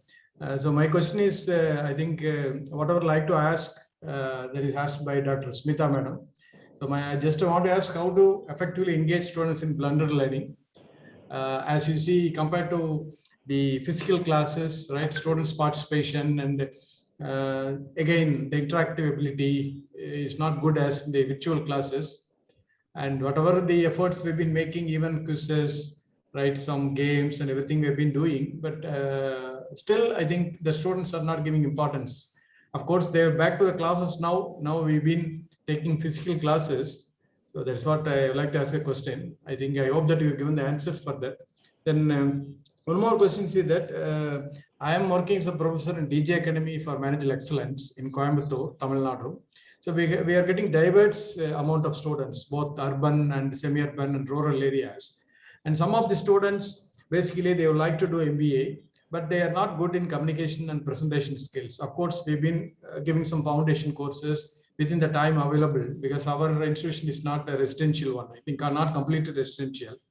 So we are trying, but still some of them, they are not able to develop their competency. And so any your ideas, any views for that matter?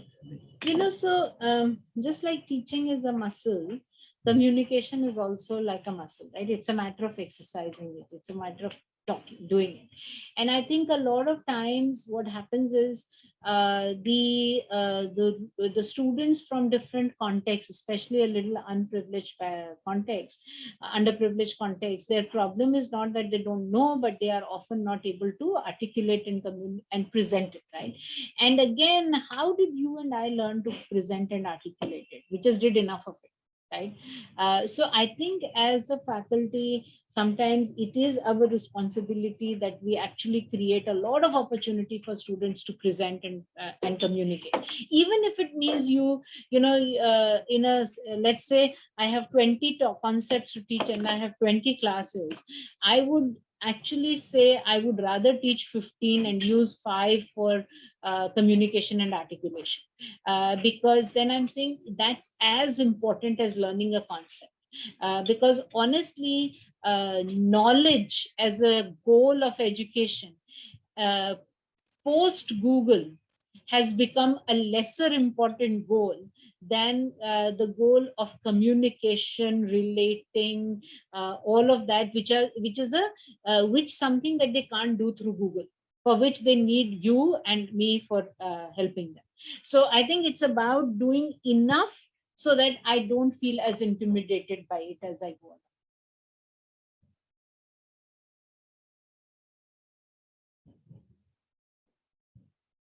Any other question? Dr. Satish?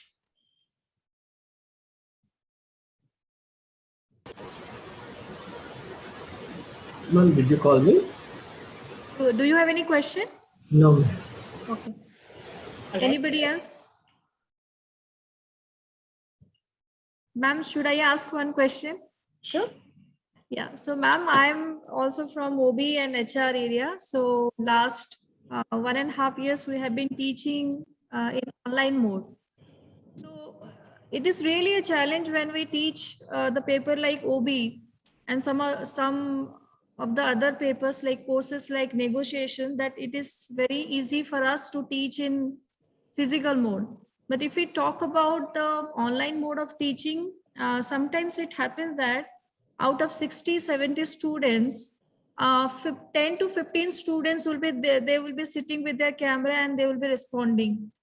So how to manage that, I mean, that particular situation, because we don't know that whether students are learning or they are participating, how to ensure that? Is it a problem with the teaching method, or what is the problem exactly? So students will participate in the physical mode of classes, not in the online mode of classes. So I will simply say that, at the end of the day, we need to recognize that even pre-COVID, many times when I was teaching in my classes, I did find that the level of talking and communicating in the classes had already gone down, right? And partly it is because a large number of them don't really want to speak out in classes for various reasons, right? So I don't think it is something that has just happened in the COVID times. I think it has happened, it had already started to happen. I often say technology has possibly made a lot of the students as introverted and self-directed learners. They are likely to want to learn at their own pace, in their own time, in their own way. And therefore, I think the technology is a good place for us to use. The second thing is, when I do a little more abstract concepts like negotiation or networking or any one of these, I have found that, in the beginning, I was very resistant to use some of those, teach some of those concepts using Zoom. Yeah. But, when the pandemic didn't go away and you just had to, figure out a way, and I started to actually apply my mind to it.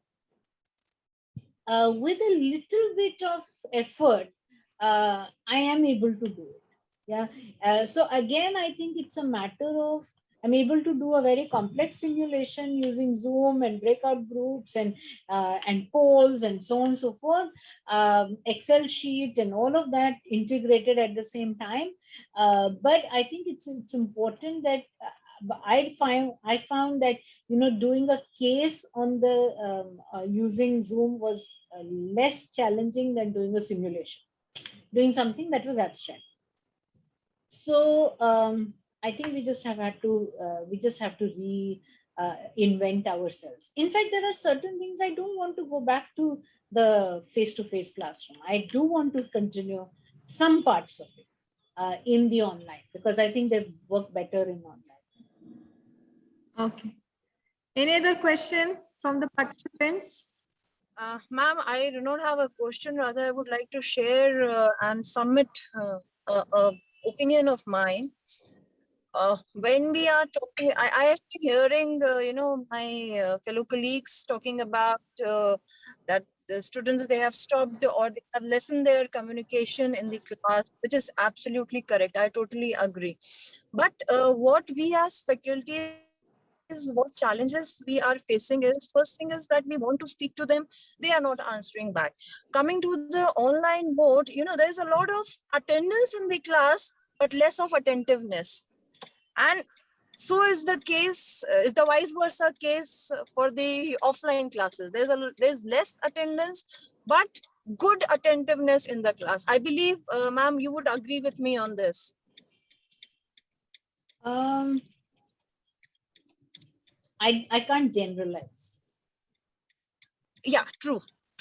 It can't be a general statement, but yes, when we take it as a mass, ma'am, it has been seen with most of the classes. There's a lot of attendance when we talk about the online class, but less of attentiveness. And again, have to seek for and ask for their rewards and their response. Whereas when we talk about the more attentiveness in the class, because there we have humans in front of us rather than screens. I think the difference is, and I don't know what your question or your comment is, but I just want to say that there's no question, ma'am. There's no question. So I don't it is even just know that what your comment is about. I'm not so clear about it at this point of time. But maybe I'm not able to put it the correct way. Yeah. And no, I don't know if that's true, but I'm not sure what your point is. But what I would just like to say is, I think at different points of time,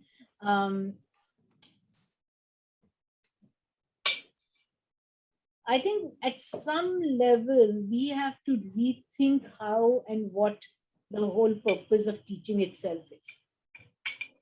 Right? And if we continue to use it to communicate concepts or teach ABCD, then I think we will have greater and greater disengagement of the students.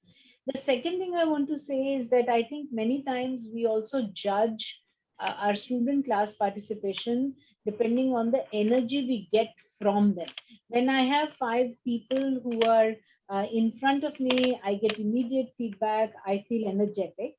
When I have a black screen and nobody, who is nodding their head or saying something or smiling, I don't get any energy, and therefore I feel like I've had a worse off class in that entire thing. While the student might have still learned in the whole process. So I think we have to be a little more generous to ourselves, is all I'm going to say. I agree. Thank you. Any further question? I think we don't have any question, ma'am. What's that? Yeah. We're done with questions? Okay, wonderful. Yeah. So then maybe we can stop, because I just want to say that it was interesting for me to sit back and look at some of the things that I spoke about to you, just to reflect and put some of these things in my PPT. And I also did not want to bore you with something that was already available on the net. I wanted to talk about personal experiences. If you take any one of these things as something that you would want to reflect on and work on, be very happy and to have spent the time talking to you. Thank you. Thank you so much, ma'am, for a very engaging and thoughtful session. And the session made us understand that how teaching is not all about a teacher. And as a teachers, we need to see if the students are able to see the wider what they are learning.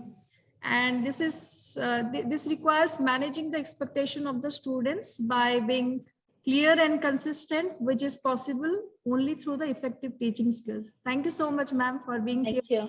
Thank you. Thanks. Okay, bye-bye. Bye. Yeah. Thank you. Thank you, ma'am. So tomorrow, our next, I think tomorrow we are again starting at 9:30. Tomorrow will be the last sessions. We have two sessions tomorrow. One is your emotional intelligence for managing stressful life. And second one is your, that is on your assessments. So be there for the sessions, and the last sessions will be, the third number will be your valedictory session, where the feedback will be taken, qualitative feedback. Then our senior director will be there with us. Then feedback will be taken, and last 1 hour will be your online test. So I already have shared some PPTs. Today I'll be sharing the other PPTs. Whatever the sessions have been conducted, I'll be sharing with you. And about the online test, please be there. 1 hour will be given to you. Within 1 hour, multiple choice questions will be there.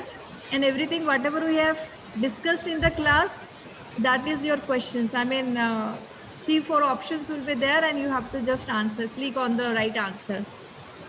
So hopefully everybody should be there. I know tomorrow is a Ganesh Puja, and it is important for all of us. The problem is that we have to complete it. Okay, so I request all of you to be there for the assessment, because without assessment, again, there is a challenge that you will not get, you will not getting certificate.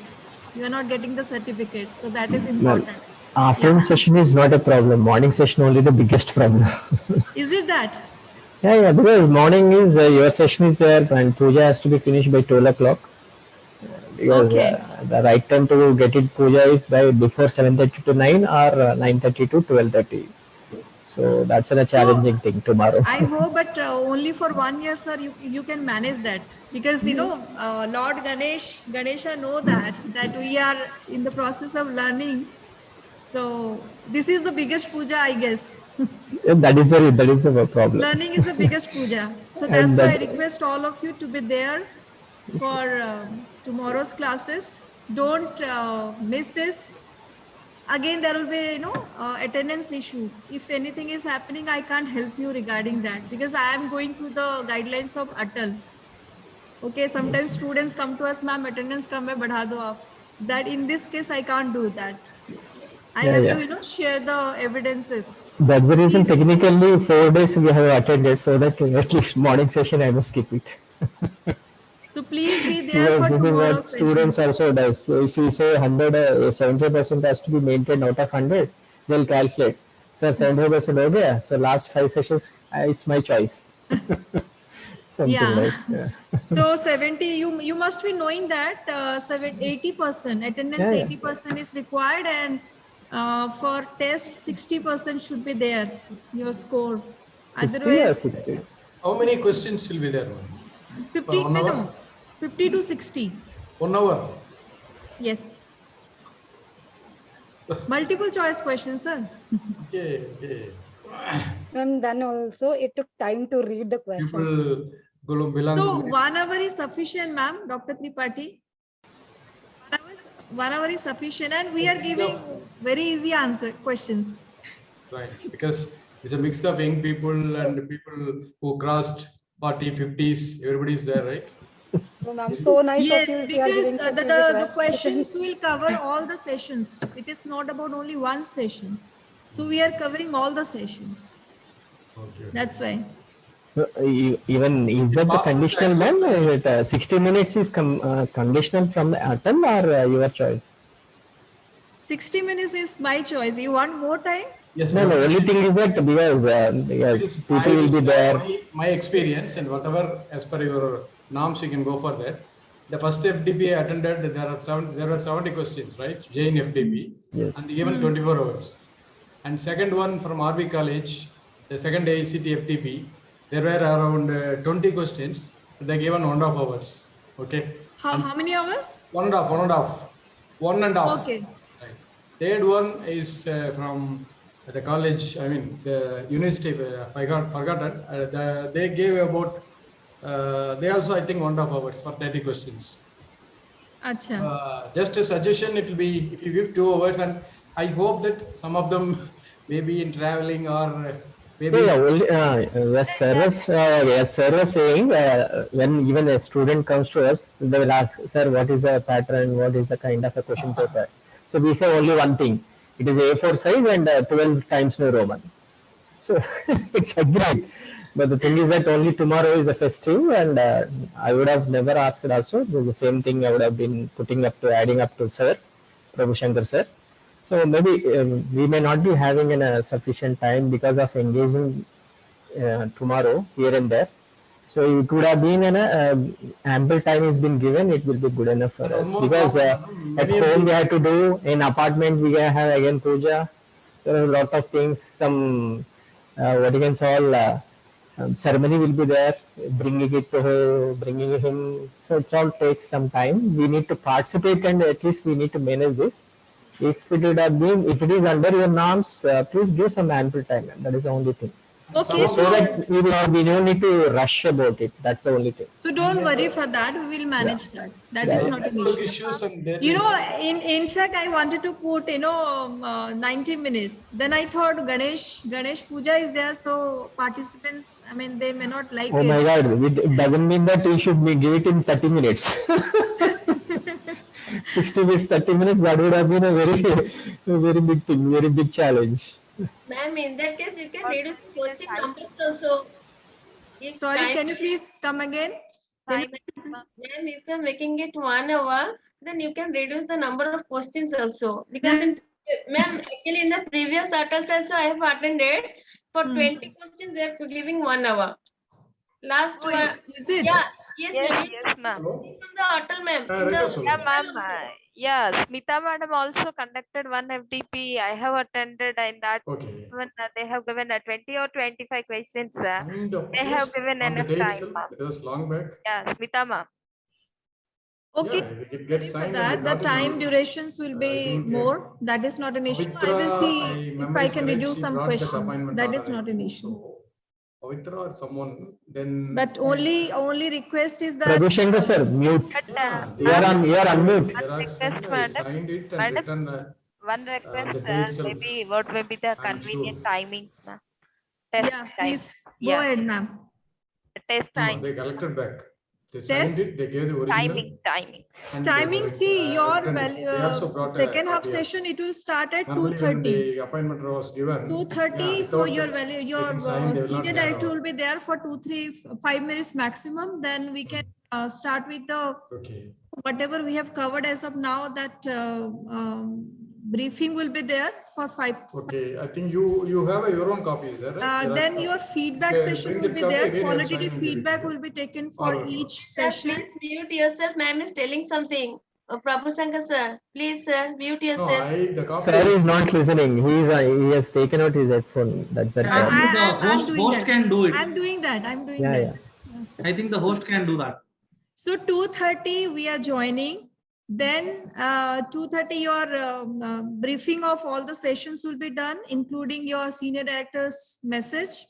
Then after that we'll be doing your feedback session. Qualitative feedback will be taken from all of you regarding each session that you wanted to share. Anything you may share tomorrow.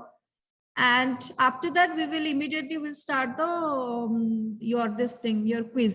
So it can be 3:30 or early. Okay.